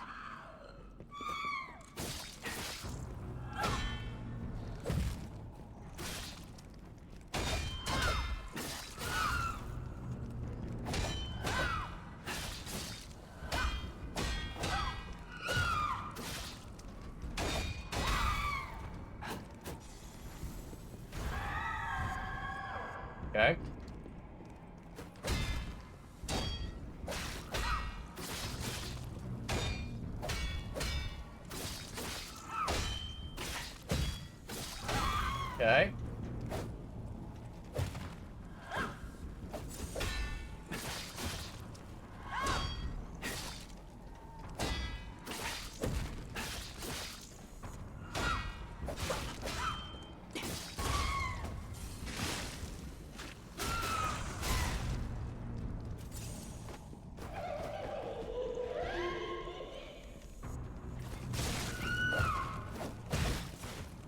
Really annoying.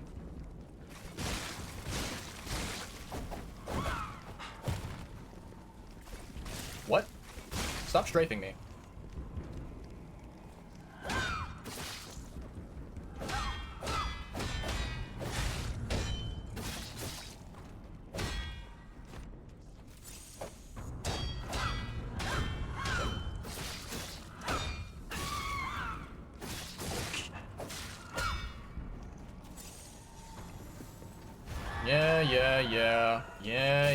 Yeah. Scream all you want.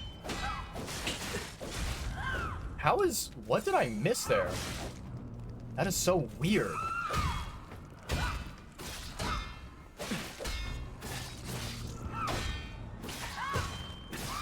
Okay.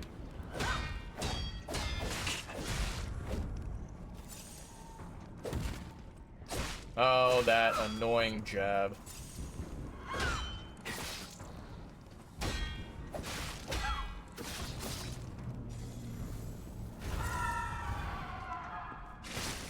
Come on.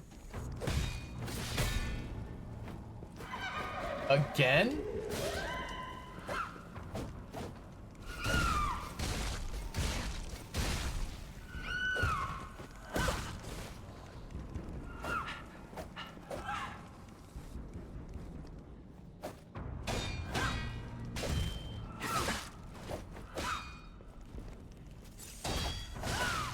Wow, the timing was so bad for that. Come on.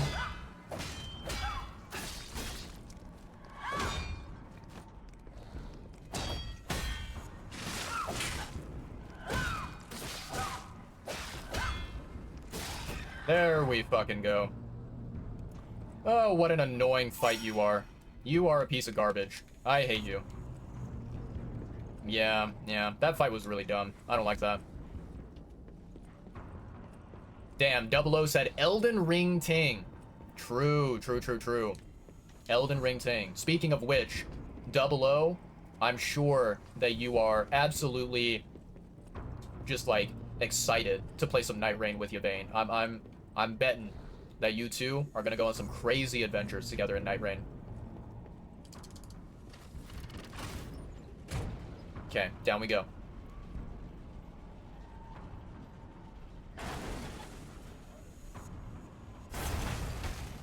Oh, that's not good.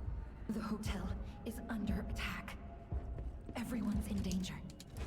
Head to the hotel and hurry. Yes, man. Communication through Ergo. An interesting parlor trick. Quite the performance, Puppet of Geppetto. But your lies will be useless in the new world. The world of truth. But you are worth studying in the meantime. This guy yaps too What much. could it be? Come on, pal. No time to lose. Yeah, I did not need your input, Gemini.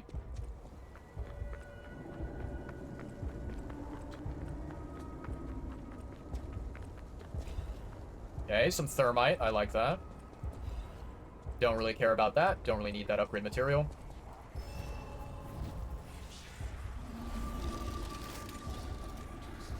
Alright. The Stargazer isn't transmitting, and I'm not sure why. Ah, this was a bust, pal. Let's get back to the hotel, quickly. You know, walking works. Let's walk. Okay, level up. Level 54. I like that. Legion Arm. Let me see here. Flamberge. I think I'll take that. Grindstone. Lame. Yes, please. Wishstone. Okay.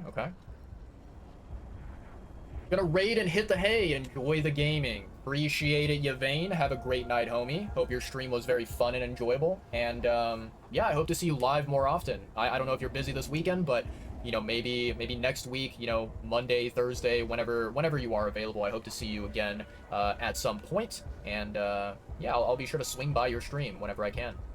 Have a great night, homie. Okie dokie.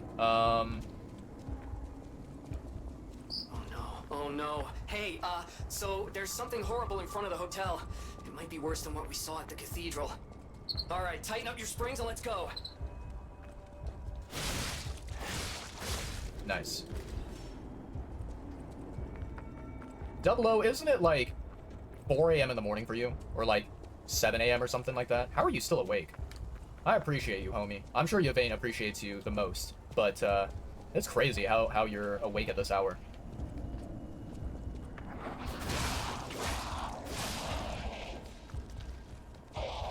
No, you don't. Get out of here, you bum.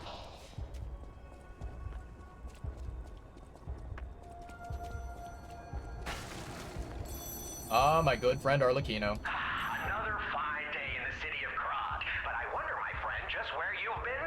Ah. The king thinks this riddle might be quite a closer. It's all about seeing past the tip of your nose, sir. Observation. It's about observation. Just listen, kid. This one should be easy. You've seen enough of it. If your answer is wrong now, you're not going to love it.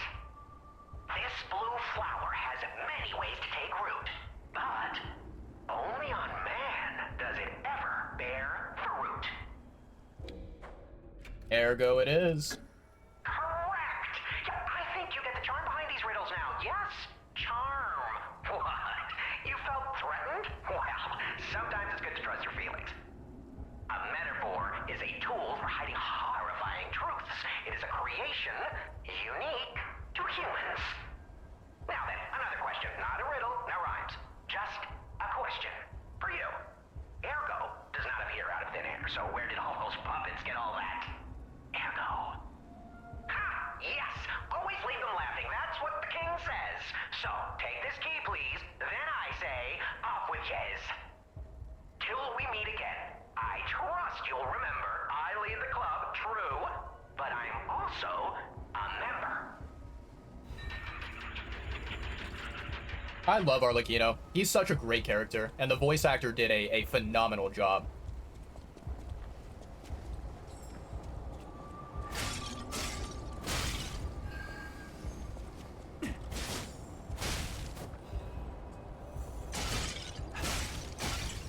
Okay.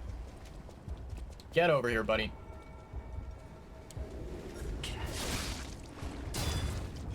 That's an annoying attack.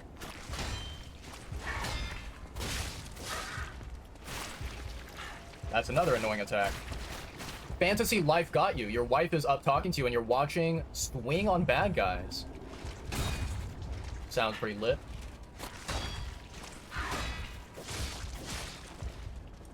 I can respect that. Nice.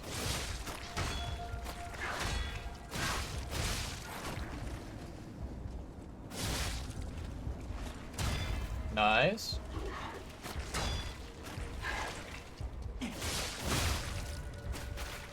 No, you don't. There you go. Cut in half, baby. That was pretty fucking sick. Your mind ain't thinking about sleep? That's very fair, yeah. I feel like, you know, at least in my opinion, it's very difficult to, at nighttime, to get my brain to quiet down. I have this, some might call it a problem, where I find it difficult to fall asleep quickly. It takes me quite a while, and I kind of have to force myself to fall asleep. Otherwise, I'll be kind of just laying in my bed, thinking about random things that don't really matter, or I'll be like browsing on my phone or something like that, you know? Probably just a problem that is, you know, exclusive to younger people that, you know, are kind of obsessed with technology and whatever. But, yeah, it's not very fun. Alright. Let me check here, because I do have one of the cryptic vessels. Ooh, I do have it. Okay, okay.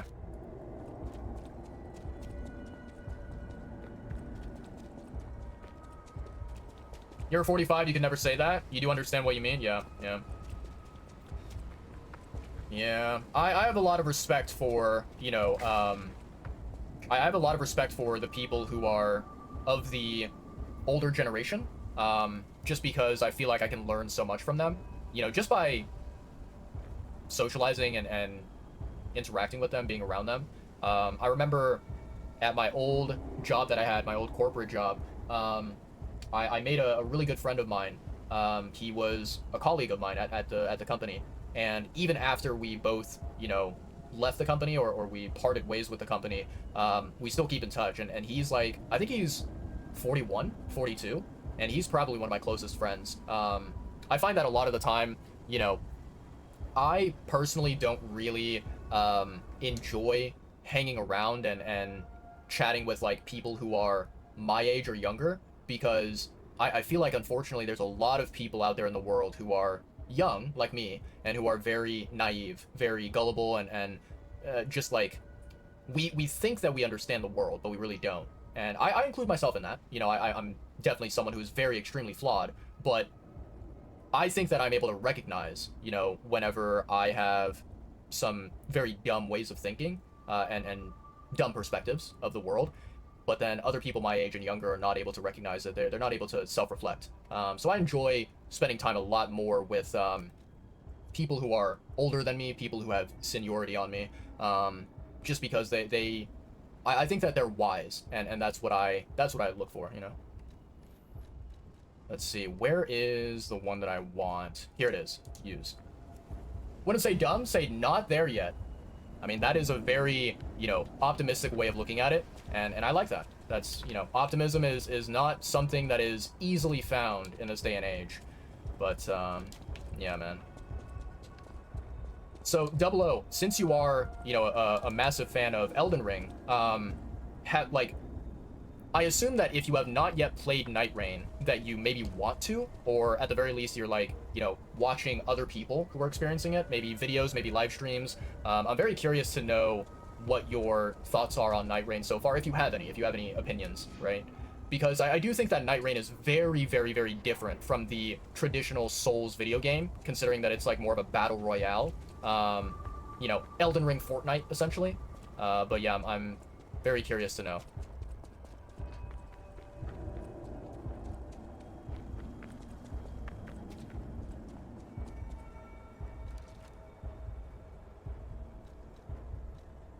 Okay, what items do I want here? I don't think acid is going to be useful, so I'll keep that one away. Maybe I'll just take fire and electric, and then... I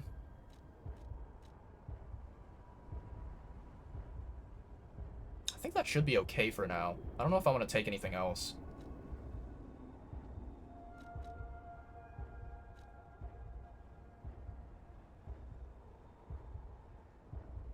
I think I did okay. Yeah. I mean, 101, 102, 103.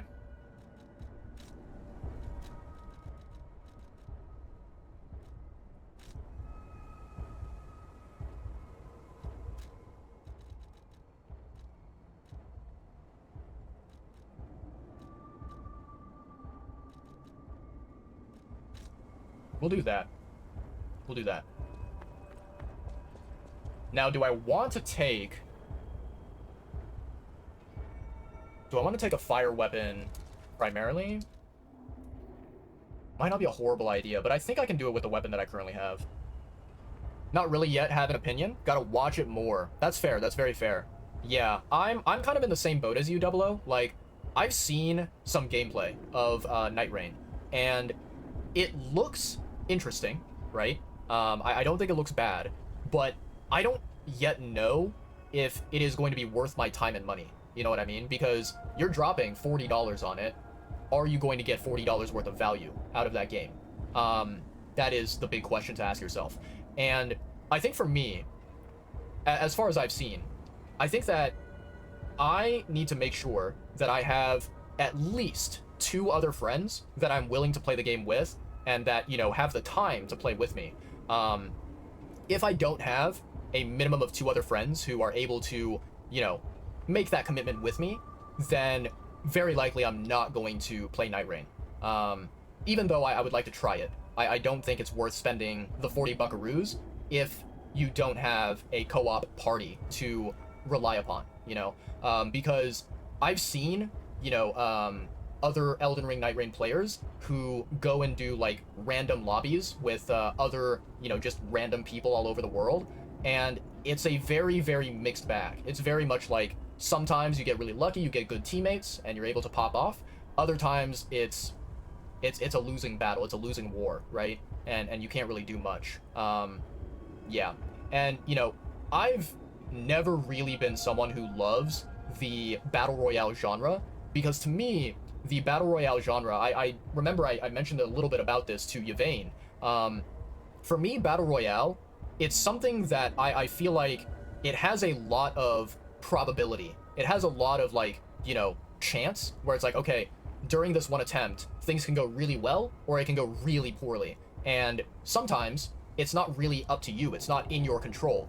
Whereas, you know, when you look at the regular, you know, just plain old simple Elden Ring, in Elden Ring, you are able to control your, you know, progress, your performance in the game to a very, very specific degree. And you can like, you know, I'm kind of overemphasizing this, like I'm probably over exaggerating a little bit, but I would say like in Elden Ring, it is technically possible to kind of, you know, guarantee a victory, guarantee that you win against a boss, right? Whereas in Night Rain, it feels a lot more of a gamble. It feels very much like, you know, there's a chance that you could win, there's also a very equal chance that you could lose, and it's not always up to you. It's not always your power, your authority to decide whether that is the case or not. So that's kind of like the tricky thing about Night Rain, about, you know, whether it is a game worthy of playing or not, at least from my perspective. But I know that other people, like for example, I have a friend of mine. He is a Japanese American, and you know, I remember whenever I first met him, we kind of like started chatting with each other, and we realized that both of us really enjoy Souls games. And he loves Elden Ring. What he would do is, like in the past, he would live stream on YouTube, and he would play Elden Ring, do co-op with his friends. And I think they were using like the seamless co-op mode or something like that. And you know, he would, yeah, just like any opportunity that he could get, he would play Elden Ring and you know, just enjoy the game, hanging out with his friends, going through the world. And you know, I think, I don't know if he's on right now. He might not be, because it's 3 a.m. in the morning. I could be wrong. But earlier, this past night, I saw him live on YouTube again, and he was playing Night Rain for the second day in a row. The last time he played Night Rain, I think he streamed for like 10 or 11 hours minimum playing Night Rain with random people, with sometimes maybe his friends.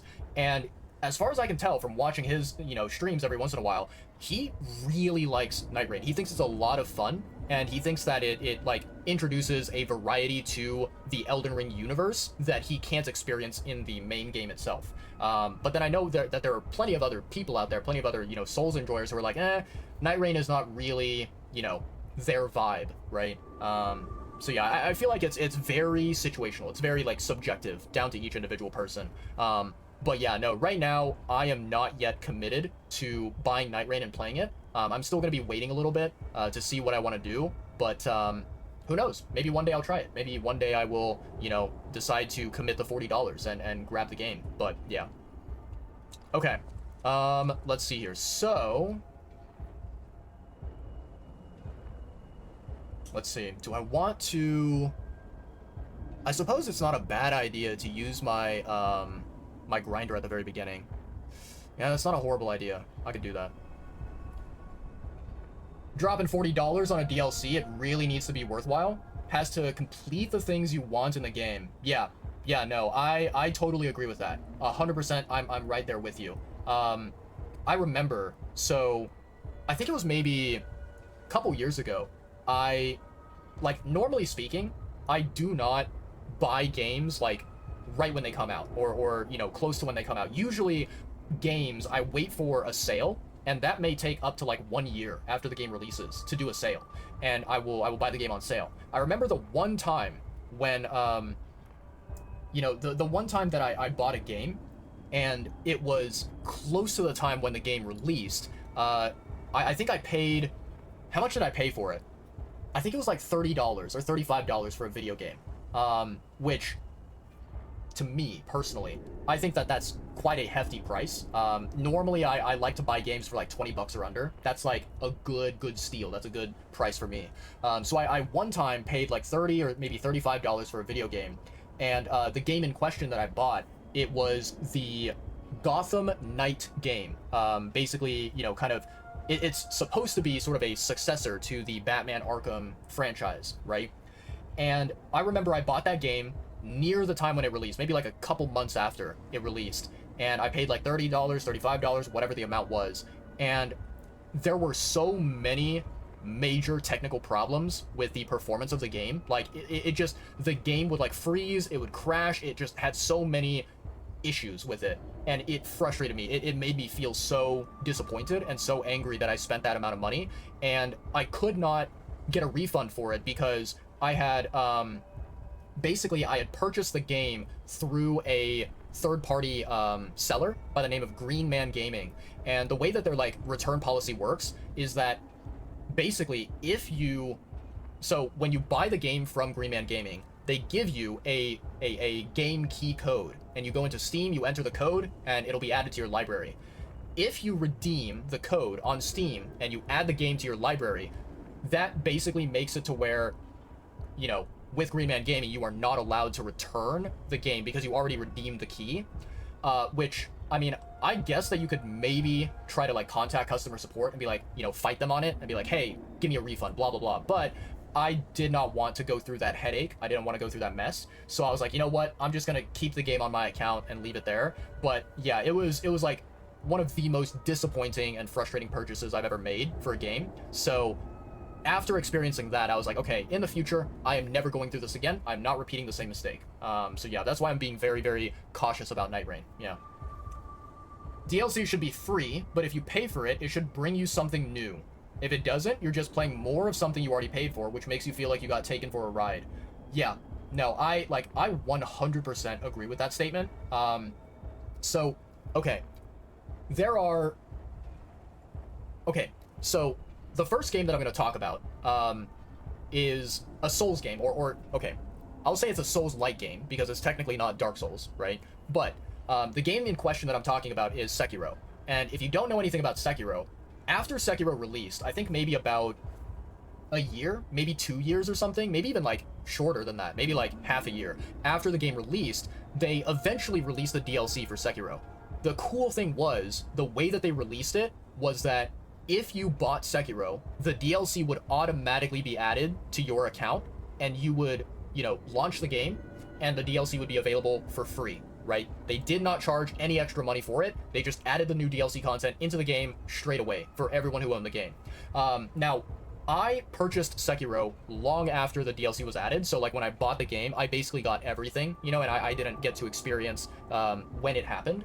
But that, to me, is an example of how games should work, because, in my opinion, Sekiro is my #1 favorite video game of all time, and I think that it is absolutely beautiful of an experience. Yeah, so not only is it just like an amazing game in terms of gameplay quality, but also the DLC that they added was completely free. That just makes the game even more worthwhile, even more special to me. And then I think the only time that I have ever purchased a DLC for a video game was for Elden Ring, Shadow of the Erdtree, and I think I bought the DLC for like maybe $35, maybe $40 at most. Like basically I got like maybe a 10% discount or maybe a 15% discount or whatever, but I bought the DLC, and yeah, let me tell you something, Shadow of the Erdtree is so worth the money. It is absolutely 100% value for what you're paying for. And I can't really say the same thing about other games, other DLCs that exist out there, right? It's very situational, it's very subjective. So yeah. That's why, like, with Night Rain, you know, so maybe to you, 00, Night Rain kind of feels like a DLC because it's part of the Elden Ring universe, but technically speaking, the way that the game is, like, marketed, the way that it is being sold to customers is that it's not a DLC, it's kind of like its own separate game, right? It's its own entity. And, you know, I feel like I'm more inclined to buy games that are, you know, standalone games rather than a DLC. But even still with Night Rain, I'm not immediately, you know, jumping at the opportunity to buy it and to play it, just because I'm still very, very cautiously skeptical when it comes to video games. I do not want to waste money. You know, I don't want to buy the game, play it for, you know, 3, 4, 5 hours and be like, yeah, this sucks, you know, and I won't be able to return it, you know. So yeah. But anywho, I'm gonna jump into this boss fight. I think that's enough yapping for now. And yeah, we're gonna see how well this does.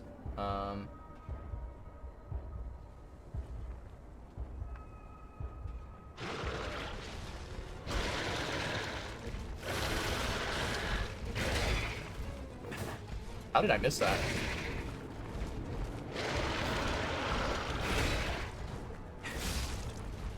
Ow, that hurt.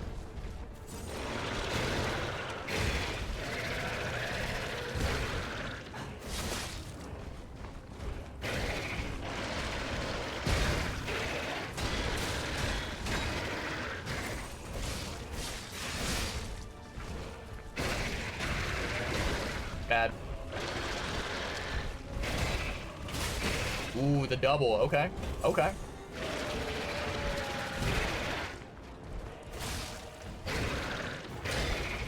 Okay, good block.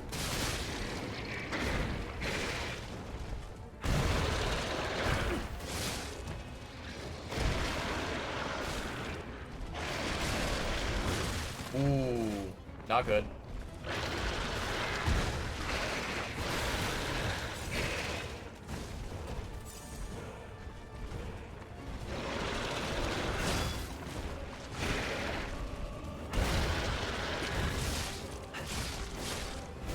Oh, the grab. Yeah, you dirty motherfucker.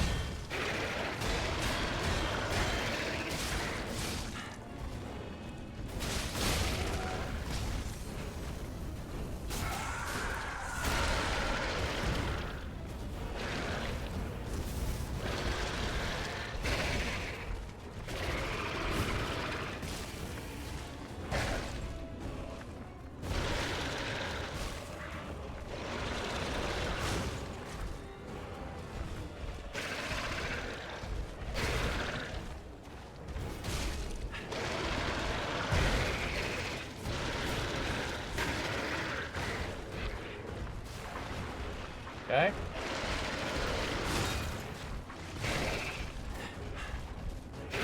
No, you don't. You're not grabbing me again.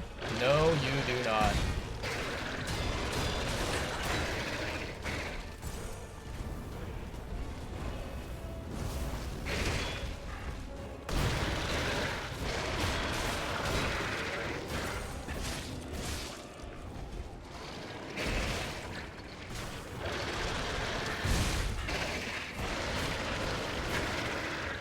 Okay.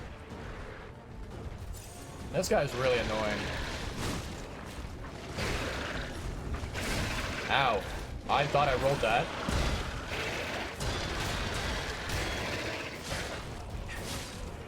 Okay.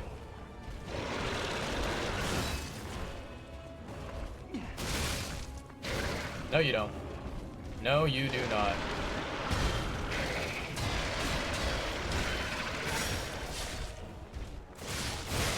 There we go, chat. Easy win. Easy win. Hell yeah, baby. +1 quartz. I like that. I like that a lot. Give me that quartz, baby. Let's see. Never really buy games when they come out. You wait a while so you can watch everyone play it and see that it works and it's worth your time. Gotta see it on Twitch or on YouTube. That is the way to do it. 100% So what's double happening O. now? Let's get back to the hotel and our friends. Shut up, Gemini. You talk too much. Yeah, no, that is absolutely the right way to do it. You gotta be smart with your money, you know? Yeah, like, I remember, so, I have a very dear friend of mine by the name of One Cup of Water. Amazing human being. I love him to death. And I messaged him, and I was like, yo, dude, what's your plan for Night Rain? And he was like, oh, I'm gonna grab it immediately. And I was like, okay, that's dope. That's fucking awesome. And I was like, you know, let me know how it goes, right? I'll be watching videos and whatnot to see how Night Rain plays. And I messaged another one of my friends who is also, you know, an Elden Ring player, he's not really like a Souls lover, but he has played Souls games and he does like them. So I messaged him and I was like, yeah, what's your plan? And, you know, he basically said, I think I'm going to wait at least a week to see how Night Rain goes, and then he's going to make a decision, which I think is very, very good. And so I think I'm basically going to be kind of doing the same thing as friend number 2, by the name of Sunday. Sunday, you know, he was like, yeah, I'm going to wait a little bit. I'm not going to buy it immediately. And I was like, okay, you know what? I respect that. That's a smart choice. I will probably, you know, do the same thing as you. So, yeah. I definitely think that is the optimal strategy, right?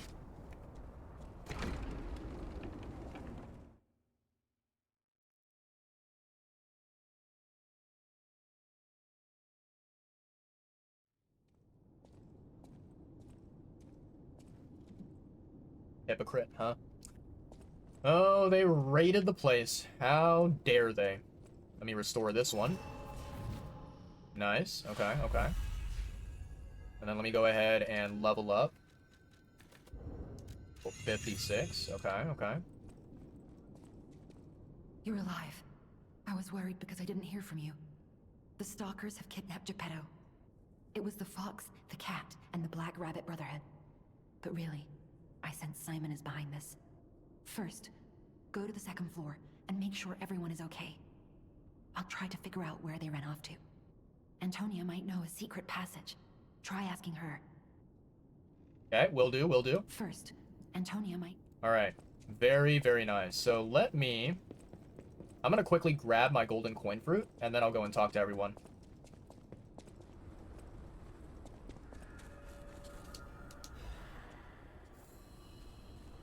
Okay. Let's go over here and make sure that I have enough. Mr. Stalker, it's you. I thought it was the intruders again. It's a relief you're safe. I was helpless, hiding the entire time. This is my first time coming back out. Sure it was. You surprised me, but make no mistake. You're always welcome here, Mr. Stalker. Let me know if there's anything you need. Stalker, please. I feel like, Giangio, there's just something a little bit too suspicious about him, you know? A little bit too sus. Let me see here. Think I need to buy... Maybe I buy 2 of them? 75? Yeah, that sounds about right. 75 seems to be good. Okay. Alright. And then, let's go back this way. Casual Elden Ring players won't buy it too quickly. Yeah, I do think that is, you know, a very fair perspective, for sure. Absolutely, yeah. And I don't blame them. I think that they're probably doing the right thing, being a little bit skeptical, right? Who's there? I'll never open this door. You might as well give up. Oh, it's you. Is it safe out there? Give me a sec. Okay, come in. Nice.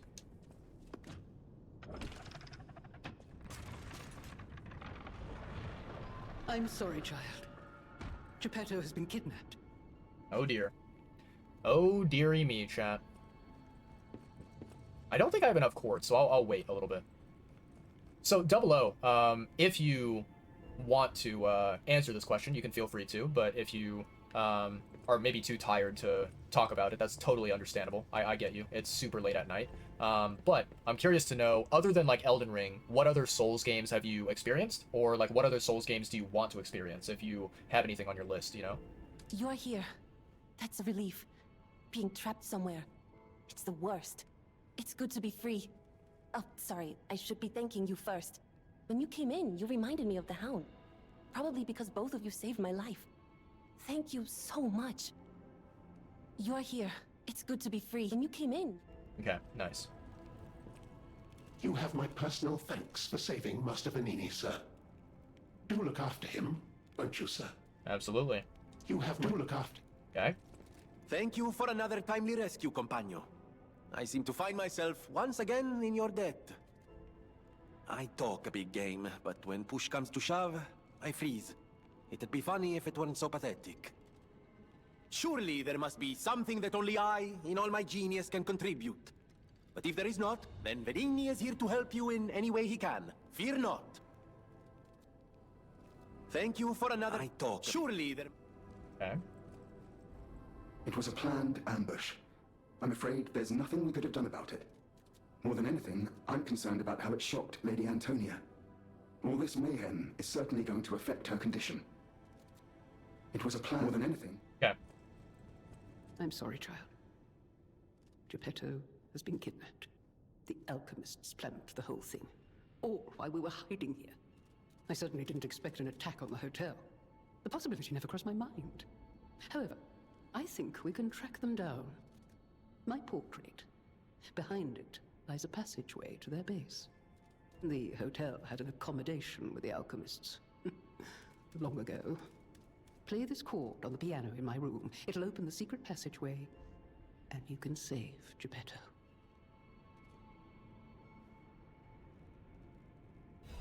Oh, nice. Hell yeah. Oh, all the NPCs left the room. Ooh, okay. I probably should have spoken to Belle, but let's go down here and see if we can chat with her. Where did Belle go? Oh, Belle. Oh, there she is. I never imagined the stalkers would dare attack the hotel. What's going on? We were betrayed. Strange. It feels like a portion of my memory has been cut away from me. It hurts so much. It's not like a real wound, but still. Okay. Strange. It hurts so. Very nice. All right. So we rested. We grabbed the fruit. We leveled up. Is there anything else that I want to do? Thinking. Anything that's important? I think that's basically it, chat. Yeah. So what we can do is we can play the piano and we can open up the passageway, and then after that, I think we'll pause the game there. Souls games you've played were 1 and 2. Elden Ring you love not for it being in the genre, more so you enjoy the fact that it's open world. You're not put on a track you have to follow. That is very, very true. I like that a lot about Elden Ring. You know, the flexibility, the, freedom that you have, right? It just feels very refreshing, you know? And if you get stuck in an area of Elden Ring, you can just go and explore a completely different area, right? You're not stuck slamming your head against the wall. So I totally get that. I'm very curious to know what you thought about Dark Souls 1 and Dark Souls 2, because I'll go ahead and give you my opinion in case you are curious, right? So I've played a couple of different, I will say, Souls and Souls-like games, right? So I've played Dark Souls 1, I've played Dark Souls 3, I've played Elden Ring, of course, I've played Sekiro, and this one right here that I'm currently playing, Lies of P, it is not a Souls game, but it is a Souls-like game. It is very heavily influenced and inspired by Souls. So those are like the games that I've experienced, and what I can tell you, without a doubt, so, obviously, I've never played Dark Souls 2. However, I've seen, other people play it. I've seen gameplay footage and whatever, and I know enough about the game to have a personal opinion about it, right? So, for me, Dark Souls 1, by far, is the worst Souls game I have ever played in my entire history of living. I'm a certified Dark Souls 1 hater. Dark Souls 2... I don't think it's fair for me to say, oh, it's a good game or a bad game, but what I will say is that, knowing my experience with Dark Souls 1, I do not think that I will like Dark Souls 2. I think that Dark Souls 2 does improve upon Dark Souls 1 in certain, aspects, but I think that if I were to try to play Dark Souls 2, I would probably really, really hate, the experience overall. Because, yeah, Dark Souls 1, it was miserable for me. I did not have a fun time with that game. I thought it was just really, really bad quality. I think that, when Dark Souls 1 came out, when it first released, it was probably peak. It was probably, some of the best video gaming experience that you could ever obtain. But I think that it has not stood the test of time. I think that as time has gone on, the quality of Dark Souls 1, it's not the same as everyone remembers. And I think that a lot of people who love Dark Souls 1 as their #1 favorite Souls game ever, those people are just clouded by nostalgia. And they are wearing the rose-tinted glasses, So yeah. Don't think Dark Souls 1 anyone had a good time. For what it was at the time, it was good. Yeah. Yeah. I think, like, when it first came out, right, and it was like a brand new Souls video game experience, it was the best that was available, and you could not find another game out there that could surpass Dark Souls 1, in terms of, like, if you're looking for that, you know, dark fantasy, punishing experience that feels rewarding, right? But yeah, in especially now in 2025, looking back, I'm just like, no, there's no way that Dark Souls 1 is good. It's not. Absolutely, it's crazy that, like, there are still people in this, you know, year, in this day and age, that they defend the game so much. You know, they will argue on the internet about it with you. But yeah. What I will say, so okay, here's the thing about Elden Ring, because you mentioned the fact that, you know, you really appreciate the sort of the open world aspect of Elden Ring, right? I will say, like, that open world aspect, it is the #1 reason to play Elden Ring. I think that anyone out there, if I were to recommend Elden Ring and be like, hey, play this game, that is one of the biggest selling points, right? And I really appreciate it. I really think that is something which benefits Elden Ring, and it is a really cool feature. That being said, right, to play a little bit of devil's advocate, I think that there are times when I play a video game, and I really appreciate the linear pathway of the video game. I appreciate that there's a beginning, a middle, and an end, where it's like, you know, you can travel and progress through a game without feeling like, oh my god, I'm lost, I have no idea what to do, I have no idea where to go, I you know, feel overwhelmingly, just like, not like you're having fun, right? I think that, you know, linear games do have their strengths as well. And sometimes I like a game where I know that I'm going the right direction, I know that I'm taking the right path, and I know that I'm going to eventually reach an end point of the game where I can experience it, and then I can look back and reflect upon my experiences and what areas I liked, what areas I didn't like, right? So I do appreciate both types of games. I think that there is pros and cons to each. But I think that, like, I would say, if Elden Ring was made into a linear game and it had none of that, you know, open world map freedom, I don't think it would be as popular, as insanely loved as it is. Because I think that Elden Ring, from the Souls universe, was like the first of its kind being open world, you know, and that is incredible. That is something that I love the game for, 100%. It's very interesting. I feel like the ironic thing is, let's say, you know, hypothetically, you spend like 500 hours or 1,000 hours playing Elden Ring. It's interesting that you get to that point and, you know, you start having this feeling where, like, man, I kind of want to go and play a linear game.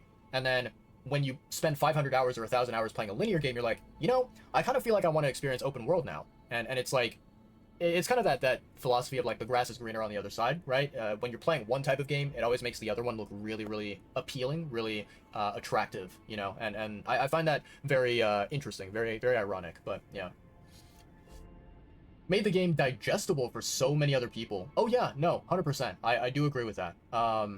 Yeah, like, I think that any time that a person out there, right, is sitting and they're thinking to themselves, I've never played a Souls game. What do I, like, if I were to, you know, dip my toes into that genre, what would I do? I would absolutely be like, start with Elden Ring. Elden Ring is the gateway game in Souls games, right? And I think that allowing someone to experience Elden Ring as their first game, it will easily, you know, be able to tell them, like, okay, did they awaken their love for Souls games, or do they truly not like Souls games? Yeah, because, like, you know, I don't know if you've ever talked with him, Double O, but there is a chatter, a viewer of Yvain, I believe. His name is, on Twitch, his username is Serp. I think it's like Serpdio, Serpdio. Serp is a really cool guy, and I was chatting with him one time, and, you know, he was telling me that he's never played a Souls game, you know, he's never really gotten into the genre, and he explained to me, like, what his types of games are that he likes to play, and how he likes to play those games whenever there's combat. And I told him, I was like, listen, dude, if you want a Souls game with the freedom to play the game in the way that you want to, go and try Elden Ring. Like just do it. because it's worth it. You know, I was like talking to him, and he has a very like hyper specific way that he plays games, where I think he mentioned that he likes to play long range, and like, you know, usually when there's games that give you long range weaponry, he either chooses, you know, a gun if there's guns available, or he chooses bow and arrow, right? And I was like, yeah, you could easily play bow and arrow in Elden Ring, and you can easily make it very, very powerful, right? When you compare it to other Souls games out there, the Dark Souls trilogy and whatever, bow and arrow is not really that viable compared to Elden Ring. And then, you know, I think the only other game where a long-range weapon exists is probably Bloodborne. But the thing is with Bloodborne, the long-range weaponry is not kind of like a main weapon that you can really, you know, you can't really play through the entire game only using long-range weaponry unless you want to suffer, unless you're like some kind of godly Bloodborne player who, you know, is able to kill all the enemies in very creative ways, right? But if you're just a casual player, like, I do think that Elden Ring was the way to go. And so I told Serp, I was like, yeah, go and try Elden Ring. I think, honestly, if he tried Elden Ring, he would not be disappointed. He would not feel like he wasted money. But that's just my, you know, opinion that I shared with him. That was my recommendation. So yeah. Introduce others who enjoy open world aspect, allows you to do different things over and over in terms of which path or how to beat it. Yeah, 100%. Absolutely 100%. I agree with that. Yeah. You know, you have, not only do you have like so many different choices of weapons, of sorceries, of incantations and whatever, but you also have, you know, like, you have the ability to go to, is it Renala? I think it's Renala. Yeah, Renala in the Lucaria Academy, and you can respec your character. You can literally change your build to be something completely different, and then experience the game in a completely different fashion. And it's so, you know, absolutely insanely cool that they give you those options, those abilities, rather than just being like, oh, well, you chose this character on your first playthrough, and you chose, you know, this weapon, this armor set, whatever, you're stuck with that forever throughout the entire game. Yeah, Elden Ring is it's so good. It's so good. Yeah, I think one of my only regrets that I have for Elden Ring is that for the base game of Elden Ring, whenever it came out, unfortunately I kind of spoiled some stuff for myself. Like, I was watching live streamers, and I was watching like YouTubers who were kind of experiencing the game, and so yeah, like, I saw some of the game content, and you know, I did not go into the base game completely blind. I think if I could go back in time and change something, I would probably change that. However, even though I did partially spoil some content for myself, that didn't really matter, because, like, even still, my Elden Ring playthrough experience was extremely memorable. Like, it was a gaming experience that I will never, you know, completely erase from my mind. It will absolutely always be around. But yeah. Alright, let me see here. I'm gonna grab this item really quickly, and then let me check my bag. We have 3 quartz. I think I probably want to save up and get 1 more quartz. Yeah, I don't think I want to spend the 3 quartz right away. Okay.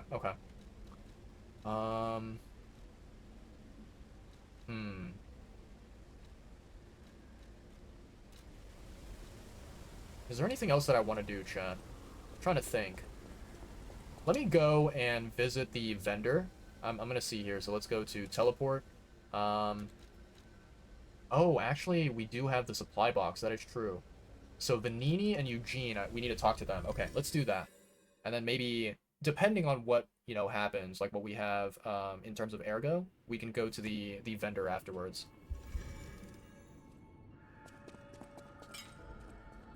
Is it Polandina, maybe? It was a planned ambush. More than anything, no matter what they're serving her, welcome to... Add shop goods. There we go. This is a supply box, officially approved by the city of Krab. I shall open it and add it to the hotel shop. Many thanks, good sir. No matter what, serving her, welcome to... Okay, what do we want to buy? 5,000 left.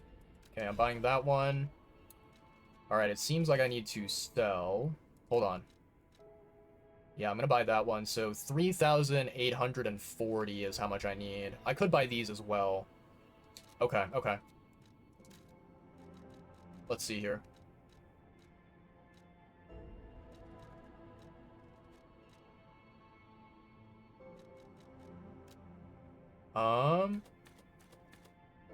10,000 maybe? Is that enough? Purchase. Buy that one. Buy this one.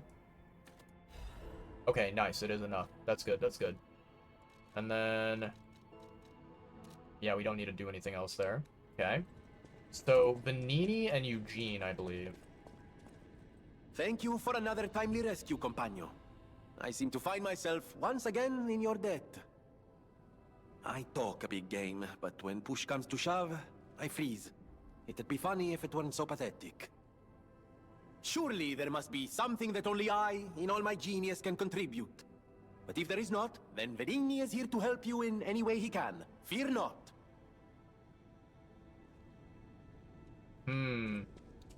This is very weird, chat. I'm looking at my OBS right now, and I'm getting the error message saying that encoding is overloaded. Give me a second. Let me see here. Get rid of that.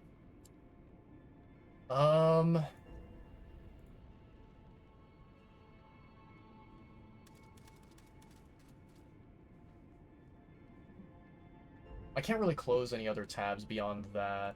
I hope that's enough, though. Maybe that'll help to lower the usage of my computer. Huh, okay. Yeah, I saw, like, my stream on OBS, it was lagging for maybe, like, a minute or 2 minutes or something like that, and it was pretty severe. This is, I think, the very first time in a long while that, you know, I've had OBS issues with, like, low bitrate or connection or whatever. I honestly don't know. Maybe it's, like, my internet, or it might be, like, an OBS and a Twitch thing. I have no clue. It's kind of hard to tell. But, hopefully it doesn't continue on for much longer. Thankfully, I'm not going to be streaming for, you know, another 2 hours or whatever. I'm going to be ending pretty soon. But, yeah, still, it's a little bit annoying. Ah, looks like you've dealt with the puppets menacing the hotel steps in your typically dashing style. That should give us more than enough readings to analyze.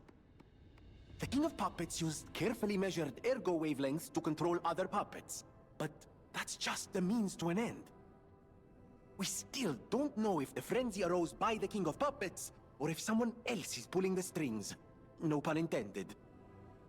I must find a way to prevent puppets from hurting any more humans. The tragedy of Arlecchino must remain a one-time performance. These records are like a puzzle wrapped in riddles. But I always did love puzzles. The light shines brightest in the darkest times, and you will be the first light. I am counting on you. Okay. Is that all? Any other dialogue? I always welcome. Ah, thank you for coming. I was going a bit stir-crazy, as the poets say, cooped up in the hotel. Why don't I read the contents? I'm sick and tired of reading conversations between society's elite. Hide these, kill that, steal those. It's all the same. And the people who want them deciphered act as if it's the end of the world if they can't read them immediately. Tiresome. I am a simple, albeit brilliant man. Solving the code is what makes me happy. And with a friend at my side, what more is there to wish for? Perhaps sometimes I share too much. Thank you for listening. A little extra for you in there, my friend. Okay, very nice. Very nice indeed. I always will. Alright. Let's see here. I'm gonna take a look at the wiki page really quickly. I want to make sure I'm on the right track here.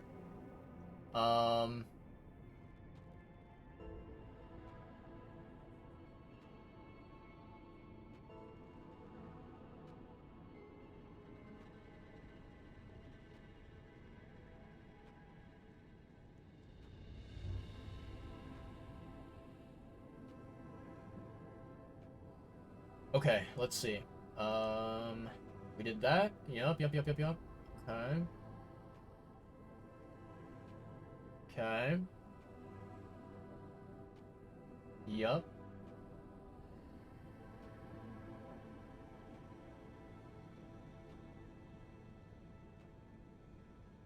I see. Okay.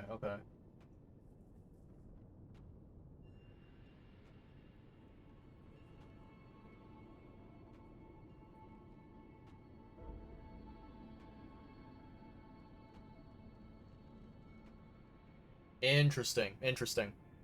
Okay. I think we're on the right path. Alright, I think we're on the right path. So let's talk to Eugene. Let's see what dialogue she has here. You're here. It's good to be free. When you came in, Alidoro has disappeared. What if he disappeared while fighting those stalkers? Worst case scenario. Ugh, I shudder to think. There's already too much death in this city. I just want safety for everyone at the hotel, at least. That's why I should make sure you're well armed. If you need anything, just ask. Okay. You're here. Alright, so I think that's the dialogue for Eugene. Let's do that. Let's see here.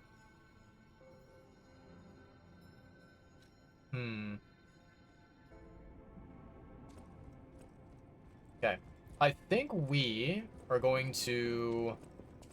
I think we're going to upgrade our P organ. I believe we have 4 quartz now, which is perfect for us. So let me see here. Sit down. Alright, activate P organ. Don't really care about that one. Weapons slots or Legion Arm slots. I think we do Legion Arm, chat, because, yeah, having more Legion Arms is, I think, more valuable for us compared to having more weapons on hand. I think that I have, you know, enough slots for weapons. Like, yeah, I think 2 is plenty enough. I don't really need more. Okay, let's do this. So, enhanced weapon attack when durability is at maximum. Staggered duration. Weapon attack when discharged. Durability is at maximum. Staggered duration. I'm gonna do this one, chat, because I think this can be very beneficial for us, especially when we are in, like, a bad situation with no more pulse cells. This will be really good for us, you know, to deal some extra damage, hopefully kill enemies faster. So yeah, we'll go with this one. Okay. Don't really care about those.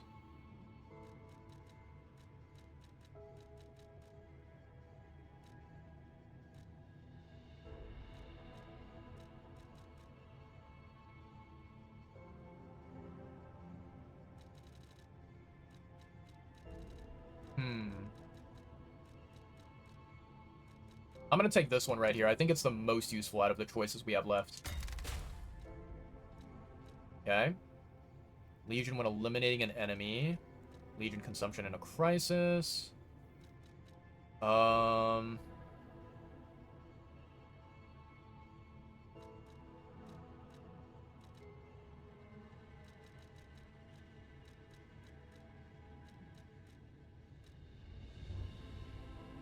Okay, let's take this one. Even though, like, it's not really the most amazing upgrade, it's something. It'll be somewhat beneficial for us. So we'll take this one. Okay, and then here,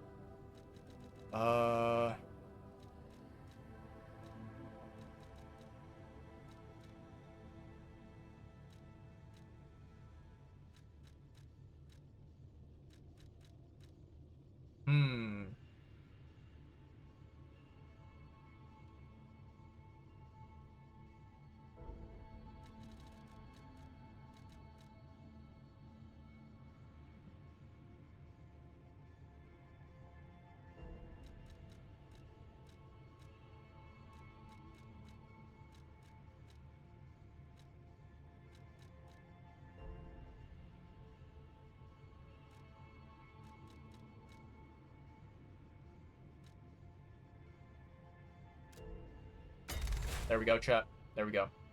Yeah, honestly, like, a lot of the upgrades that we currently have available that we have not unlocked yet, they're not really that, like, you know, impactful. They're not really that significant. I think a lot of the good upgrades that we really want, we've already unlocked, so that's good. That's fantastic.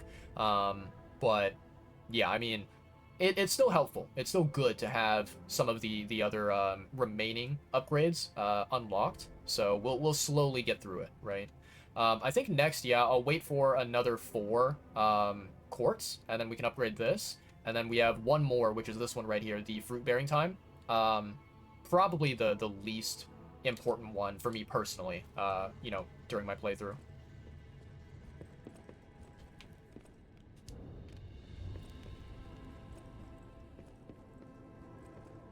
Okay.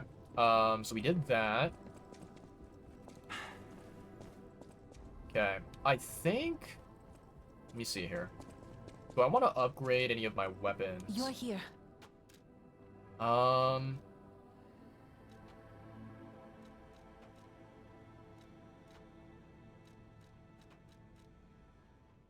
Trident is not a bad one to upgrade. Same thing for these two. I'll upgrade the Trident first. And then... This one is a dagger, right? And this one is a sword.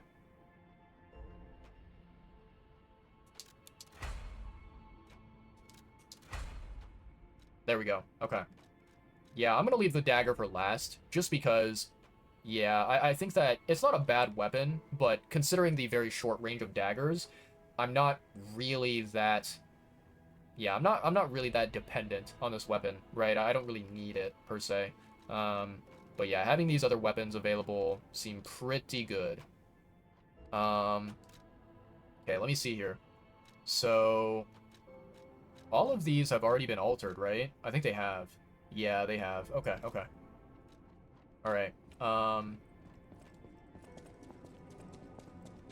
Very, very cool. Good stuff, good stuff. Alright, so, chat, I think we are going to go ahead and we're going to end the live stream here. Yeah, I think that's what we're going to do. First of all, massive shout out to Yvain, massive shout out to Double O and all the raiders who stopped by. You guys are incredible. Massive shout out to, who else? There was Modified Bear, who stopped by earlier. There was also, Precedence and, One Cup of Water. Absolute legends. I love them all. And, yeah, thank you to anyone and everyone who stopped by the stream, right? Honestly, I should not have been streaming this long. Like, it's almost 4 a.m. where I am, and I should be sleeping already, but I really enjoy Lies of P. I think this game is great. If people out there, like Double O or anyone else, is a Souls enjoyer, I think it's worth giving this game a try. I think it's absolutely worth it. Especially if you are someone who loves Bloodborne. Bloodborne and Lies of P have very similar vibes to them. So yeah, but I had a great stream. We accomplished quite a lot. I think we fought basically, like, I would say maybe 2 major bosses, and then like a couple of mini bosses sprinkled in between. So yeah, it was a pretty good progression today, and I'm quite happy about that. So we have, what do we have next? We have the, oh, that's right, we have the Black Rabbit Brotherhood 2.0 fight that we need to do. This is the second time that we're going to be fighting the annoying trio, or, yeah, it's basically like 4 enemies, kind of like trying to gang up on you, which is really annoying, but there's a way to handle it. There's a way to make it work. So we have that fight coming up. And then after that fight, I think we go to the Isle of Alchemists, and the next major boss fight is going to be Laxatia, who is, in my opinion, I think the hardest boss in this entire game. Really, really, really challenging boss. I remember on base game, I absolutely got my butt handed, and I eventually just had to utilize a Spectre, and I had to, you know, summon a Spectre to help me with the fight. Yeah. But, you know, during New Game Plus 1, we managed to fight her solo, and we managed to beat her, and that was probably one of my proudest achievements that I have so far with this game. And so I'm hoping I can do the same thing on New Game Plus 2, but, you know, this difficulty is it's definitely harder. It's not any easier than before, so we'll see how it goes. But, yeah, massive shout out to anyone and everyone who stopped by the stream, who checked it out for maybe a couple minutes, couple seconds, whatever. You guys are all incredible. I'm gonna say goodnight and farewell to you all. So let me see who the heck is live right now. I don't even know if there's anyone, you know, online. I think everyone's, like, fast asleep because they're not insane like I am. Holy cow. There is no way is this guy alive. He's been live for 11 hours? Oh my god. Okay, so chat.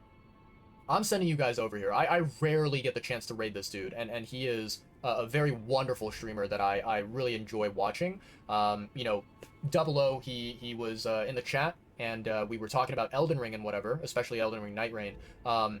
If any of you out there are enjoyers of Souls games and whatever, you will really love this streamer. His username is Banjo the Uncle, and he is a professional challenge runner. So he does like a lot of hitless runs or deathless or damageless runs for different Souls games. And it's, you know, even though I can never do that sort of stuff, I love watching streamers like Banjo do it. I think that when they are able to pull off those challenges, it is so entertaining to watch. So Banjo, it's really interesting. Banjo normally, right, he only plays like Souls games on his channel. That's kind of like his brand, right? And normally when there's like brand new video games that come out, Banjo does not really, you know, he doesn't really stream like brand new games, right? Usually he takes a while to hop onto the like bandwagon that other people jump on when a brand new game comes out. But he made an exception for Elden Ring Night Rain. I think it's just because it is a From Software game and it's you know, part of the Elden Ring universe. That's probably why, you know, Banjo decided to play Night Rain. Not to mention that, like, you know, sometimes if you're lucky on Twitch, playing brand new games can be kind of like a good what's the word I'm looking for? It's basically like good for your channel analytics, right? It potentially brings you more viewers, you know, if you're in the category of brand new video games. So yeah, in a rare instance, Banjo the Uncle is playing a brand new game that just came out, and he's not doing like a challenge run or practice for a challenge run, and he's playing Elden Ring Night Rain currently. So I'm honestly like so incredibly shocked that he is live right now, because Banjo lives, so I think Banjo lives either in Canada or he lives on the like east coast of the US, because his time zone is EST. And so right now I think it's probably like 7 a.m. in the morning for him, which is absolutely insane. I don't know how the hell he was streaming for the last 11 hours. Absolutely bonkers to me. But he's live right now. We are going to be raiding over to him and saying hello. And yeah, basically after I raid over to him, I'm gonna dip on out, and I'm gonna be like, cool, nighttime, bedtime, sleep. So yeah. In any case, let me see here. So I'm gonna do this right here is for my subscribers. This one right here is for my followers. And let's see, this one is the raid command for Banjo the Uncle. There we go. Nice. And then I'm going to pull up my, where is it? My outro song. Awesome. Fantastic. Please don't start playing yet. Thank you. Good, good, good. Okay. Chat, my lovely, beautiful, wonderful chat. All you fantastic individuals out there. Ugh, let me grab my mascot. There he is. Look at him. He's so majestic, so fluffy. I had a great stream today. I really enjoyed it today. Again, massive shout out to Yvain, massive shout out to all the raiders, all the lurkers, all the chatters. You guys are the best, and without you guys, I would be a schizophrenic weirdo talking into a camera, into a faceless void, right? But I appreciate each and every one of you individuals a lot. I hope you guys had a wonderful time today. By the way, I thought I'd bring this up and mention. I should have mentioned it at the beginning of the stream today, but my brain was just like all over the place. So for those of you who don't know, I decided that I'm going to be basically taking my New Game Plus 2 journey of Lies of P, and I'm going to be exporting it over to my YouTube channel, because I have my base game playthrough. I have like my very first blind playthrough of Lies of P on my YouTube channel, but what I wanted to do is I wanted to upload my New Game Plus 2 journey so that I could do like a sort of comparison, like how far have I gotten, you know, what did I do better in New Game Plus 2 compared to base game, how much have I improved, right? So right now, the first 3 live streams, the first 3 VODs where I played New Game Plus 2, they are basically scheduled to be uploaded to my YouTube channel. So they'll be coming out over like the next couple of days, and then eventually this live stream right here, right now, is going to be exported over to my YouTube. So maybe like sometime next week it'll be available on my YouTube channel if you want to watch it there. But yeah, in any case, that's it for today. We're done here. We are going to get some shut-eye. We're gonna get some sleep. Yeah. As I always love to say to the wonderful people out there on Twitch who watch this stuff, I hope you guys have a wonderful, amazing rest of the day or night. Please, everyone, stay safe out there, stay happy, stay healthy, eat lots of yummy, delicious food. Make sure you guys drink plenty of water. Always, always, always stay hydrated. Bottom line, take care of yourselves, right? Stay comfy, stay cozy. Here where I live, I think like the weather is starting to get a lot more warm, a lot hotter. So you know, maybe stay cool if you live in an area where the weather is a little bit hot. Otherwise, you know, just stay comfy and cozy, whatever that means to you. Maybe blankets, maybe shorts and a tank top. I don't know. But yeah. In any case, I'm going to say goodnight to all of you lovely people out there. Let me swap over to the ending screen and I'll start the outro song and the raid will happen automatically after that, so stick around if you want.